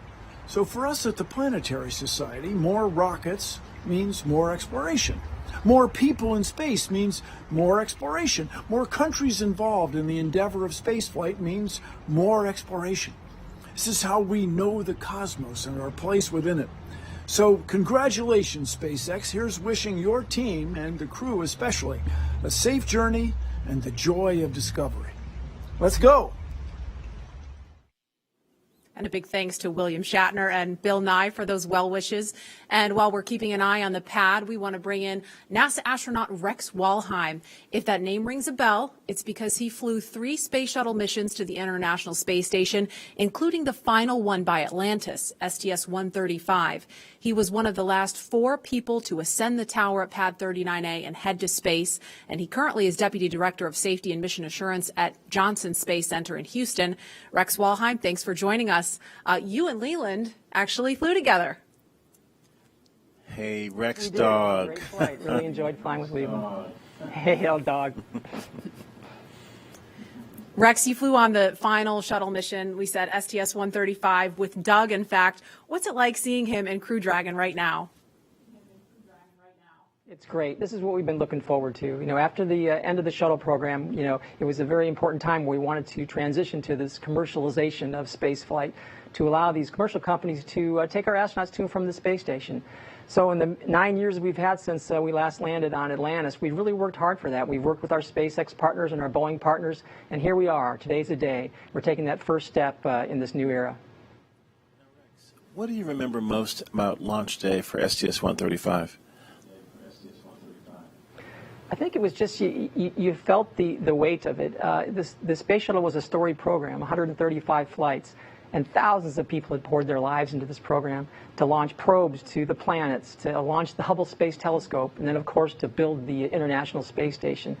So you knew the incredible accomplishments of this program, and so you wanted to finish strong. And then when it finally became launch day, you'd finished the studying, you'd worked really hard, and now it was time to kind of soak it in. And I think that's what Bob and Doug are doing right now. They're sitting on the vehicle, talking to each other, listening to the sounds, and feeling the vibrations as it starts up. And it's going to be a great experience for them. Hi, Rex. What is your take on private astronauts going to space? I think it's great. I think the more we can do to commercialize space, to make access easier, the better we are. And I think that's part of this whole program. You get the cost down, then more people can afford it.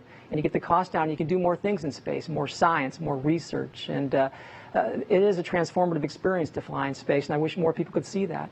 When you look out on the planet, like Lehman was talking about earlier, with your crewmates from different countries all around the world, it gives you a different perspective. It gives you a perspective that we're all crewmates on this planet Earth, and we kind of get that now with the pandemic. We understand that we're all in this together, and that's what the space program does, and I want to see more people get a chance to see the Earth from that vantage point, and I think it'll bring us all closer together. Hey, Rex, a very serious question here. The worm or the meatball? Leland, I saw you dissing the worm earlier. How can you do that? The worm is awesome. I'm so glad to have the NASA worm insignia back. It's great. All right. Well, thank you very much, Rex. We appreciate you. And as we watch Bob and Doug there in the capsule, we are an hour, 10 minutes, 57 seconds and counting from launch, and we're going to send it over to Hawthorne for an update. Jesse? Thanks, Marie. We're just an hour and 13 minutes away from launch, and things are really getting ready to pick up here. Since arriving at the spacecraft, Bob and Doug were helped by our closeout engineers to get into their seats, attach their suits to special umbilicals that provide breathing air, pressurized nitrox, and a communication link to Dragon systems. They conducted leak checks, which were successful, and communications checks with the Corps here in Hawthorne, which is the person who will speak to them directly throughout the entire mission, as well as the launch director in Florida. This is where they are checking their comm path through both ground stations and the tracking and data relay satellites that we'll use to talk to the crew the entire way to the station. That's right, and after those suit checks were complete, the closeout team was able to seal up the hatch, which also got its own leak check, and we confirmed that it was good to go. The closeout team at this point has already departed the area around the pad. They were about 25 minutes ahead of their schedule, and right now weather operators are kicking off their final check on wind speeds at the pad, which are going to be used, and they're really important for that final go, no-go for launch. Before we get to that final go, no-go, various teams at both NASA and SpaceX are going to do some internal go polls, just making sure conditions are good with Falcon 9, the Dragon, the crew, the range, and the space station before the final go is given. So let's check back in with Houston real quick for a status on the team there supporting the space station on their readiness for launch. In Mission Control Houston, led by Flight Director Zeb Scoville, has been pulled, and we're go for launch. All systems on board the station that are required to be healthy for the mission are reported good, and we're standing by. Station power and communication systems are looking healthy, life support systems and thermal conditions are normal, and the trajectory is right on track to ensure that Dragon's flight will meet right up with the orbiting complex as planned. Chris Cassidy aboard the International Space Station is finishing up some tasks, going into his pre-sleep period, and will be able to watch the launch of Bob and Doug. Mission Control Houston will largely be in monitor mode for the first 18 hours of the flight, with the team here really jumping into the mix tomorrow when Dragon gets in range of the International Space Station and we begin integrated operations. So I'll send it back. Everything's green on our board from the International Space Station. Go Falcon 9, go Dragon, and Godspeed to Bob and Doug. All right, thank you, Gary. If you are just now joining us, you picked a really good time because we are 1 hour, 8 minutes and counting away from launch. And this is our coverage for this mission known as Demonstration Mission 2 or Demo 2. Liftoff time still holding for 4:33 p.m. Eastern, tracking no issues with Falcon 9 or Dragon, and we're still waiting for that weather to hopefully cooperate. We're still tracking a few things like precipitation and flight through clouds. We're hoping that clears within the next 20 minutes or so. Over the last 3 hours, our crew members, Doug Hurley and Bob Behnken, donned their SpaceX suits in the historic crew quarters suit-up room and made their way out to Launch Pad 39A. They walked out of the crew quarters building just as every astronaut to fly from this spaceport has done since Apollo 7. They were transported to the pad where the crew now on board the Crew Dragon spacecraft, and we're continuing to get views of them inside that cabin live. Today is a historic launch. It will be the first time a commercially built spacecraft will launch people into orbit, and the first time since the U.S. has sent people to the space station from American soil since 2011 with the retirement of the Space Shuttle program. Over the next hour, we will conduct a series of polls to get ready for launch, have Bob and Doug arm the launch escape system, and begin fueling Falcon 9. Launch is set for 4:33 p.m. Eastern. This will include a 12-minute flight to orbit and then a 19-hour flight to dock with the International Space Station at 11:30 a.m. Eastern Time tomorrow. Today's mission is the culmination of years of work between the teams at SpaceX and at NASA. Demo 2 is going to be an end-to-end flight test. We're going to start with launch today, go all the way to docking with the space station, and then when Bob and Doug come home, splashing down in the Atlantic. And this is going to be the final test for NASA to certify SpaceX for regular crew flights to the space station. And we've been hearing a little from the crew on board Dragon, which they are currently strapped into their seats, as you can see on your right screen. They're already through their seats, or they've already been strapped into their seats, and through communications and leak checks, they're able to follow all the milestones still ahead on those displays just above them that you can see there. Go ahead. Yeah, we're going to equalize the pressures in the common manifolds just to raise them a little bit. So we will be momentarily cycling the tank isolation valves. I just wanted to let you know for awareness. Just wanted to take a pause to listen into the nets. Okay, we appreciate that, Jay. So they'll be getting insight into all of the Dragon and Falcon 9 systems as we proceed towards launch. At T-minus 1 hour and 7 minutes, let's check in with John Insprucker for a status update on both of those vehicles. What's the update, John? Well, the good news is we've had a smooth countdown this afternoon. SpaceX team is working no technical issues on either the Falcon 9 or the Dragon spacecraft. For the Falcon 9, operators have they're actually still in work. They're going to complete in a few minutes propulsion checkouts that are being done on both the first and second stages. The team will be assessing their launch readiness with a final go, no-go poll. That'll come at T-minus 45 minutes, and that'll be followed by propellant loading starting at T-minus 35 minutes.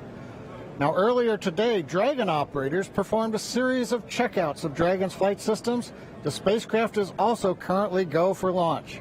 Our NASA crew, astronauts Doug Hurley and Bob Behnken, that you can see inside the Dragon capsule on the right-hand side of the display, they are currently going through the various screens, simple checks. Their hatches closed, suit leak checks are complete, comp checks are good.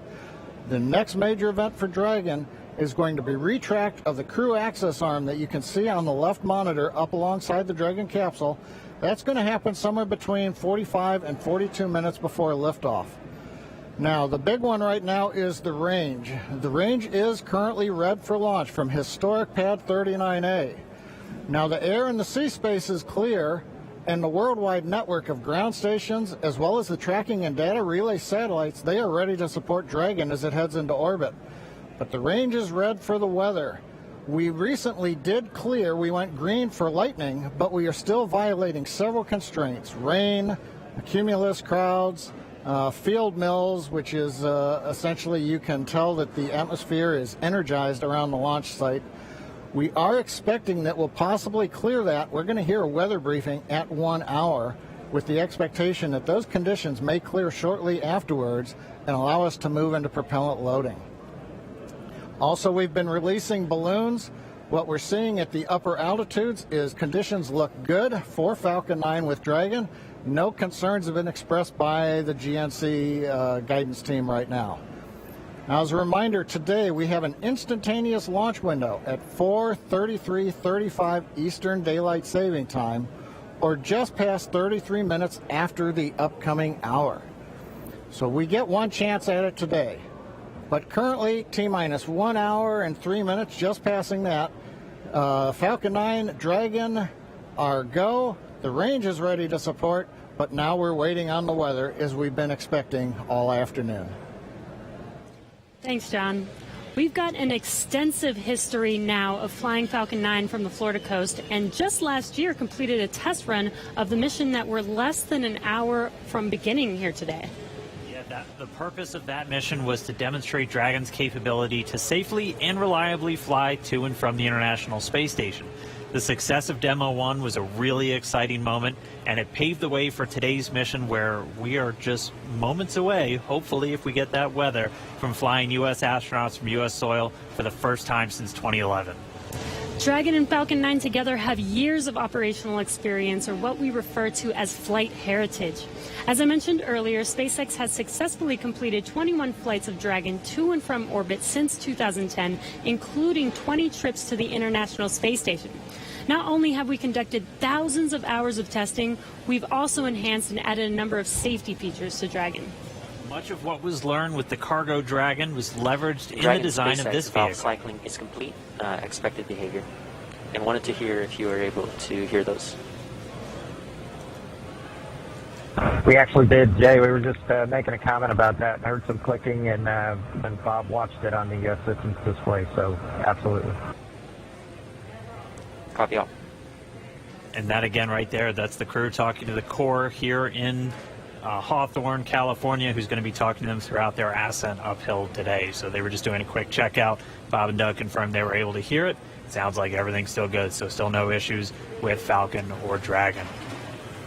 Back to what we were talking through as we're describing these systems, a lot of what SpaceX did with Cargo Dragon has been leveraged into this Crew Dragon.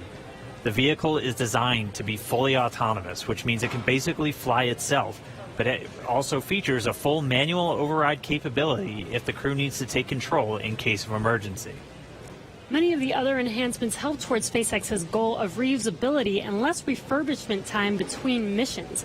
So let's take a closer look at some of these advancements.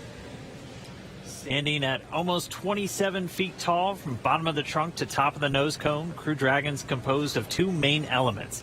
We have the capsule up top, which is designed to hold the crew and any pressurized cargo, and then an unpressurized section known as the trunk on the bottom. And the nose cone at the top of the capsule protects the docking system as well as the guidance navigation control system, or what we call GNC. The nose cone opens for docking and remains attached to the Crew Dragon spacecraft, unlike the previous version of Dragon, and that helps towards our reusability Dragon efforts. SpaceX, we are at T-minus 1 hour. You are go for Section 6. When ready, we report go for launch. SpaceX Dragon, we'll put Section 6 in work. So the crew just has a couple checks, Copy. and when they are ready for launch, we're going to hear them report to the Corps that they are go for launch. Continuing to walk you through the Dragon spacecraft, opposite of that nose cone is the trunk. We can see it on the left-hand screen there, where it's kind of split right down the middle with the left side black and the right side white. The trunk provides an attachment point to Falcon 9, the Dragon capsule, and can carry any cargo uphill. On the outside, one half of the trunk contains a radiator that rejects heat from the active thermal control system into space using SpaceX's new Pica tiling technology. The other half contains solar cells that are used to charge the spacecraft's batteries during flight. SpaceX Dragon, Bob and I are go for launch. And you heard that call out right Copy, there. go for launch. Next up will be the go, no go pull at T-minus 45. Bob and Doug are go for launch, and Okay, next copy. up, We're holding in step 6.5. you're hearing it live from the nets. This is amazing, very exciting. The spacecraft is designed to accommodate up to 7 crew members with modular seats that can be removed and replaced by additional cargo. The seats are made of carbon fiber and will be custom sized for any crew members flying on board. That control panel that's centered between the pilot and commander seats consists of 3 touchscreen displays, and that just again allows the crew to operate the vehicle and fly it manually, but also look at all of their procedures, relative position over the Earth, the space station, any alarms, alerts, anything that they could possibly want to do on Dragon is through those touchscreens. And lastly, our Super Draco launch escape system is a key safety feature of Crew Dragon, giving the crew the ability to safely escape from the time of launch all the way to orbit. And that launch escape system was put into work a little bit earlier this year, again on that in-flight abort test. As we look to the future beyond this test flight, the first operational SpaceX crewed mission for NASA will be a little bit later this year after Bob and Doug come home. NASA astronauts Mike Hopkins, Victor Glover, and Shannon Walker, and Soichi Noguchi of the Japan Aerospace Exploration Agency, or JAXA, were chosen to support this mission, being called Crew 1. But today, Doug Hurley is the spacecraft commander for this mission. He previously flew on 2 space shuttle missions as the pilot on STS-127 and STS-135, which was the final space shuttle flight. Here's a closer look at Doug Hurley. Please review your launch commit criteria. Again, this is to review and confirm a violation launch commit criteria. We are tracking one issue Very excited. with Yeah, very weather excited. still. And I think we'll need to track that all the way down to launch to clear that. This will also go for arming and launch escape system and go for propellant load. And this is the on Countdown Net reporting that the technical poll is completed. All systems are proceeding. We're monitoring the weather as LD briefed. We're also looking at a watch item on a hydraulics QD rod ring. Ring pressure will come up at -8 minutes 30 seconds, and we'll be able to verify decay rate. No concerns at this time. Everything's reading nominal, but watching that item. No other constraints on Falcon 9 or ground systems.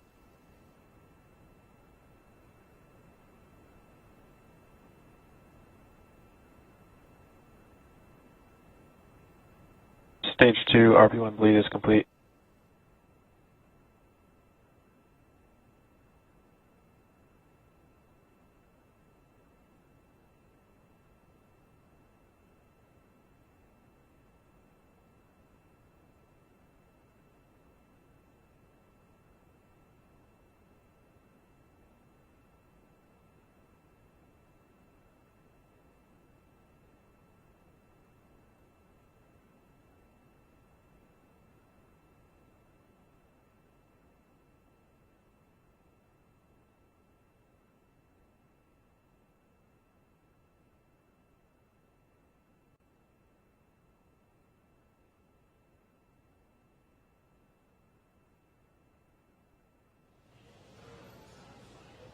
All right, we just crossed the 55-minute mark away from launch. Sitting right next to Doug Hurley, who's closest to your screen, is NASA astronaut Bob Behnken.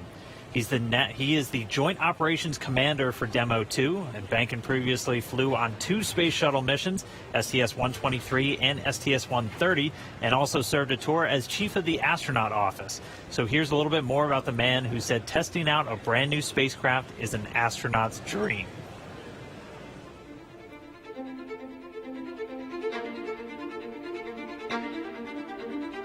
When you go through the launch day preparations, there's a lot of moments that kind of stand out to you. One is the kind of the celebratory piece of it, which is that you're walking out of the suit up room and getting in the vehicle that's going to take you to the launch pad. When you close the hatch, that's really when Doug and I are in the vehicle, and it's our vehicle, and we're really in control of the mission at that point. Test pilots, their task proved that man could fly into orbit around the Earth and return live and well to talk about it. There's always a balance of managing risk as you go forward to execute a test point and figuring out a way to collect the data. We hear a sound. Okay, is that sound an expected sound? Or we see a light, is that light an expected light? What's the source of it? Does it sync up with something else that's going on or not? So trying to dissect all of that in real time in your head is, a lot of things happen like that on launching of a vehicle.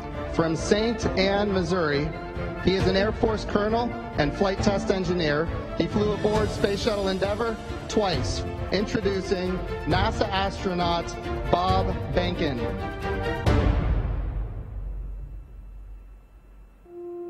My career at NASA has kind of spanned a couple of decades at this point. I arrived with the class of 2000.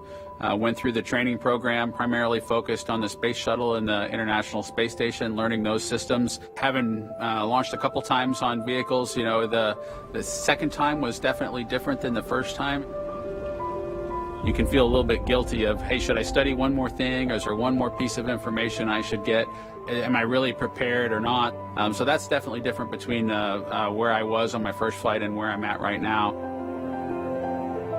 It's been really interesting, I think, for both my wife and I to have gone through the process of seeing each other launch in space. I've seen her take that risk and had it be in front of her, and I've done that to her. And there's just something different about watching a rocket launch when there are people on board. You feel a little bit differently about the pit of your stomach, and I can only tell you it's multiplied significantly when it's somebody that you know, and then somebody, of course, that's a family member. It's even multiplied more. For me personally, as a spouse, watching everything that Bob has put into this over the last 5 years, The dedication that he's shown, the perseverance is pretty special. For both of us, though, the way our minds work, it won't be until sort of the mission is complete that you have really a chance to savor it and celebrate it. This is a huge accomplishment for an Air Force flight test engineer to be part of the demonstration mission of a brand new vehicle. It's going to be amazing. Without a partner that has that same appreciation, I think it can be challenging for some folks. There's a lot of work and a lot of time that takes away from family that that my spouse appreciates, and I love her for that. Really, my role on the Demo 2 mission is to make sure that we get this vehicle tested and evaluated so that we can move on to more operational missions at the International Space Station. We've got a lot of objectives on board the vehicle that we need to accomplish to really make sure that it's good to go. We'll make sure all those systems are working during the test flight so that the future missions will have them available even if they don't plan to utilize them. Through years of the NASA team, helping to share that experience and teaching them the lessons that we've learned by going through this. Now there's another capability in the U.S. besides NASA to operate something of this magnitude. When is the last time humans launched on a new vehicle? Certainly on the American side, it's been several decades. Now we're in a time when we've got multiple vehicles under development.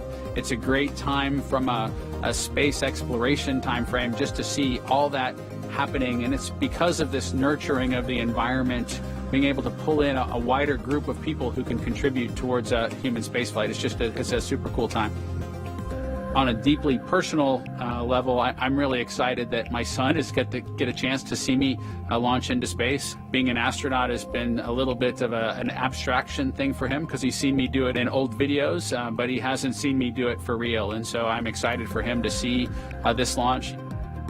I want to thank the entire Commercial Crew Program team that's worked together to get to this point where we've got vehicles in the launch pad ready to head to the International Space Station.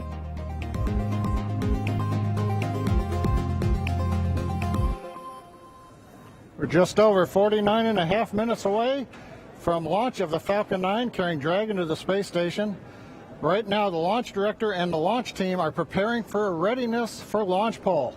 In this poll, the 13 members of the launch team will electronically indicate a go for launch. This is also the go for propellant load. Now, we're going to hear that in a couple of minutes, so while we wait, we are tracking you watching from all over the country. We're seeing large numbers of you logging on or tuning in from coast to coast, as well as around the world. We want to know, is this your first time watching a launch live? If not, how many have you seen before? Tell us using the hashtag LaunchAmerica from your favorite social media website. As for me, this isn't my first one. I've seen a lot, but everyone is exciting.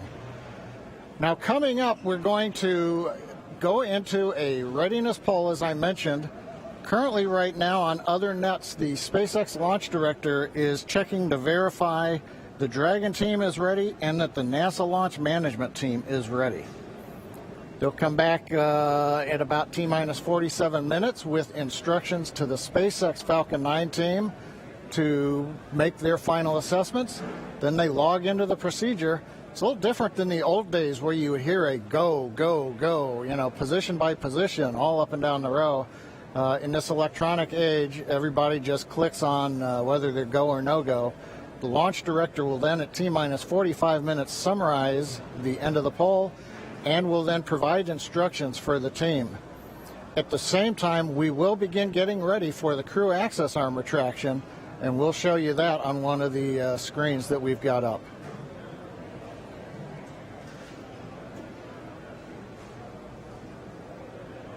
Now, currently, we are continuing to monitor the weather. The weather is still red. It is improving. We're looking at one cell between the radar and the pad. We're keeping our fingers crossed that conditions will improve, but we're going to be watching that for about another 15 minutes.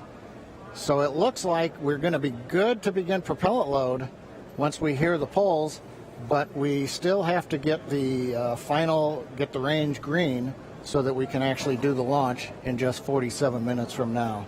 Let's listen to the countdown net for a moment.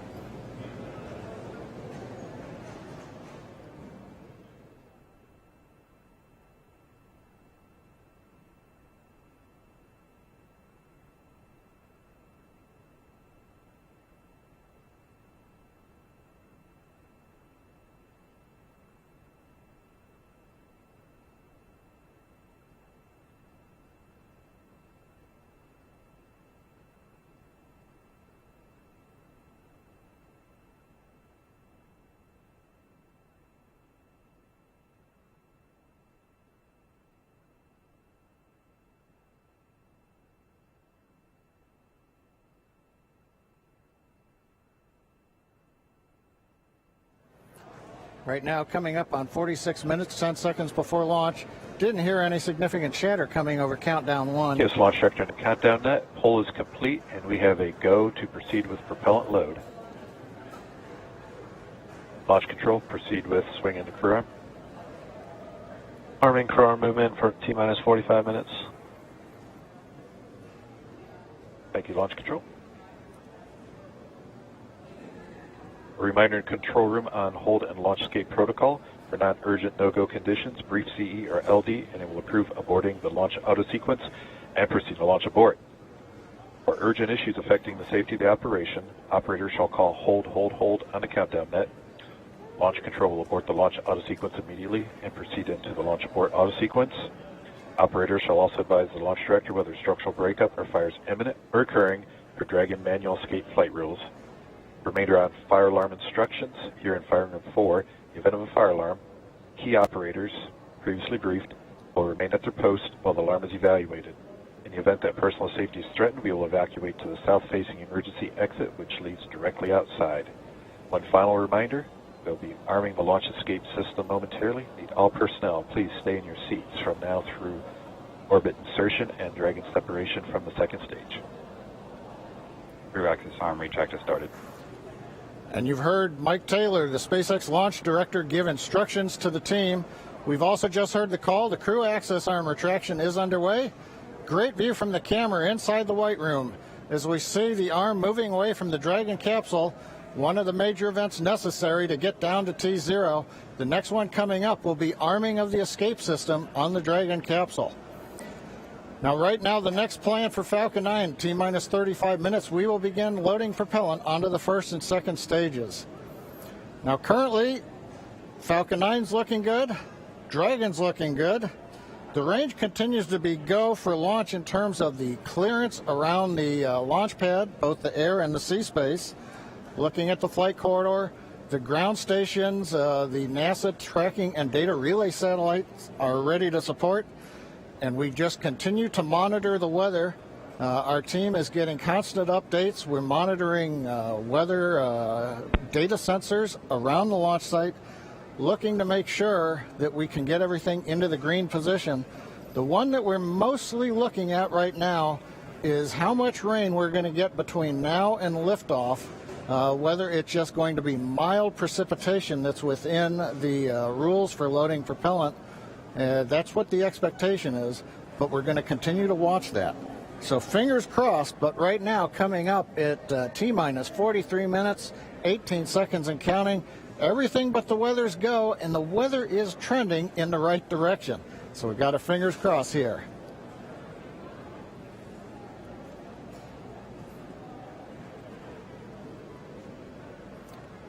At this time, we're going to send it back over to Kennedy Space Center as the action is picking up on the launch pad. Thanks, John I. Now that countdown clock is continuing to tick, and we are 42 minutes and 46 seconds away from launch. Now, as you just saw, the crew arm retracted. That is the last major visual milestone before liftoff. And we should be hearing out on the net soon confirmation that the launch escape system is armed. When that happens, all 8 of the Super Draco throttle valves are opened, which means that those engines can ignite. For section 7. Okay. So that means those 8 throttle valves are opened, and if those Super Dracos needed to fire in order for Dragon to escape off of the pad, they could. And so things running just a little bit ahead of schedule right now. Field lead is complete.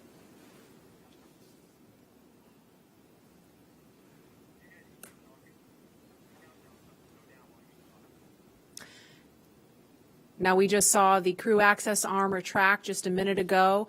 We saw NASA astronauts Doug Hurley. In 7.2, our visors are closed, and we're arming the launch escape system. So we just heard the astronauts confirm that they are about to arm the launch escape system. That happens just before fueling begins, which we expect to happen in just a couple of minutes. We saw Bob and Doug suit up a little over 3 hours ago. Then we watched them drive out to Launch Complex 39A. They were assisted by the SpaceX ground team with Crew Dragon ingress. That happened a little before 2 o'clock this afternoon. And then we saw the spacecraft hatch close. And again, just a minute ago, we saw the crew access arm retract. We just heard that the crew armed the launch escape system. And in just a few minutes, we are going to hear the call that they have started propellant loading.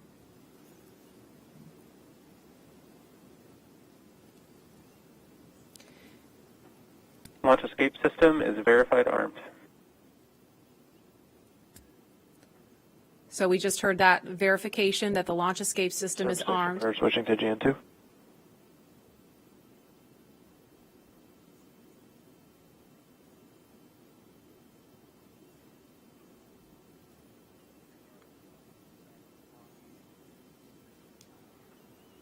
And we are going to send it over to Hawthorne to take us through prop loading. Jesse? From the parachutes to the launch escape system, SpaceX has designed Crew Dragon and Falcon 9 to be the safest launch vehicle ever flown. And joining us today, we have SpaceX's Nick Picone, who was our mission manager for our in-flight abort mission earlier this year and currently works on the Starlink team. Thanks for joining us, Nick. Hey, Jesse. I'm here at the Launch and Landing Recovery Center with the recovery team and our Dragon ground operations team monitoring the launch. Awesome. Can you tell us more about the critical safety features on this new version of Dragon? Sure. So Dragon 2 was designed with long-term reuse and reliability in mind. So fundamentally, there are multiple layers of redundancy to any of the failure modes that we could conceive of, that NASA could conceive of when we were working to design and test this vehicle over the past few years. But in the event that we encounter an unforeseen failure mode or multiple failures which push us outside of our design space, Dragon also has backup systems and operational controls intended to keep Bob and Doug safe. I'm sure you've heard a lot about it today, but the launch escape system is the primary backup system that we have from the moment that the vehicle is here on pad being fueled all the way up until orbital insertion. At a high level, the launch escape system, in the event of a major Falcon anomaly or emergency, will terminate Falcon thrust, separate Dragon from Falcon, and it'll use Dragon's 8 Super Draco engines to quickly pull the vehicle away from any kind of Falcon anomaly. And you talked a lot about the launch escape system. How exactly is that activated? Is it autonomous? Is it manually activated? Definitely. So for this system to work as designed, you have to remember that the vehicle could be flying at hundreds or thousands of miles an hour through the lower atmosphere. So it's really important that it's extremely fast and highly reliable with very low chance of false positives. The launch escape system fundamentally is set to look at a set of pre-programmed criteria which are on board the vehicle. Dragon and Falcon are looking at high rate telemetry, looking for abnormal vehicle dynamics, loss of communication between critical systems, or manual commanding. Our launch director and chief engineer, who you've heard a lot from today, are capable of sending a manual command to Dragon to initiate a launch escape, and Bob and Doug are also always able to actuate the launch escape handle and initiate a launch escape themselves as well. Now that the system is armed, all of this is currently active on the vehicle. Wow, it sounds like there's a lot that goes into it. And we did have an in-flight abort test earlier this year to test this out. Can you tell us what we learned from that test? Definitely. It was possibly the most flight-like test of an orbital class booster in history. It was a fully flight-like test using a full Falcon 9 rocket, which we had to knowingly destroy in order to get this fully integrated system. For folks who didn't get a chance to see it, the vehicle followed a normal crew launch trajectory about a minute and a half into flight. We had Dragon autonomously trigger the launch escape system based on a reconfiguration of those triggers I was just talking about. For propellant load. Thankfully, we had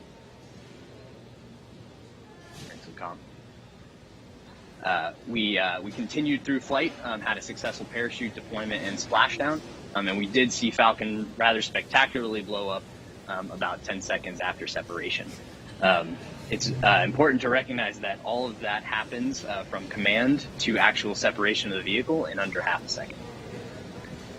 Wow, yeah, that sounds amazing. Thank you so much, Nick, for joining us and talking through those details with us. Enjoy the launch today. So we're going to send it back to KSC with Lauren. Thank you, Jesse. We are about a minute and a half away from propellant load. At T minus 35 minutes, we should hear the call out on the nets that propellant load has started. So that's about a minute and 13 seconds away.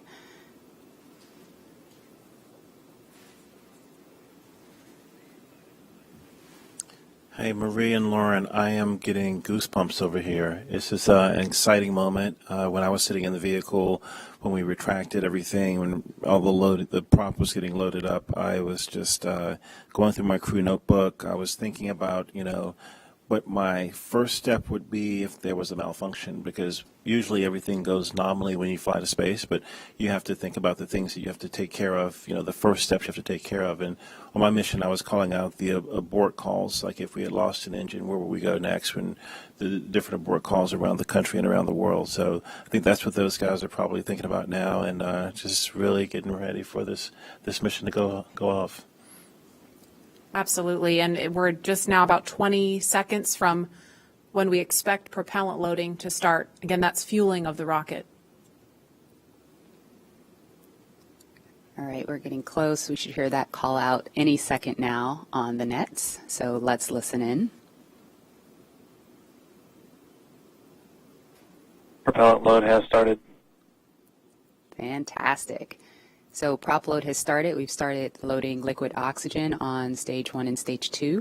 Liquid oxygen and RP1, which is our rocket grade kerosene.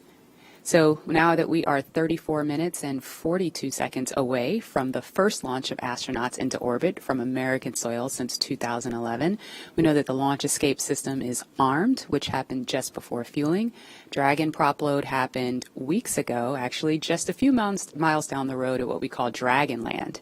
And those propellants, which are MMH or monomethyl hydrogen, that's our fuel, and NTO, or nitrogen tetroxide, that's our oxidizer, those not only feed the Draco engines that propel Dragon on orbit, but they also supply those 8 Super Draco engines of the launch escape system.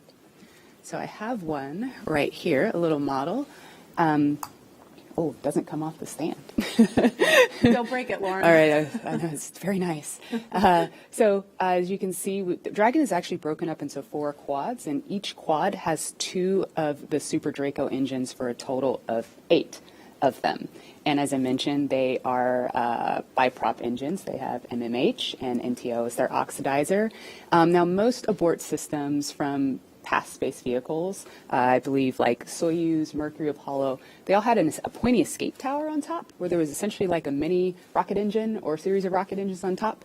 And if they weren't used, that escape tower would have to jettison itself from the vehicle. If it was used, it would be used to lift the vehicle off of the rocket.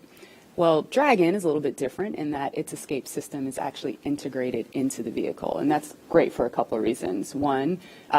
One less thing you have to jettison on a nominal flight, and so they're pretty dormant, just those throttle valves open unless they're used, and hopefully they never have to be. The other thing that offers you is the ability to escape from the pad all the way to orbit. Right. Because if you jettisoned your escape system prior to that, you couldn't. That's a little Dragon there. Again, right. New era, much safer design. Yeah, absolutely. Thanks for walking us through that, Lauren. Again, the launch escape system is armed. That protects Bob and Doug so that if something were to go wrong, they can shoot off of the pad away from the rocket and parachute to safety in the ocean. That is such a crucial safety capability. And so now we want to go over to Hawthorne for an operational update with John. Thanks, Marie. We are counting down those final minutes. Everything is still looking good on the Falcon 9 and the Dragon vehicles for an on-time launch, but weather is trending the wrong way right now. We're keeping our ears open in case we hear that the weather is going to be no-go for the rest of the count. Right now, we are counting down at T-minus 32 minutes. Stage 1 locks and Falcon 9 RP1 did fluorides begin are nominal. propellant load at T-minus 35 minutes, right on time. The propellants we use on Falcon 9 are a fuel, which is rocket-grade kerosene, also called RP1, refined petroleum. We use an oxidizer, and that's the super chilled liquid oxygen, or LOX as we call it. Those two propellants come together, but they don't light, so we need an ignition source to complete the fire triangle. For this, Falcon 9 uses a fluid called T-tub. You might see that just before first stage ignition, or maybe later in the second stage ignition. You get a green colored flame as the T-tub comes out into the oxygen, and that ignites the main engines right before the rocket takes off or the second stage engine lights.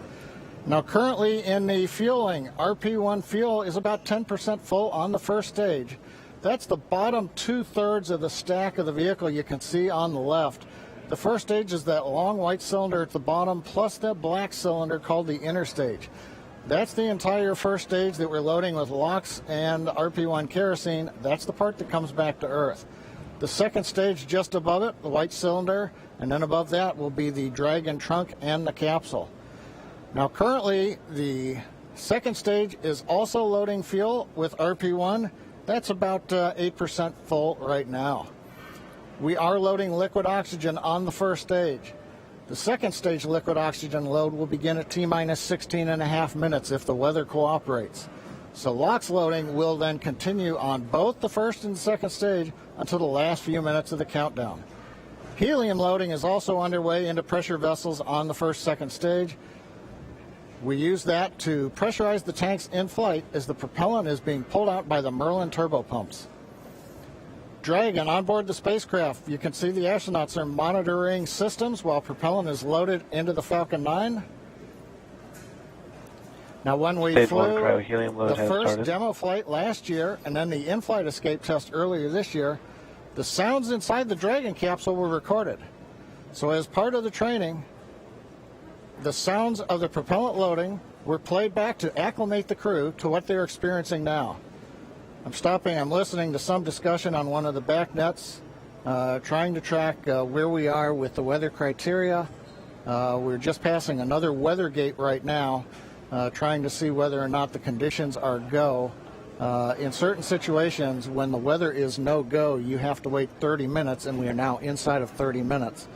But if the cloud moves away, if the conditions improve, we may be able to continue the countdown for another 14 minutes and reassess. So we're waiting to see whether or not we can continue the count.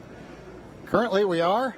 The range, they're ready to support with no problems in the air and the sea space area. But again, the weather, that's the one that's looking bad, and we're going to continue to listen. And as a reminder, today we have an instantaneous launch time. So at this point, if we hear a hold for any reason, we're going to have to stand down and target our backup launch opportunity on May 30th.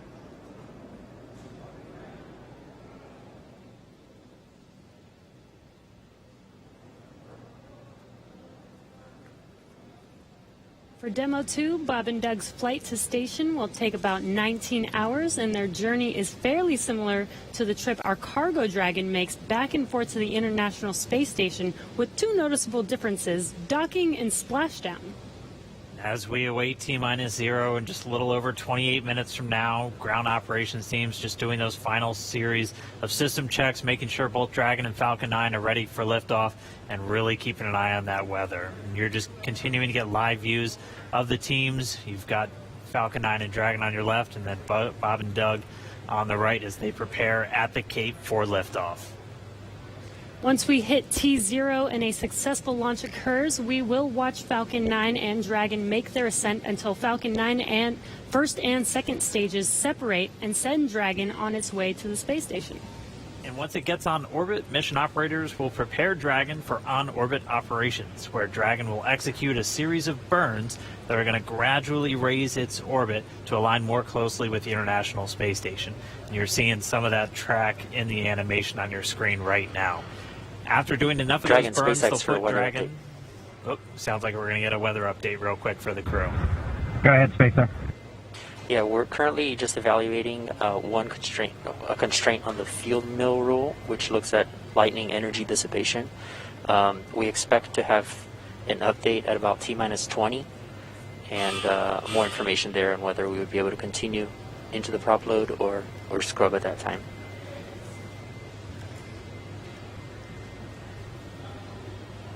Okay, Jay, thanks for the update. We appreciate it. Copy. So I'll give you some more words in about 6 minutes. Okay, so it sounds like we're going to find out in about 6 minutes if we're going to have enough time. And John, I was referring to a couple of those weather situations where we have to have a certain amount of time. In this case, with the field mills, about 15 minutes. So they have until about 16 minutes and 30 seconds to really make sure that we're going to have enough time for that to dissipate. So we're going to be listening for that weather update in just a couple of minutes, but it is going to be a pretty interesting trip uphill for them once they actually get on orbit.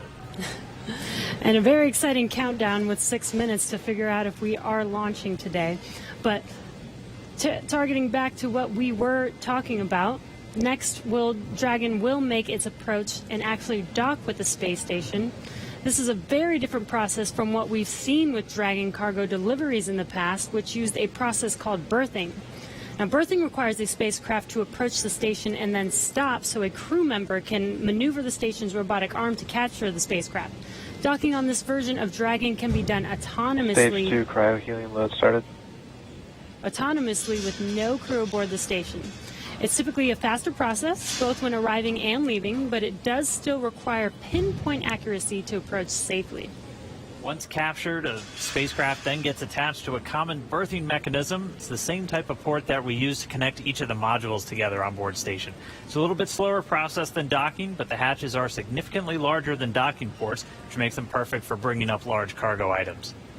And Dragon will spend up to 120 days docked before preparing to return home. Following successful completion of Dragon's test objectives and cargo loading operations, the crew will close out the cabin, perform final system checks, and configure the vehicle for undocking. Once the automated undocking sequence is complete, Dragon will complete 2 departure burns using its Draco engines, pushing it away from the space station. And then after Dragon departs the station, it's ready for its trip home. And that'll have deorbit entry and landing and a number of other operations. If you're looking at this animation, it might look like we're playing the one we played originally in reverse, because that's kind of how it goes, but just a little bit quicker.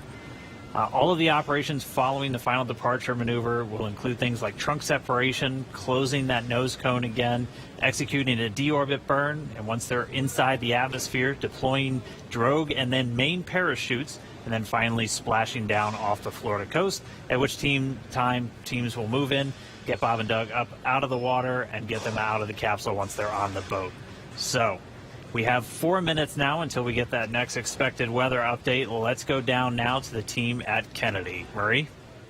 All right, thanks, Dan. If you're just joining us, we are now T-minus 23 minutes and 48 seconds from the first launch of astronauts to the International Space Station from U.S. soil in 9 years. We're going to find out in less than 4 minutes if the weather looks good for that. And this will mark the beginning of a new era where more people will be able to fly to space than ever before. In fact, we took a poll a little bit earlier to ask you if you had the opportunity to fly to space, would you go? And 86% of those of you watching answered that you would go to space. That's an incredible number. I think, realizing that you don't have to be a military astronaut or a NASA astronaut to fly in space. You can be a regular civilian, just a regular person going up to space on a SpaceX type rocket. So I think that's why the numbers are so high. Yeah, and we are really thrilled to see all the folks watching along online. I know we certainly hope that that this is a go, but we're going to hear a little bit of a weather update in less than 3 minutes now. And Leland, I know they're waiting for a weather update, and they've come, almost all the way down the count. What do you think Bob and Doug are thinking about right now? We on SES 129, we were having some weather problems, and I think we were getting close to the countdown, and then it seemed like the sky just cleared up right above our heads. We saw it, and we knew where we were going. And, we always know that, you can have any types of delays, fuel prop delays, all kinds of things that can happen, but we've trained over and over and over again for these types of scenarios. And so, we want to be safe. We want to be safe for our families, and we'll, do this another day if it doesn't work with the weather. I love that John I always says weather. It's that thing that everybody talks about, but no one can do anything about it. I know. And it is this interesting thing of just, succumbing to Mother Earth. She's going to tell us if we can go or not today. Right. Yeah. Well, if it happens, look at it this way. Bob and Doug got one really great rehearsal in, right? It's always best to practice and practice and practice, yes. So again, we're less than 2 minutes now from that weather update that is going to go directly to Bob and Doug, and we will quiet down so we can listen in for that, because I know we can't wait to find out what that is. And those of you watching that have been following along, we are eagerly awaiting to hear whether the weather is going to be a showstopper today.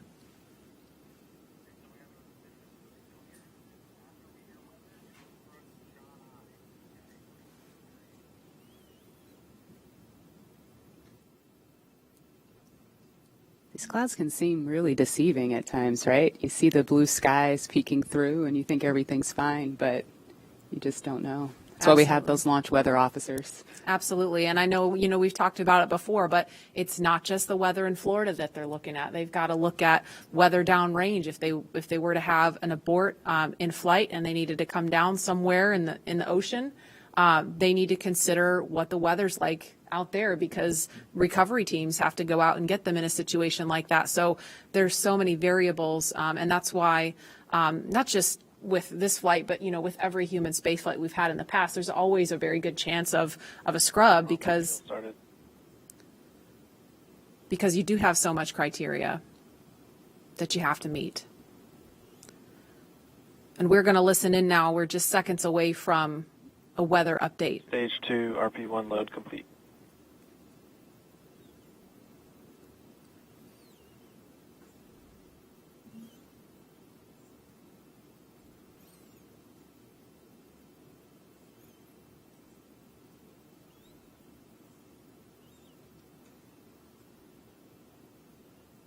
That is liquid oxygen you see venting off the rocket. That's completely normal and expected. We're standing by for a weather update. Unless you can give us another 10 minutes, I don't think we're going to get there with any of the rules today. I'm going to give you 10 minutes.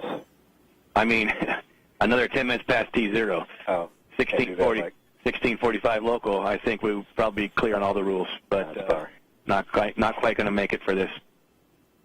Okay. We're going to check back in with you in about 2 minutes, and then I'll call it up at about T-minus 17 minutes. Okay. Yeah, there's some of them are starting to count down, but we still have one above 2,000. So if that gets below,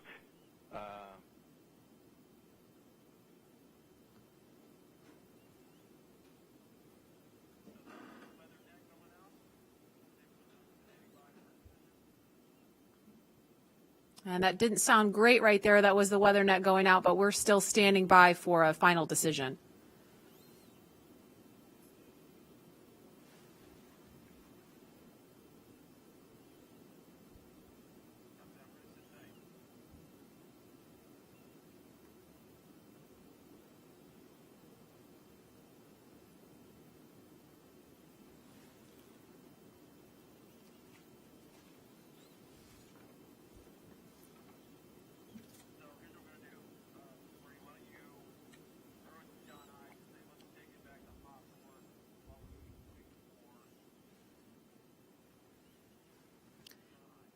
And we're going to continue to listen in for an update. But in the meantime, we're going to go over to John Innsbrucker at SpaceX headquarters in California. John? And Dragon SpaceX on weather. We're still T-minus 18 minutes and counting. LD is we are still red on weather.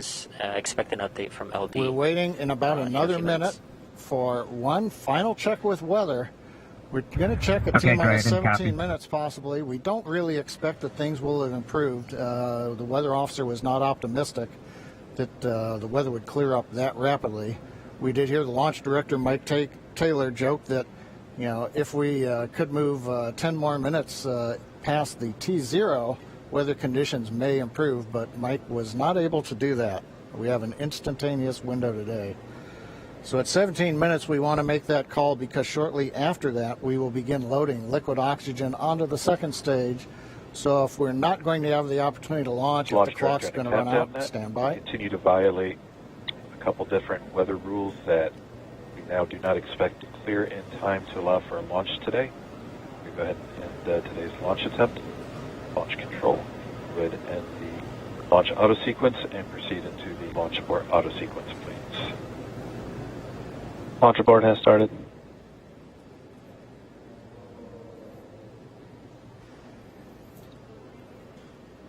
And Dragon SpaceX, unfortunately, We are not going to launch today. You are go for 5.100 launch scrub. 5.100. It was a good effort by the teams, and we understand, and we'll meet you there. Copy all. We've heard the call from the crew. They have been informed. Launch Director Mike Taylor has called a scrub for the day, and we got the feedback when the Dragon team informed Bob and Doug. They said we gave it a good try, but they understand, and we are here to try another day. So right now we did officially hold the clock. It looks like at T-minus 16 minutes, 54 seconds. The launch automatic sequence that controls the Falcon 9, the loading of propellants, the cycling of valves, that is also stopped. We now proceed into what is a normal scrub sequence for us. We practice this every launch. So now we move into safely taking the propellants, the pressurization gases back off the first and second stages. As things get into a safe configuration, then we will disarm the escape system on Dragon, and we'll bring the crew access arm back around the spacecraft. So right now, we got down to just inside 17 minutes. The hardware was working very well on both Dragon and spacecraft. We had the fuel loading going on. We had liquid oxygen loading going on, everything but second stage. And the weather just needed a little bit more time to clear the conditions. We didn't have that time because we had an instantaneous window. And so with that, SpaceX launch director had to call upon the input from weather, Dragon, had to all call about 30 a minutes. scrub Thank for you, the bye. day per the safety rules that we have for this flight. So right now the team is undergoing the post-scrub operations on both Dragon as well as Falcon 9, working with the range. No issues being reported right now as we start to go through that sequence. Everything looks good.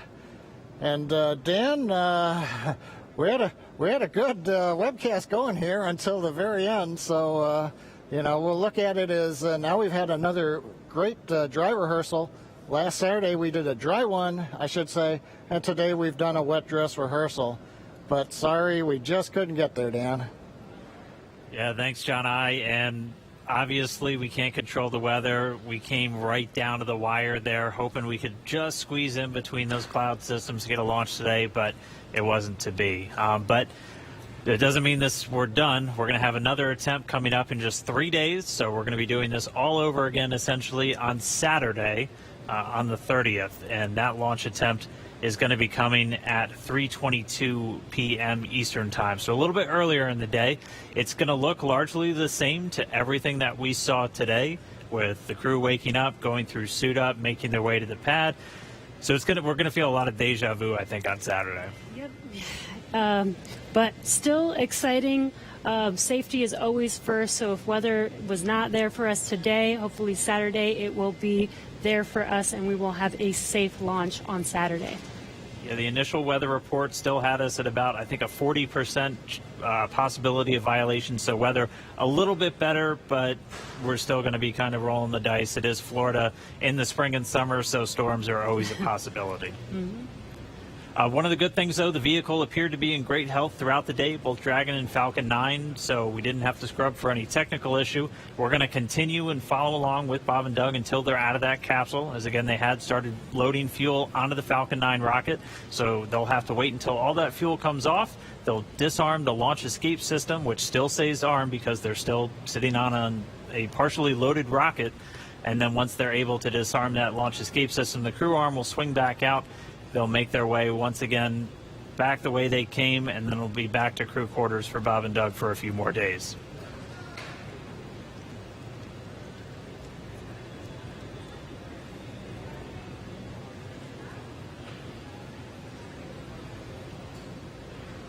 But if you're just now tuning in, wondering why we're not still counting down, we did have a launch scrub today. We were just a little under Stage 17 1 LOX minutes. and fuel flow rates are nominal for offload.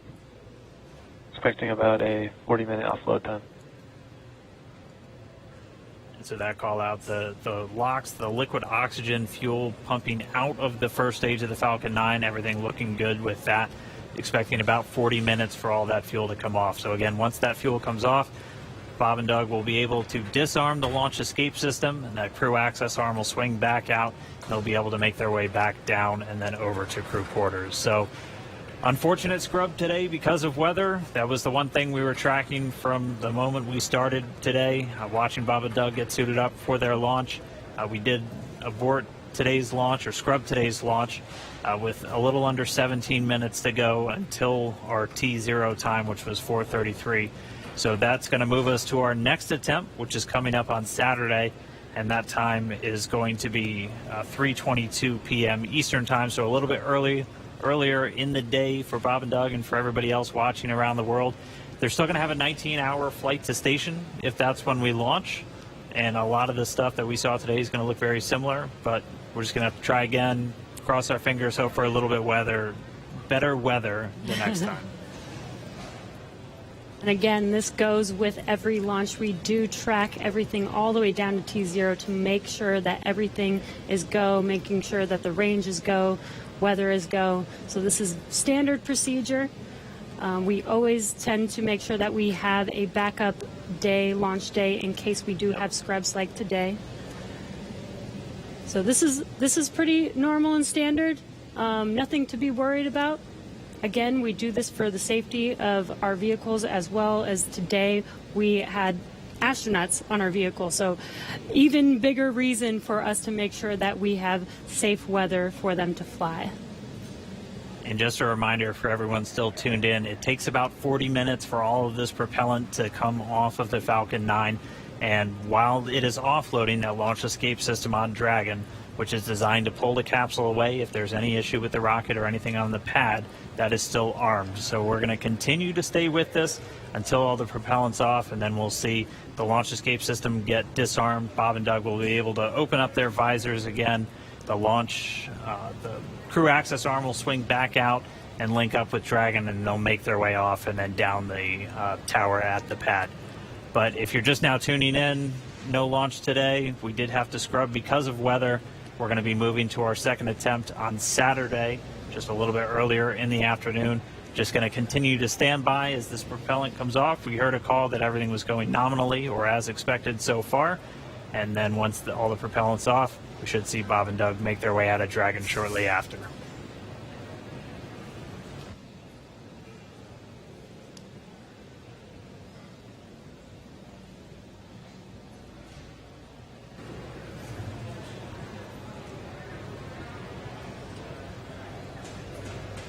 And what you're seeing on your screen is a live view of Bob and Doug on the right side inside of Dragon as they're waiting for propellant to be removed from the vehicle so that it is safe for them to disarm the launch escape system.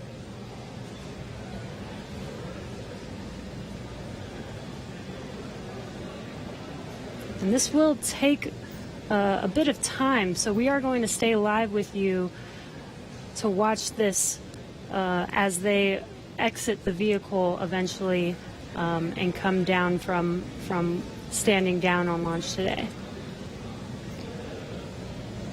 Up until the point of the scrub, we had a really clean countdown, weren't tracking any issues with Falcon 9 or the Dragon spacecraft, so always a good thing to see. We did have to scrub because of that weather. To be a little bit more specific, we were still in violation of one of the weather criterias. It was the strength of electric fields in the atmosphere that the 45th Space Wing and other weather operators are monitoring around the launch pad. And that's one of those rules where we need a certain amount of time if we're in a violation. In this case, nominal, roughly 50% on stage 1 LOX and fuel, 85% on stage 2 fuel. So the propellant offload on Falcon 9 continuing to go well.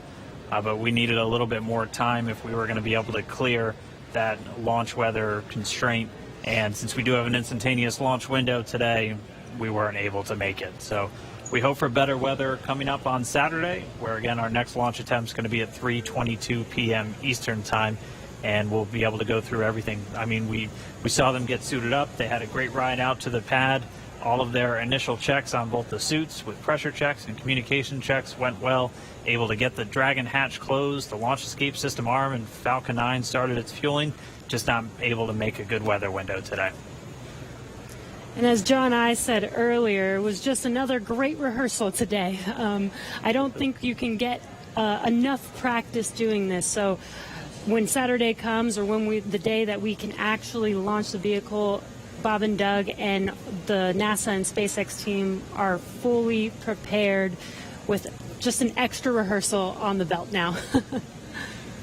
Yeah, as we had talked a couple of times throughout our countdown, the weather is a lot more complex when we're launching humans. You have some more stringent requirements in place, not only around the pad, but in the case of this launch today, we were also looking at whether the entire ascent corridor, as we call it, so basically the entire way that they were flying up the east coast of the United States in this launch today, we're monitoring that weather because those are areas that if they have an ascent abort, or basically Dragon firing off of the Falcon 9 while they're flying into space, we have to make sure that conditions are good in the sea states around those areas, just so they're not going to be landing in the middle of a hurricane, which we did have a tropical storm forming right off the coast of South Carolina today, just to help complicate things a little bit.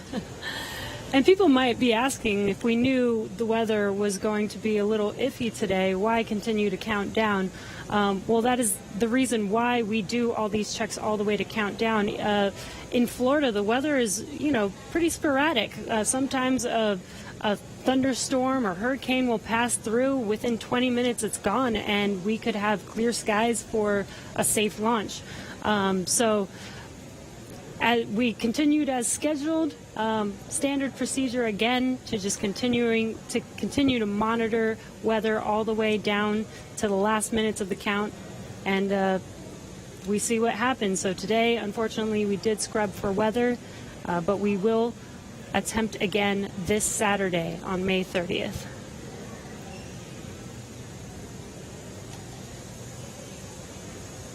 And Dan, Jesse, a couple of things to add on there. Right now we are 11 minutes after the scrub was called. Liquid oxygen and fuel are coming off of the first stage. Hard to tell from the view. It's still a little misty around the tank because there's locks on board. But we're between half and a third of each of the fuel and LOX tanks filled on the first stage. So propellant coming out right per plan. The second stage fuel tank is offloading. That's going slower, but it's also a smaller tank. It doesn't take very long to either load it or to offload it. The other thing that we're working on is the high-pressure helium spheres, as well as the nitrogen spheres for the landing leg system. The pressure will be brought down on those, eventually getting it down low enough to where people can re-enter the pad area. So right now, the team is preparing, once they get a permission, the SpaceX ingress-egress technician team will come back inside the caution area around the pad, make their way up when conditions are right, open up the hatch and assist the astronauts out of the Dragon. I'd like to point out that for those who are wondering whether or not, having gone through this, putting propellant, pressurization gases on, getting fairly close to launch, whether that has done anything to wear out the Falcon 9 or the Dragon, the answer is no. If you can recall, the Falcon 9 is designed for at least 10 flights, and about the time we get up to a 10th flight, we'll be doing testing to find that we probably got enough margin to continue keep flying. So this is the very first flight of a new first stage and a new second stage. So we haven't even gotten through the first flight. And in all of our margin calculations, we also take into account the fact that we may scrub a launch. So even today's operation, where we have pressurized and we have stressed the vehicle a little bit, that's taken into account in our design and our qualification testing. The other good thing is that the most stressing part of the flight for the Falcon 9 on the first stage is the re-entry. So we didn't even get through that. So we're sitting here on the pad. It's a fairly straightforward situation and not stressing on the Falcon 9. And on the Dragon spacecraft, with the human rating factors to carry crew, there is enough factors of safety, margins of safety, redundancy, that just having two people on board and closing the hatch and even pressurizing the propellant system does not eat into the margins of the Offloads vehicle continue nominally, significantly. 30% on stage 1 So launch, right now everything's 35% continuing to stage 1 offload. fuel. The automatic sequences that we use routinely, both at the launch sites, Kennedy Space Center, Cape Canaveral, even Vandenberg Air Force Base, as well as in our Texas test site for first and second stage, those sequences are running. Propellant is coming off of the vehicle per plan. And we see Bob and Doug up in the Dragon spacecraft, just waiting when we can get up there, open the hatch, and help them egress and come on back down the tower. And the other thought I had, Dan and Jesse, is right now we are coming up on what would have been T0, and I'm wondering 10 minutes from now whether the weather officer would turn around and say, yes, it turned good. You just didn't have a long enough window. We only had 1 second and we needed 10 minutes. So we'll have to ask offline and say, hey, did the weather conditions improve? And one thing I'll tag on to that Dan was mentioning and Jesse was talking about, the launch opportunities. The launch window does move earlier on Saturday a little bit. So it just happened to be Orbital Dynamics said today, if you want to go to the International Space Station and you want to launch northeast, which is the approved trajectory, you have to go right at 4:35 p.m. Eastern Daylight Saving Time. You pick another day, the T0 moves.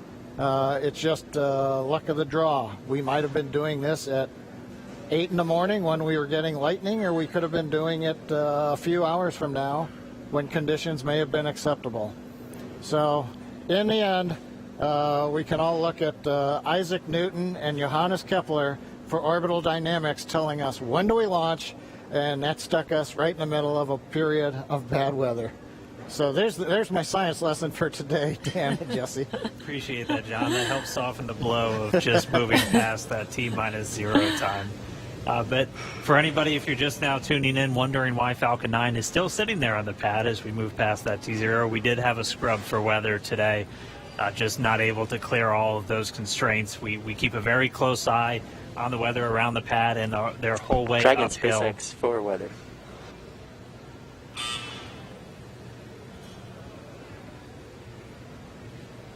Right now, Bob and Doug are still inside of Dragon, go ahead for weather. Yeah, I just wanted to give you some more words on the scrub rationale. Yeah, so we basically scrubbed due to 3 rules that we were violating. All 3 would have been expected to clear 10 minutes after our T0 time. And those 3 were natural lightning, the fuel mills, and the attached anvil.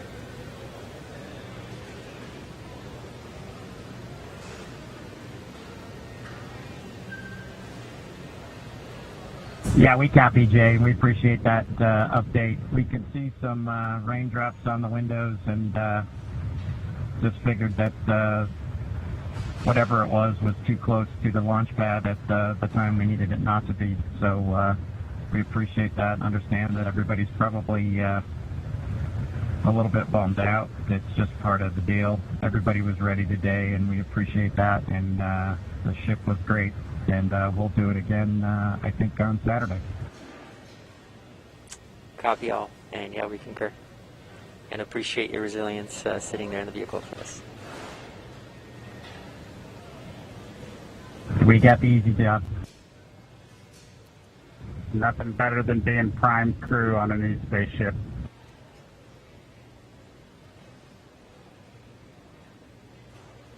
Copy that. All right, some great words from Bob and Doug. They're feeling good inside Dragon. They'll be ready to go when we make our next attempt on Saturday. Right now, we're just still waiting for all of the fuel to come off the Falcon 9 rocket. After Stage 1 that, LOX and fuel roughly 20%, and Stage 2 fuel 36%. and so that call right there, we're still at a little over 20% on fuel, RP1, and LOX, liquid oxygen on the first stage, and then at about 26% on RP1 on that second stage. So again, it takes about 40 minutes once the process starts, so we should have right around 30 minutes or so until all that fuel's off. And then the crew will get the go to disarm the launch escape system. We'll see that crew access arm swing back into place, and they can begin to egress or get out of the Dragon spacecraft. And you heard it live, that weather update of what we violated. We were just 10 minutes off, unfortunately, but again, today was an instantaneous launch. And as John explained, it's due to the orbital mechanics and making sure that at the time we launch, it will allow us to get to the space station on time and accurately. So you can see on your right screen, Bob and Doug are patiently waiting. They do still have their visors on and still strapped into their seats. The launch escape system is still armed right now as we are offloading fuel and will not disarm until prop offload is complete. And this is just to ensure the safety of Bob and Doug and make sure that they can egress safely from the rocket.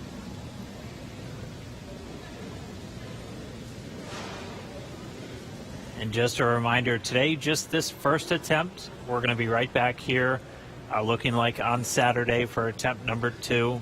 Launch America is not going anywhere. Still on the track to get Bob and Doug into space and get this Crew Dragon up to the International Space Station. So it's always good. If you're going to scrub, probably rather scrub for weather than an issue on either Falcon 9 or Dragon. And we weren't tracking any issues with the flight systems throughout our countdown today. Everything passed with leak checks on the hatches and the crew suits. All the communications working great. All the teams were ready to go. So as John and I said, always nice to have a little bit more practice, and we'll be right back at it on Saturday. What would this launch be if it wasn't even more exciting to try and launch today, and now we have to push it to Saturday? Really got to build the suspense. Yes. So. Hey, Dan and Jesse. Another thought crossed my mind while I'm watching the diagram here showing fuel is just about off.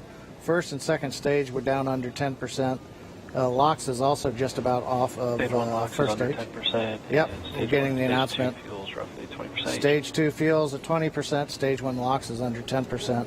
So just continuing to come off of the vehicle as expected. On the monitor, Bob and Doug continue with visors down. Their launch escape system is armed, as we've mentioned. If there is anything that were happen to go wrong right now, they still have the viable pad abort means, something that we demonstrated way back in 2015 on one of these webcasts when we fired the Dragon capsule using the 8 Super Dracos off of the launch pad and it splashed down offshore in the Atlantic Ocean. So they're staying there with the system armed until all the hazards are essentially removed and we bring the crew access arm around them.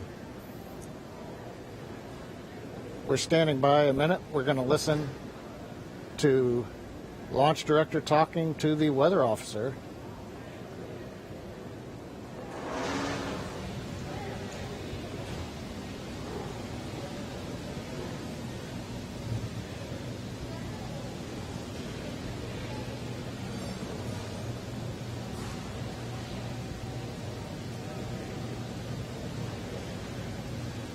If you're just now tuning in, we did not launch today. We did have a scrub because of weather, but as we were saying, we are looking forward to trying this again on Saturday.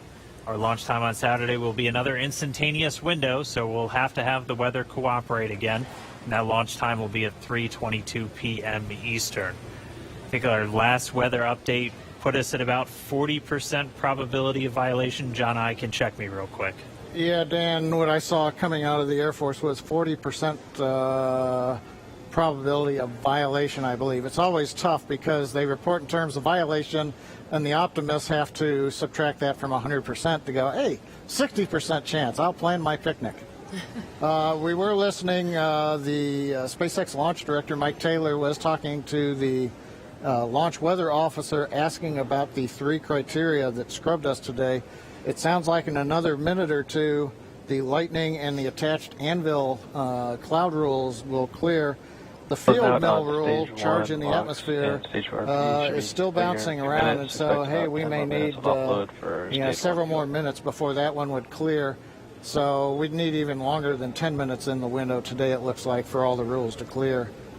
That brings up what I wanted to mention a little while ago. I got lost listening to the weather brief. But there are a lot of folks who are going, why an instantaneous launch window for Falcon 9 and Dragon? Now, typically when we go to the space station, when we do the mission planning, it's an instantaneous window. There may be enough performance in the rocket to launch somewhere in a 5-minute period, but you've got to pick a time in there. But in the case of Falcon 9, once we start propellant load at T-minus 35 minutes, it doesn't matter so much if you can move 5 or 10 minutes left or right, because the whole sequence is scripted. We do the flight analysis assuming that the temperatures of the propellants are below a certain amount so that we know how much performance is available to the rocket, how much margin we're going to have. So essentially, if you start the countdown, 4 hours, 8 hours out like we were doing today, and you have a very short window, once you get into propellant loading at T-minus 35 minutes, you have to go as soon as you get to zero. We don't have the ability to stop the countdown, wait 5 minutes. Now all of a sudden the liquid oxygen starts warming up from 340 degrees below zero in the ground system, and that changes how much performance you get carrying into orbit, and we don't want to cut into those margins. Now, if we had had something like a 4-hour window, which some communication satellites have, we could actually get down to almost zero, hold the count, detank the Falcon 9, wait a while, it takes us about an hour and a half, reload a whole new batch of cold liquid oxygen and fuel from the big storage tank that we've got there at Pad 39A, and try to launch again. But in that case, you have to be able to launch, about an hour and a half or so later after you scrub. And in the case of the International Space Station, an hour and a half from now, it's nowhere near where we need to be to get to orbit with the performance of the Falcon 9 and the Dragon. So today, it's a combination. We start the day with a 1-second window. Yeah, just inform you. But once we get inside of 35 minutes, it becomes an instantaneous window for the Falcon 9, regardless of what the customer may be able to give us. So there's a little explanation for folks who are wondering why we have such a tight window. Right now, it looks like we are bringing the last bits of fuel off of the stage, and liquid oxygen is just about off of the stage. So things are clocking right along per the 40-minute timeline. Everything looks good, and we'll wait to hear that we're clear, and then when we get the call for Bob and Doug to go ahead and disarm launch escape system, and the crew access arm will watch come back out, center itself around the Dragon hatch, and then the ingress team will go up there and open the hatch. Thank you for the science lesson, John I. Hey, no charge. Much appreciated. We did hear a quick call to the crew there. We should be just under 10 minutes away from that prop offload completing. It looks like we're just tracking Stage 2 the fuel RP1 offload is complete. And there we have the confirmation. Stage 2 offload's complete. And we should have now just the RP1, so that densified propellant, or the RP1 is kerosene. We should be under 10%, a little under 10 minutes until that's off. And then we'll step through those events we were discussing, where they'll be able to disarm the launch escape system, get the arm back out there, and Bob and Doug can begin to exit the Dragon spacecraft.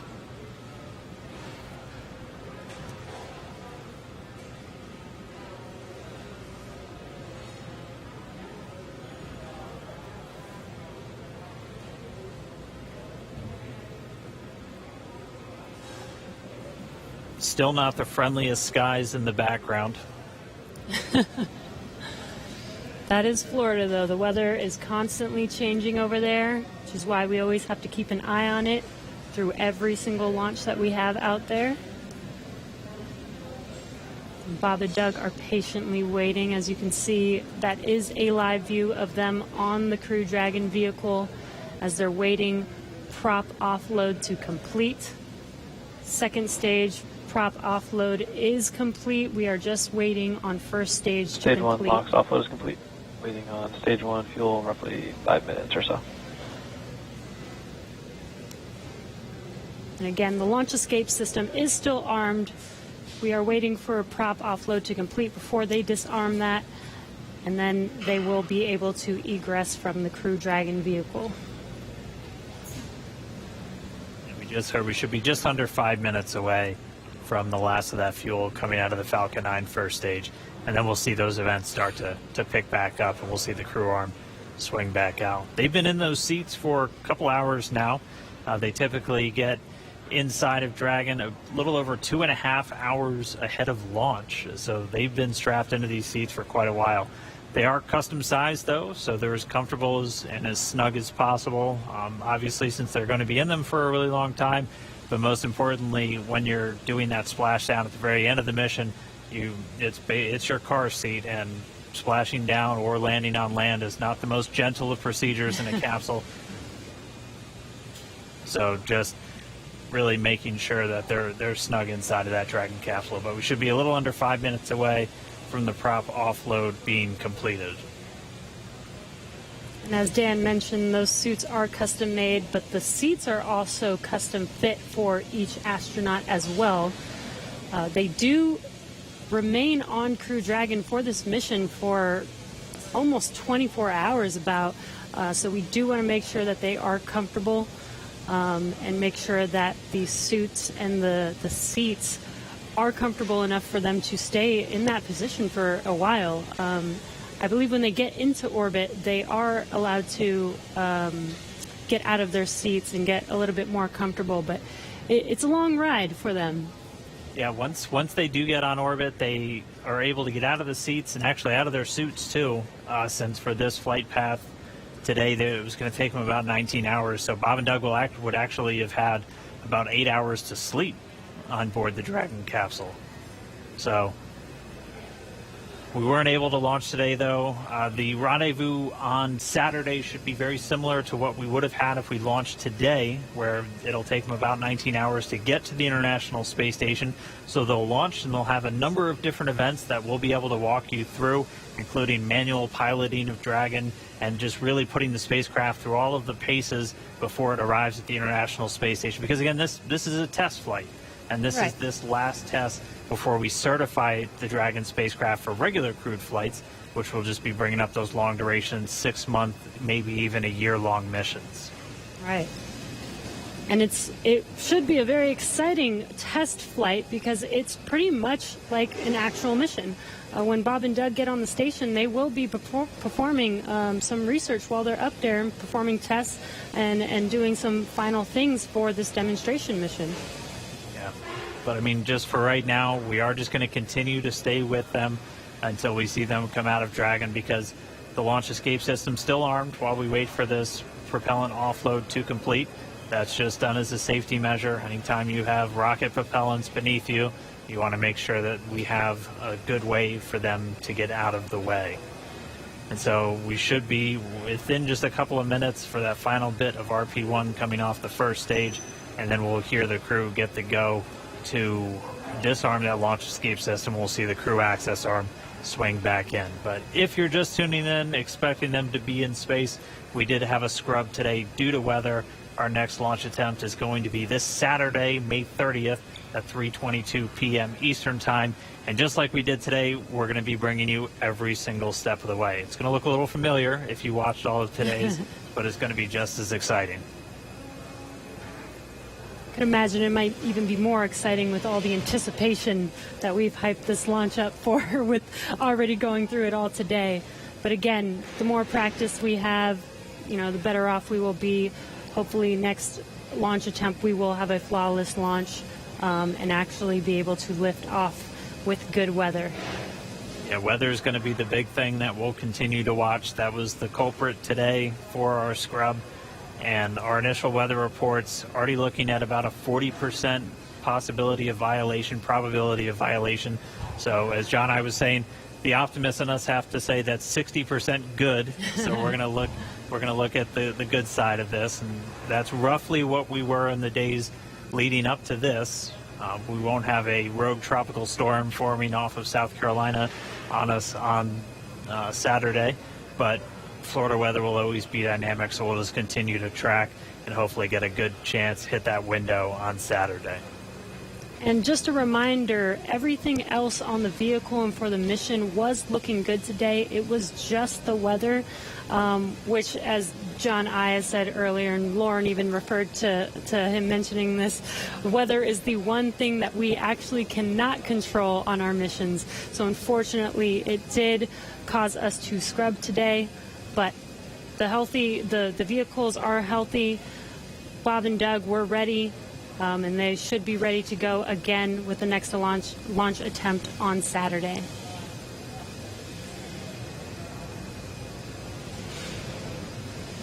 Just looking at our data, it looks like that RP1 is just about all out. So we'll just kind of stand by for a few more moments. Hopefully we get that call soon, John I. Yeah, I was going to, while we're waiting to hear the call that the last percentage of fuel is off, I was going to comment on Jesse's discussion about it was just the weather.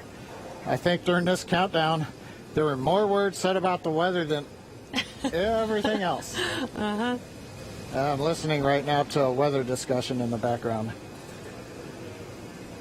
And again, for people wondering if we knew that we did have bad weather, even from this morning, again, we do monitor this all the way down to the final minutes of the countdown. And with Florida weather being pretty sporadic, sometimes we have even hurricanes coming through or bad weather coming through and passing 20 minutes later and having good weather for a launch. So this is why we continued to attempt to launch today, but unfortunately 4T0 today, weather was not on our side.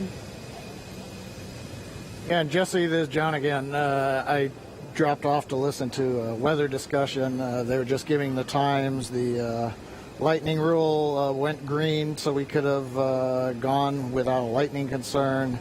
The attached anvil rule cleared, but the field mill rule is expected to clear at 58 minutes after the hour. So that's another 4.5 minutes from now. So we were close, but we needed about 25 minutes later launch time. It does remind me, at risk of offending some people, but the old saying that says it's better to be on the ground wishing you were flying than flying wishing you were on the ground. Yes, definitely. Safety first, always, and making sure that when Bob and Doug do fly, they are flying safely and as planned. So again, this is standard procedure for us to make sure that they do have a safe flight to the International Space Station. All right, well, for now, we're just continuing to stand by, expecting the call that all of that prop has now been offloaded from Falcon 9. All right, venting vehicle tanks to nominal TPC set points for crew ingress.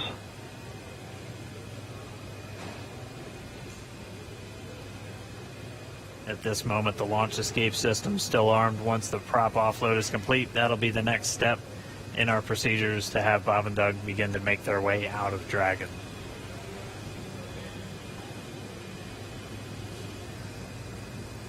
LD, countdown 1. LD. We have the prompt here for nominal crew egress. Okay, so we're ready for launch escape system disarm. As affirmed, ready for launch escape disarm. MD copies. You guys are ready? Yeah, launch team's ready. Go ahead and advise the crew. Hey, Dragon SpaceX, you copy that discussion. So with that, you are go for disarming launch escape system per section 2 of 5.100. We'll put that in work. Section 2, disarming the launch escape system. All right, that was the call we were waiting for, propelling off of Falcon 9. So Doug Hurley, Bob Behnken now going to disarm the launch escape system on Dragon.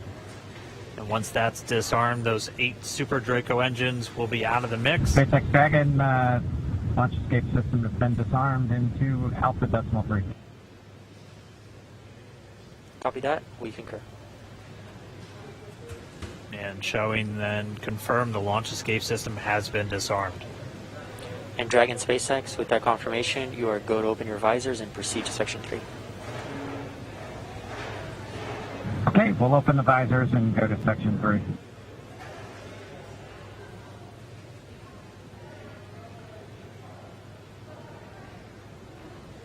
As you heard and you can see, Bob and Doug can now open their visors and get ready for exiting the vehicle. Again, they kept their visors on while the launch escape system was armed, while prop offloading was continuing, and that is just to make sure that they are safe. Now that there's no more propellant on any of the vehicles, they are safe to have disarmed the launch escape system and now are getting ready for that crew arm to swing back, the hatch to open, and for them to egress. SpaceX Dragon with an update. We're holding in 3.4 and we're ready for seat rotation when you are. Copy that. We'll wait for the closeout team to open the hatch and verify clearance, and then we can execute seat rotation.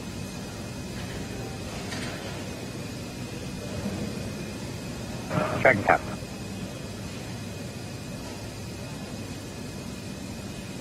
And there's that crew arm swinging back towards Dragon. Once that crew arm is in place, they will be able to open the hatch on Crew Dragon. Bob and Doug's seats will rotate back out of launch position so that they can safely get out of their seats and egress the vehicle.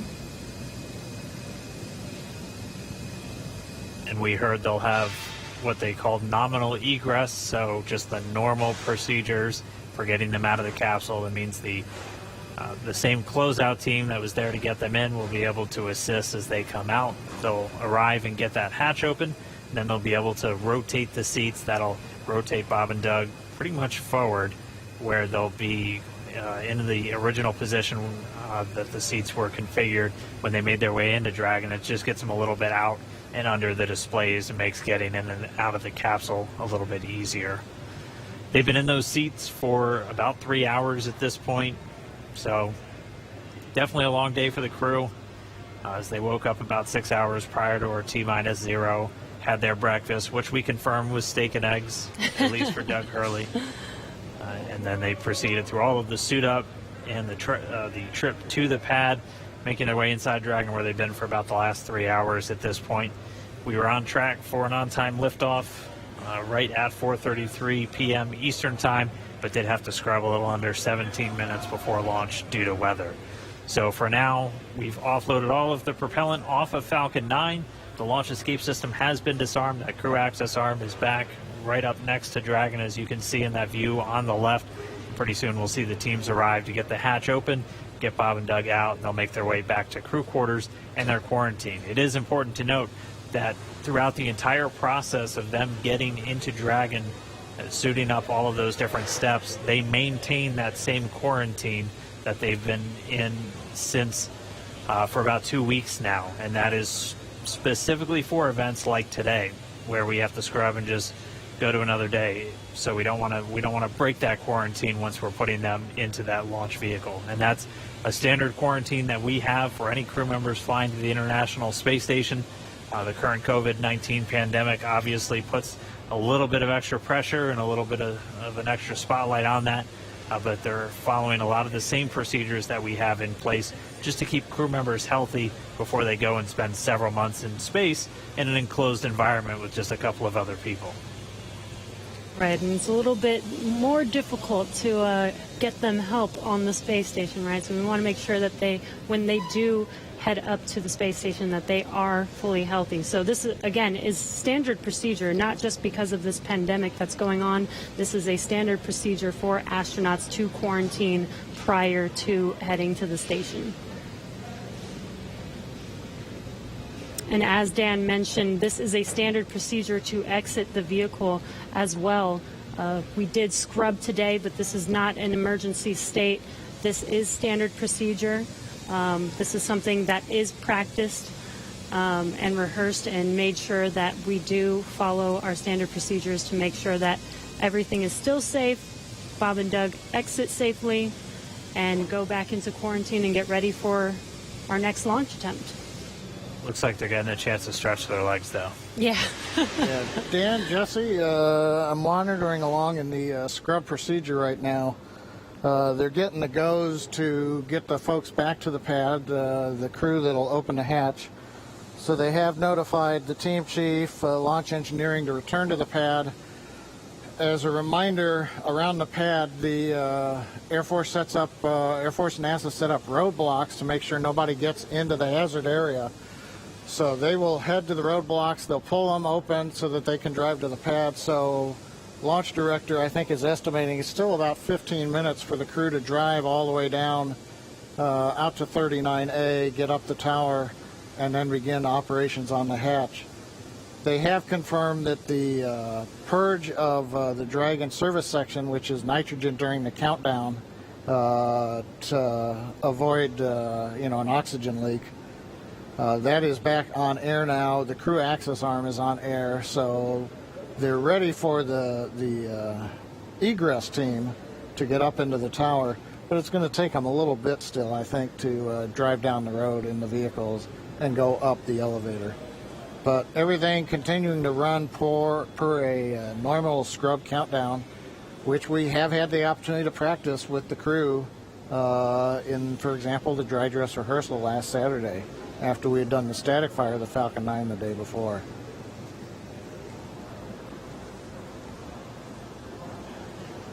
I've been seeing a few questions, people asking why aren't we just trying to launch tomorrow? As John and I was talking us through, there's some very specific times you have to identify when you're going to be able to link up with the International Space Station. You'll only have so much fuel, which can only generate so much energy to make sure you're going to intersect with the station, which is flying at over 17,000 miles an hour. So you're hitting Dragon one bullet SpaceX with another comms. bullet. Some of our other launch attempts are able to make it Go to ahead. station, but have much longer Hey, Dragon, times. to prevent us from losing comms, we're going to be switching to umbilical at this time. I'm going to be unmerging Countdown 1, but we'll keep you updated here on Dragon Ground. Okay, yeah, we see the Cedrus countdown with a little over 3 minutes. We'll stand by for your next call on umbilical. Copy. The crew getting a call, they're just going to reconfigure some communications.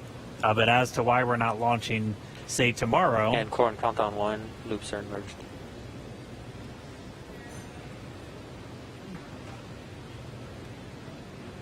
But when we pick our launch attempts, we also have to take in mind some of the human factors of these attempts. Some of these other launch attempts may exist, but it would require Dragon taking in excess of 30 or more hours potentially to reach the station, which could wreak some havoc with the sleep shift cycles, not only for Bob and Doug, but also for the crew on board station that has to line up their sleep schedule with Bob and Doug as they arrive. And the crews on station and Bob and Doug will be operating off of Greenwich Mean Time once they get there. Dragon SpaceX, comm check umbilical.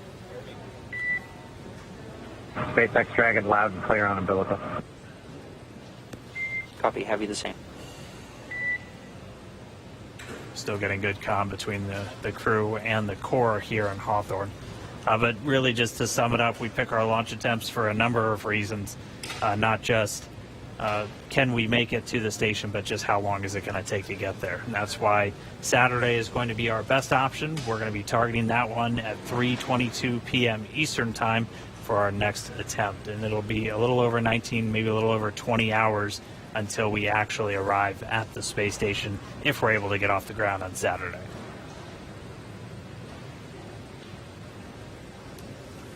And this gives Bob and Doug, a few days to kind of shake off the nerves from today's launch attempt, give them some more time to rest, and again, get ready for our launch attempt on Saturday.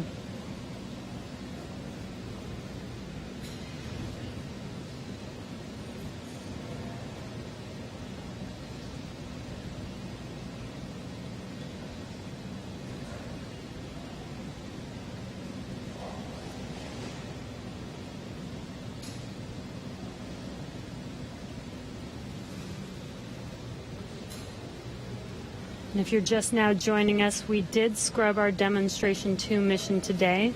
And as John mentioned, we are waiting for the egress team to make it back to the launch pad head up the tower and help the crew, or help Bob and Doug egress the vehicle.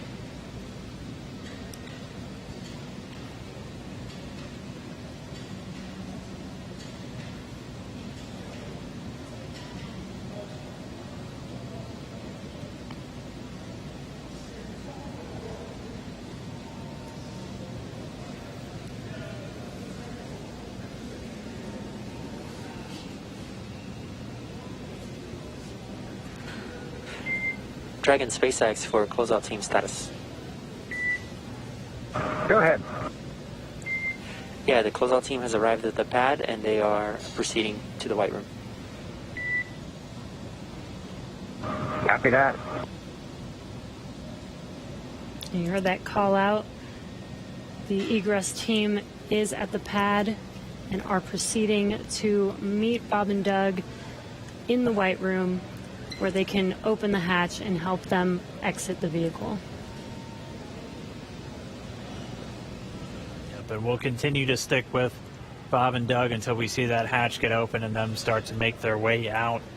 And then they're going to, and there we can get some views once more back at the pad. You can see that egress team moving back in. They were wearing the black clean suits that we saw as they were helping Bob and Doug get into the Dragon just several hours ago.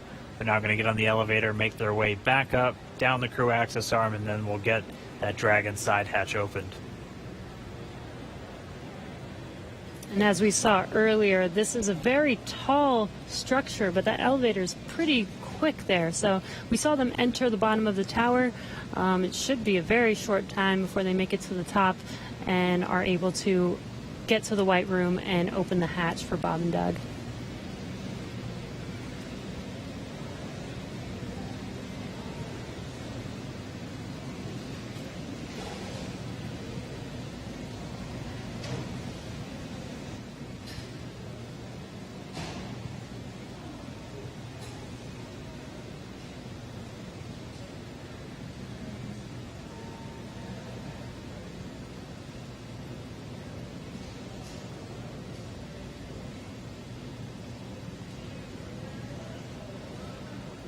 If you want.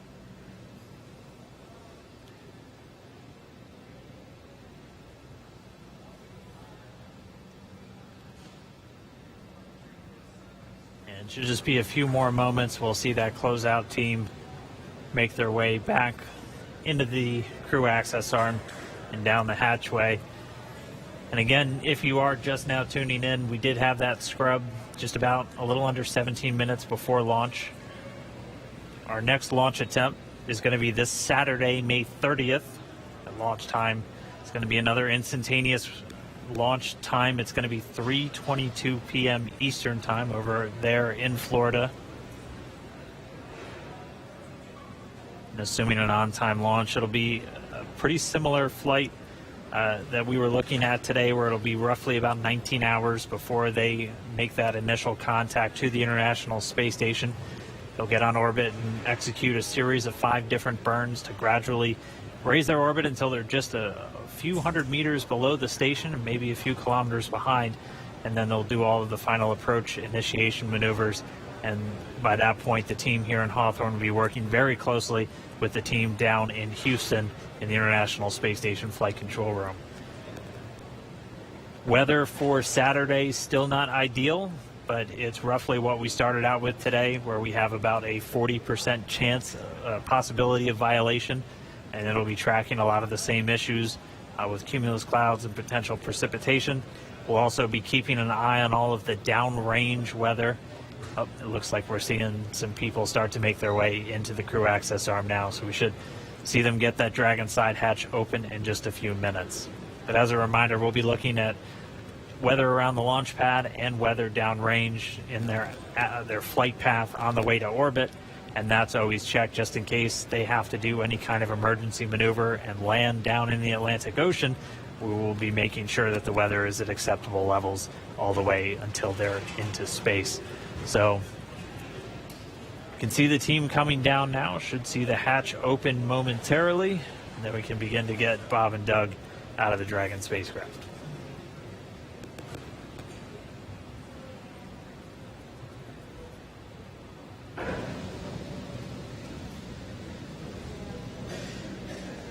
And again, we are staying live until Bob and Doug are safely out of Crew Dragon.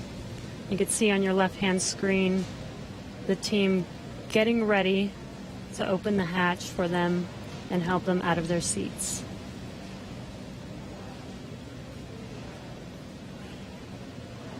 And at this point, the launch escape system has been disarmed. That was done after we successfully offloaded all of the propellants from the first and second stage of the Falcon 9 rocket. There are propellants loaded into Dragon, so the teams look like they were just doing what we call kind of a sniff test, so using a portable detector just to assess the atmosphere around the Dragon capsule itself before they get the hatch open and bring Bob and Doug out.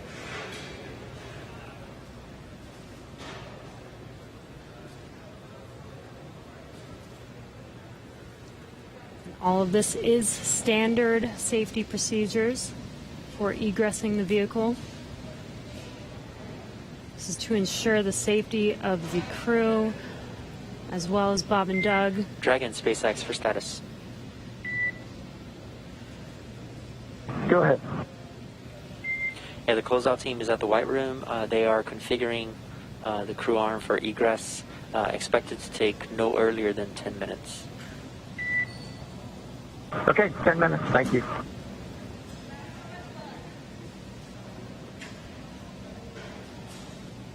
It should be just about 10 minutes. As a reminder, they're in the White Room. We walked through that a little bit earlier in our coverage this morning.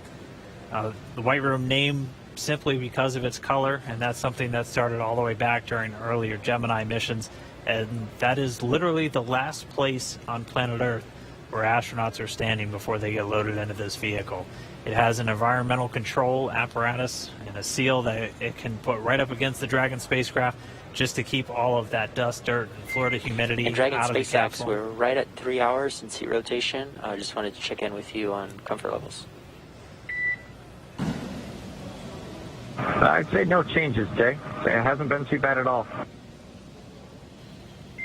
Copy all.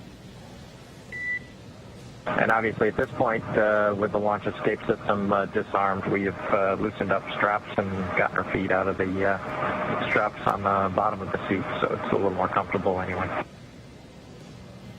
Copy all. Looks comfortable.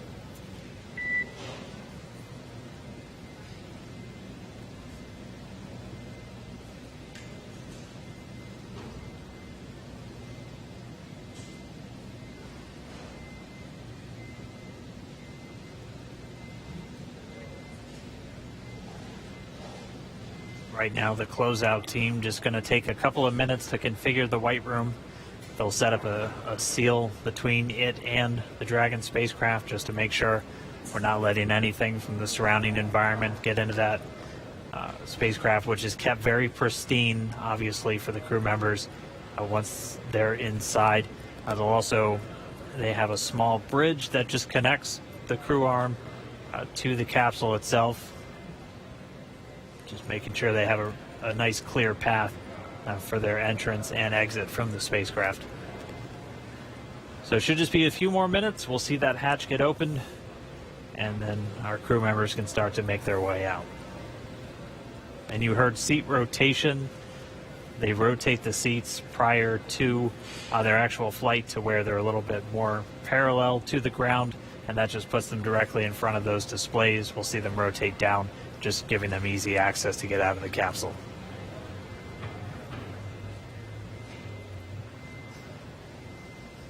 And as Dan mentioned, we want to keep FOD out of the capsule. FOD is foreign object debris, so that's basically anything that does not belong inside of the vehicle. So not just like dirt and dust, but just anything that was not meant to be inside of there should not be there. So we are doing everything as a standard procedure to make sure that we do keep FOD out, especially since this is going to be another attempt and another opportunity for FOD to enter the vehicle. As they're exiting, we still make sure that we keep everything basically like a clean room.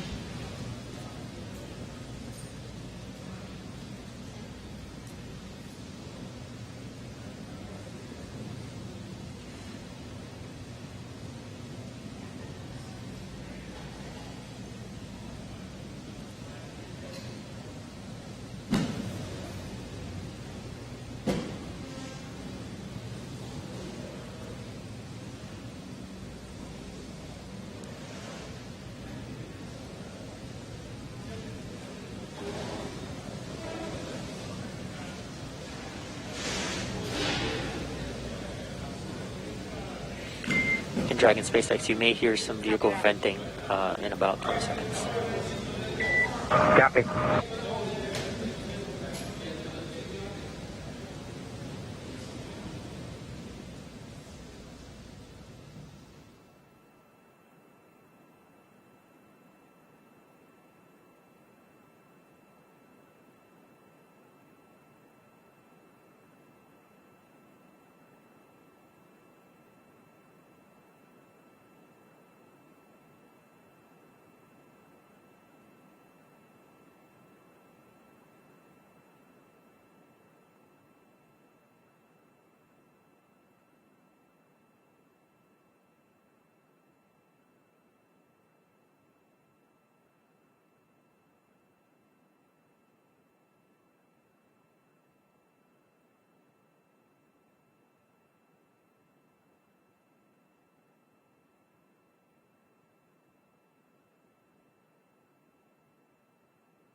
John Isberger here with the webcast desk in Hawthorne, California.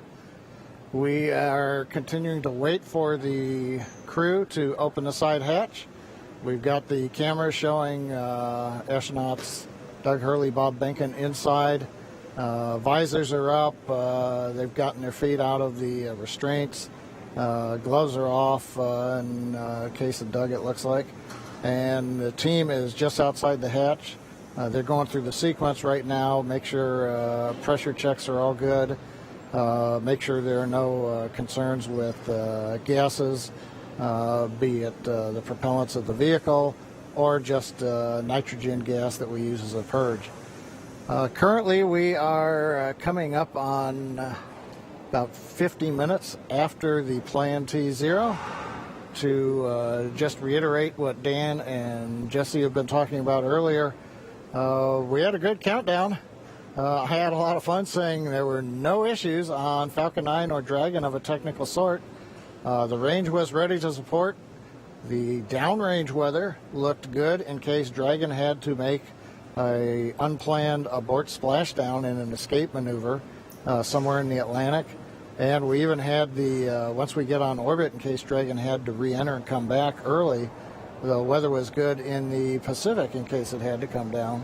So everything was looking our way except Mother Nature, the weather. It's Florida, and we got into the back end of the tropical storm that has now gone ashore in the Carolinas. But unfortunately, that left everything disrupted just enough to where we violated several of the weather rules, and we did not have enough time for them to go green.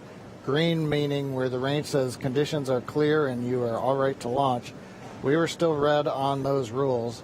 And that was the end of the countdown for the day. Again, we scrubbed at T-minus 16 minutes, 54 seconds. That was shortly before we were due to begin loading the liquid oxygen onto the second stage. That was both the logical breakpoint in the countdown procedure where we could take a scrub without loading one more propellant on the vehicle. And at the same time, that was when the range gave us the final bad news that we weren't going to get green conditions before the clock ran out at T0. So continuing to watch right now as the crew works to get the hatch open. They send final commands, making sure that everything's go. Once the hatch is open, the ground crew can verify that there's nothing in the way under the seats that Doug and Bob are sitting in, and we will get the seat rotation again, get them back a little bit more vertical. They're more on their backs right now in the launch position, so they'll rotate. Then they'll help them out of the seats, and they'll come back out and down the arm and off of the tower.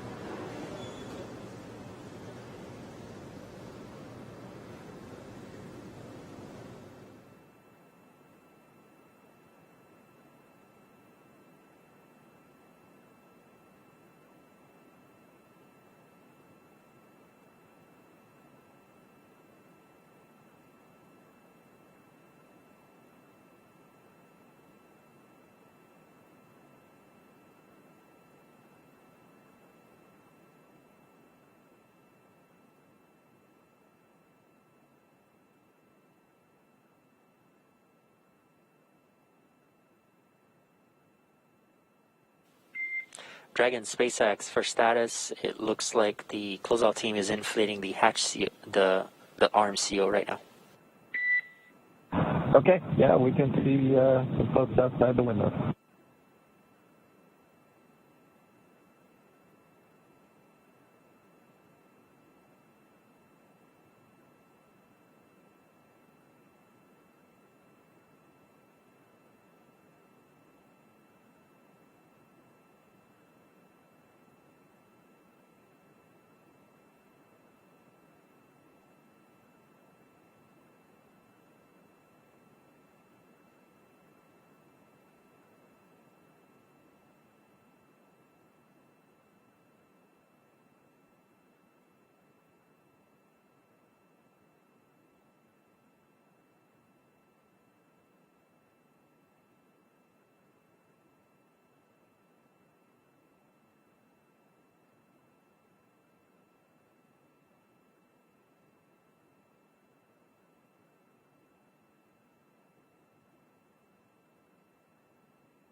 All right, we've been quiet for a few minutes, but if you're just now tuning in, we did not launch today. We did have to scrub today's mission due to weather.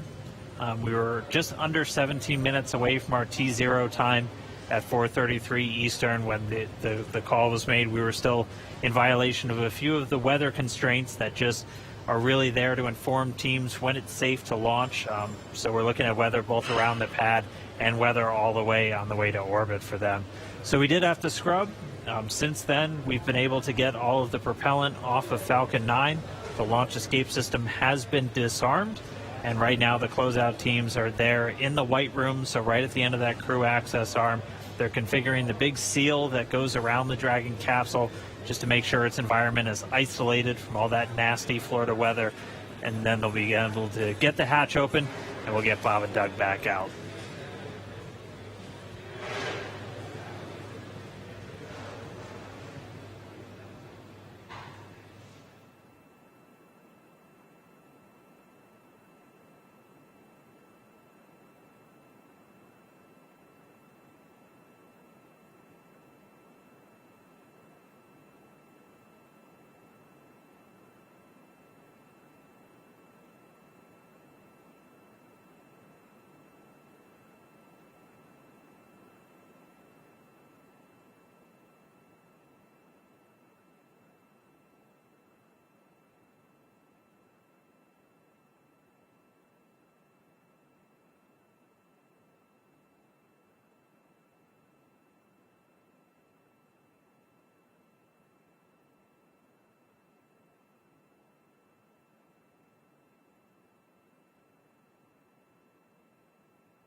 Well, we're coming up on just under an hour since the planned T0.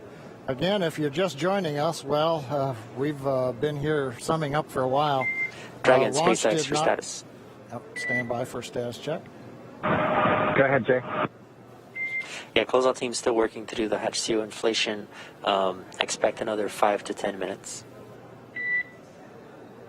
Okay. Okay. We scrubbed at T-minus 16 minutes, 54 seconds. We violated 3 weather rules. The weather rules finally cleared up, but it was long after the planned T0. The SpaceX egress team did return to the pad. They were sent through the roadblocks that surround the pad, demarcating where the hazard area is. Team's up on the crew arm, and as you just heard, SpaceX talking to astronauts Bob and Doug. They're working the seal around Dragon. Then we make sure that Dragon capsule pressure is equalized with the crew arm, and then we'll go into the hatch opening sequence. So we've still got several more minutes. We'll carry that as we go. A couple of points to bring up. Once the crew comes off of the Dragon and comes back down, goes back to the crew quarters to desuit, we will be Dragon leaving. SpaceX for awareness. We're going to command the vehicle into pad hatch open in preparation for hatch opening. Copy that. Okay, that's good. That'll get them into the sequence to make sure that the pressure is inside and outside. And note this will equalize cabin pressure, so you may notice something there. Okay, thanks. So as I started to mention, once everybody's off, we'll leave the Falcon 9 Dragon, the crew arm, where they are. That is in the launch support position. There's no plan to come back down to horizontal. The vehicle is designed to stay vertical. Now, if we were to find something wrong during the countdown as we go through data review, that could mean that we have to come horizontal, as we did late last night, early this morning, as we were working a ground issue on the transporter erector, and then we went right back up. But currently, no plans to come horizontal. We'll stay vertical up to the next launch attempt on Saturday. There will also be, as is typical, engineers will go through all of the data they collected today, and then there will be a report out in what's called a Delta Launch Readiness Review, probably this Friday before we get into the next launch attempt on Saturday. That's where the engineering disciplines will brief management, chief engineer, launch director, mission director, the NASA customer, where we stand on today's countdown, what we learned as well as our readiness to proceed into another countdown attempt. But currently at Kennedy Space Center at historic Pad 39A, we're getting ready for the hatch opening and the crew to be able to leave Dragon, come back down, get out of their suits, and wait to go another day, hopefully this coming Saturday, the 30th.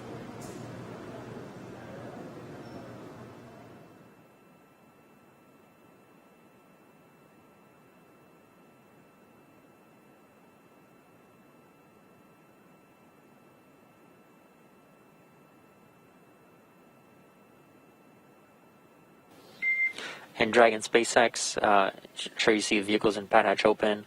The AVVs are now open, and that nitrox injection is complete. Yep, we felt it and heard it, and copy all.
And Dragon SpaceX, for status, the closeout team is stepping into hatch opening now.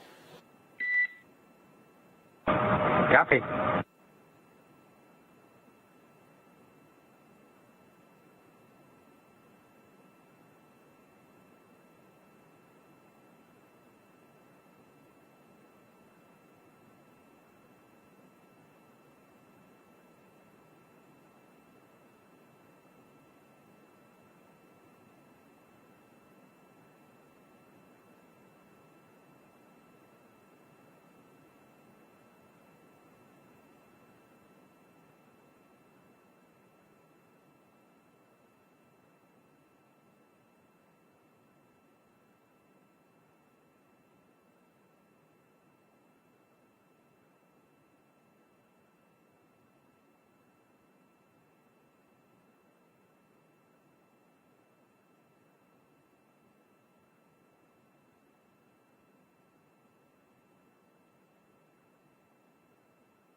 John Innsbrucker back here at the webcast desk in Hawthorne, California. We've got another camera up, and you can see the side-by-side view on the monitor. Astronauts Bob and Doug inside, waiting for the hatch to come open. We're still in the middle of a equalization step. Make sure that pressure inside the Dragon is equal to the ambient pressure, so that when we open the hatch, it just comes open without any extra force. You can also see the SpaceX team is up alongside the capsule. They are removing essentially the thermal protection devices. For example, if you have a door handle on your automobile, if you're going to have to re-enter from outer space, you're going to have to put a small heat shield over that door handle. Otherwise, any kind of protuberances, cavities could be subject to burn-up. So they have to take their time, make sure that we get all of the thermal protection safety devices off so that they can then get access to the mechanism to go ahead and bring the hatch open. So what you are watching right now on the left monitor is the egress team going through the steps. This is typical. We're not hearing any chatter over the pad net that they're having any problems. They just take their time and make sure that everybody's ready to bring the hatch open when they finally get there. So currently we are T plus 1 hour and 11 minutes or so since the planned launch. Obviously, we're still on the ground as we're going through the post-scrub operations to bring astronauts Doug Hurley and Bob Bacon out of the capsule. And you can see now hatch is coming open.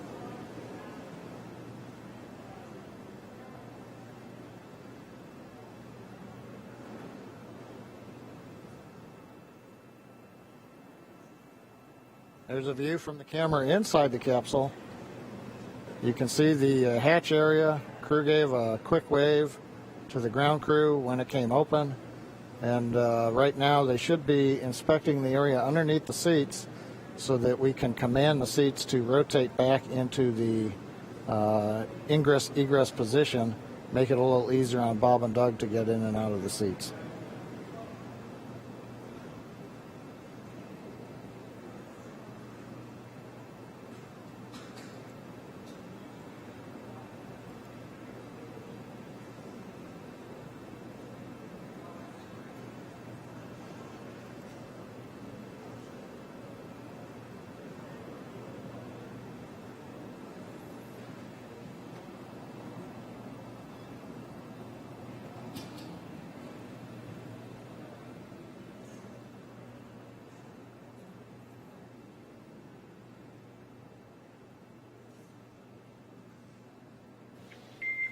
Dragon SpaceX, just for awareness, they have a few more steps in their procedure, and they should be calling to us for seat rotation shortly.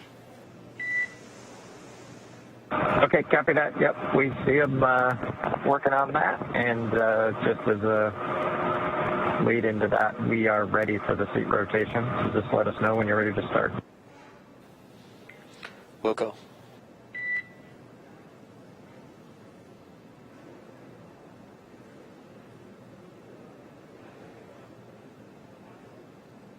We have the confirmation from the Dragon team talking to the astronauts that they are just about ready to send the seat rotation command. Again, the ground crew is verifying, making sure that none of the cargo that's packed in Dragon underneath the crew, nothing is in the way, nothing came loose. You're looking at one row of crew seating, but there is, as we've mentioned before, Dragon designed to carry up to 7, but on this flight, for example, much of the cargo that we're carrying is loaded in various areas down below where the astronauts are seated. So they're just verifying nothing's in the way so that when they send the rotation command, the seats will pivot without encumbrance.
Dragon SpaceX, we are initiating seat rotation.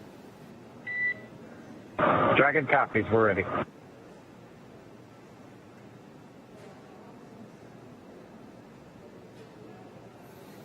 That call out from the Dragon Core up to the crew, letting them know that we are sending commands from the ground to rotate the seats, and you can see astronauts Doug Hurley, Bob Behnken rotating in their seat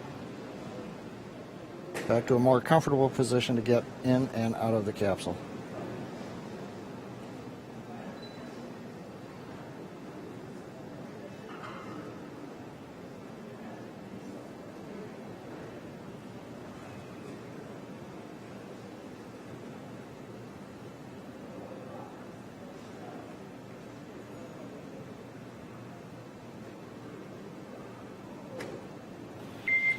Dragon SpaceX, seats are upright. Thanks for the valiant effort today, helping us test our scrub timeline, and we'll see you Saturday. Yeah, we appreciate those words. Everybody did great today. It was a great practice, and we'll do it again on Saturday. Everybody stay safe, and we'll talk to you on the loops. Likewise. Well, Dan, we've heard it. They've got rotated. The hatch is open. The ground crew is going to work to get the astronauts out. The SpaceX Dragon team, like the SpaceX Falcon 9 team, is going to be coming off of console now as we turn it over to the folks on the pad. So while we didn't launch, it was a pretty good countdown and scrub sequence. So we've got that good lesson learned under our belt. We look forward to Saturday having even better results when we get close to T0.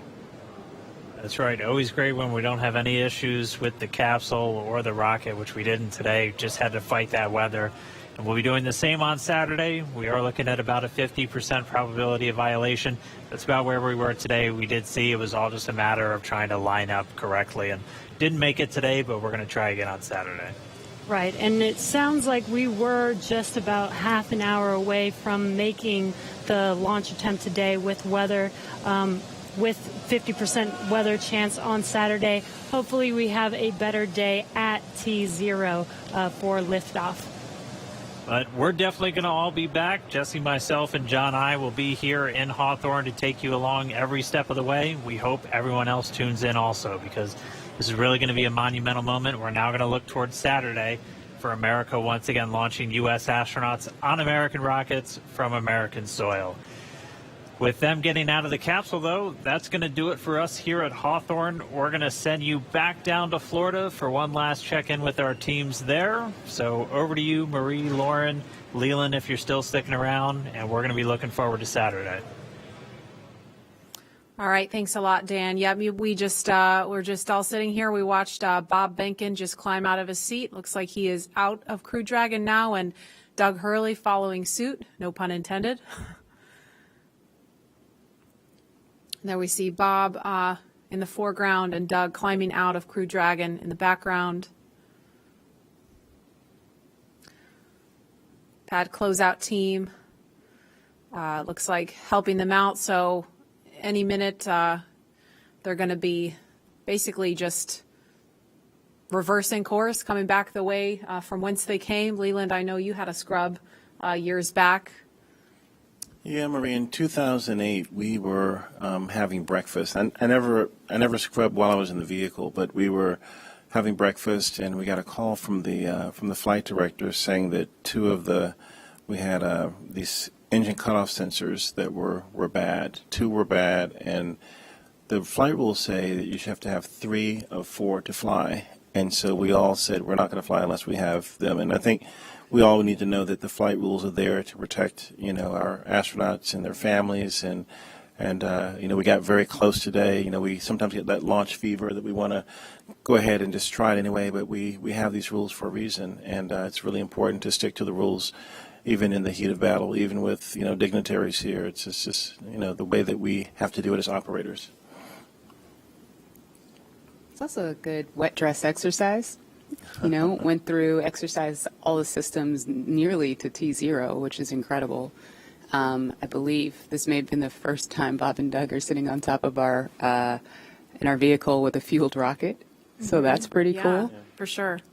Closing the hatch, exercising the environmental life support systems, doing that flight leak check. I mean, all of this is a ton of learning that came out of here, even if we didn't ultimately go to space today.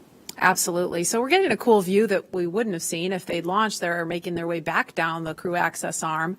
And they are going to be turning the corner there, heading to the stairs that are going to take them down to the elevator. Passing the worm. Passing the worm.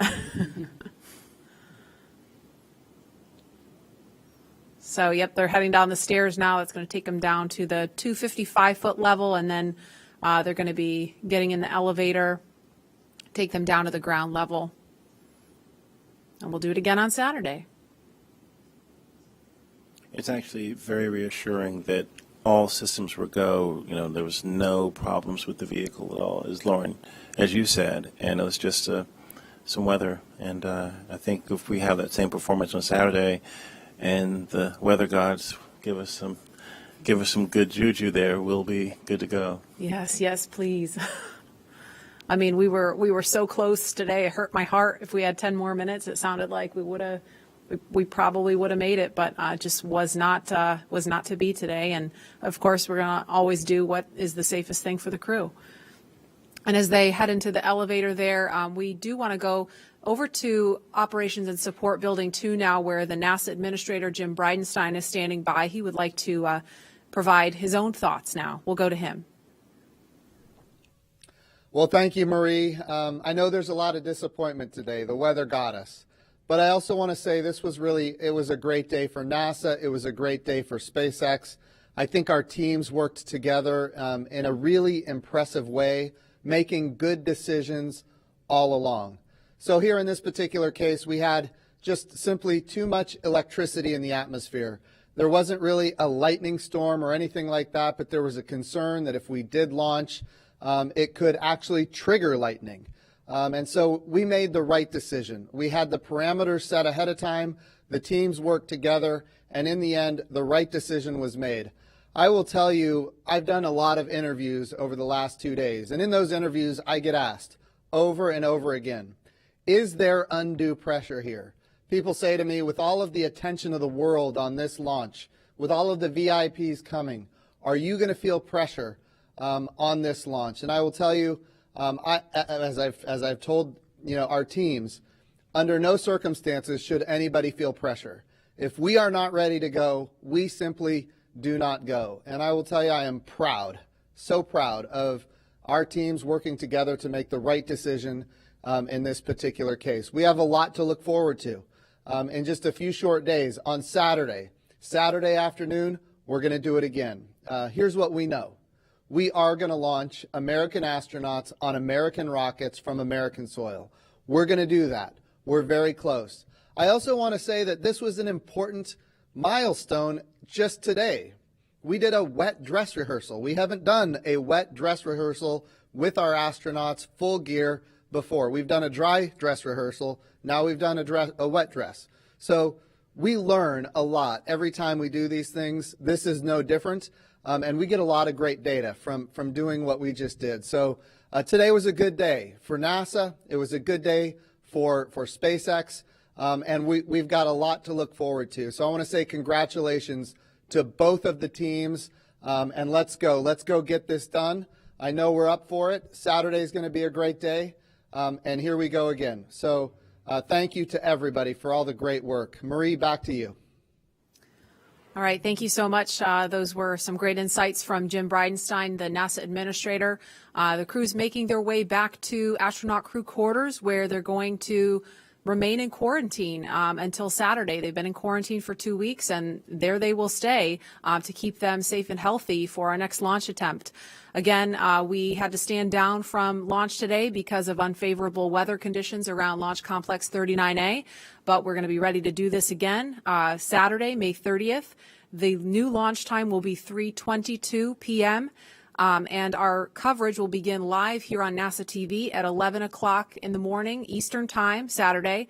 So be sure to tune back in on NASA television and nasa.gov/live if you're watching along online. And we will be back here to take you through it every step of the way. Thanks for sticking with us, and we will see you back here Saturday.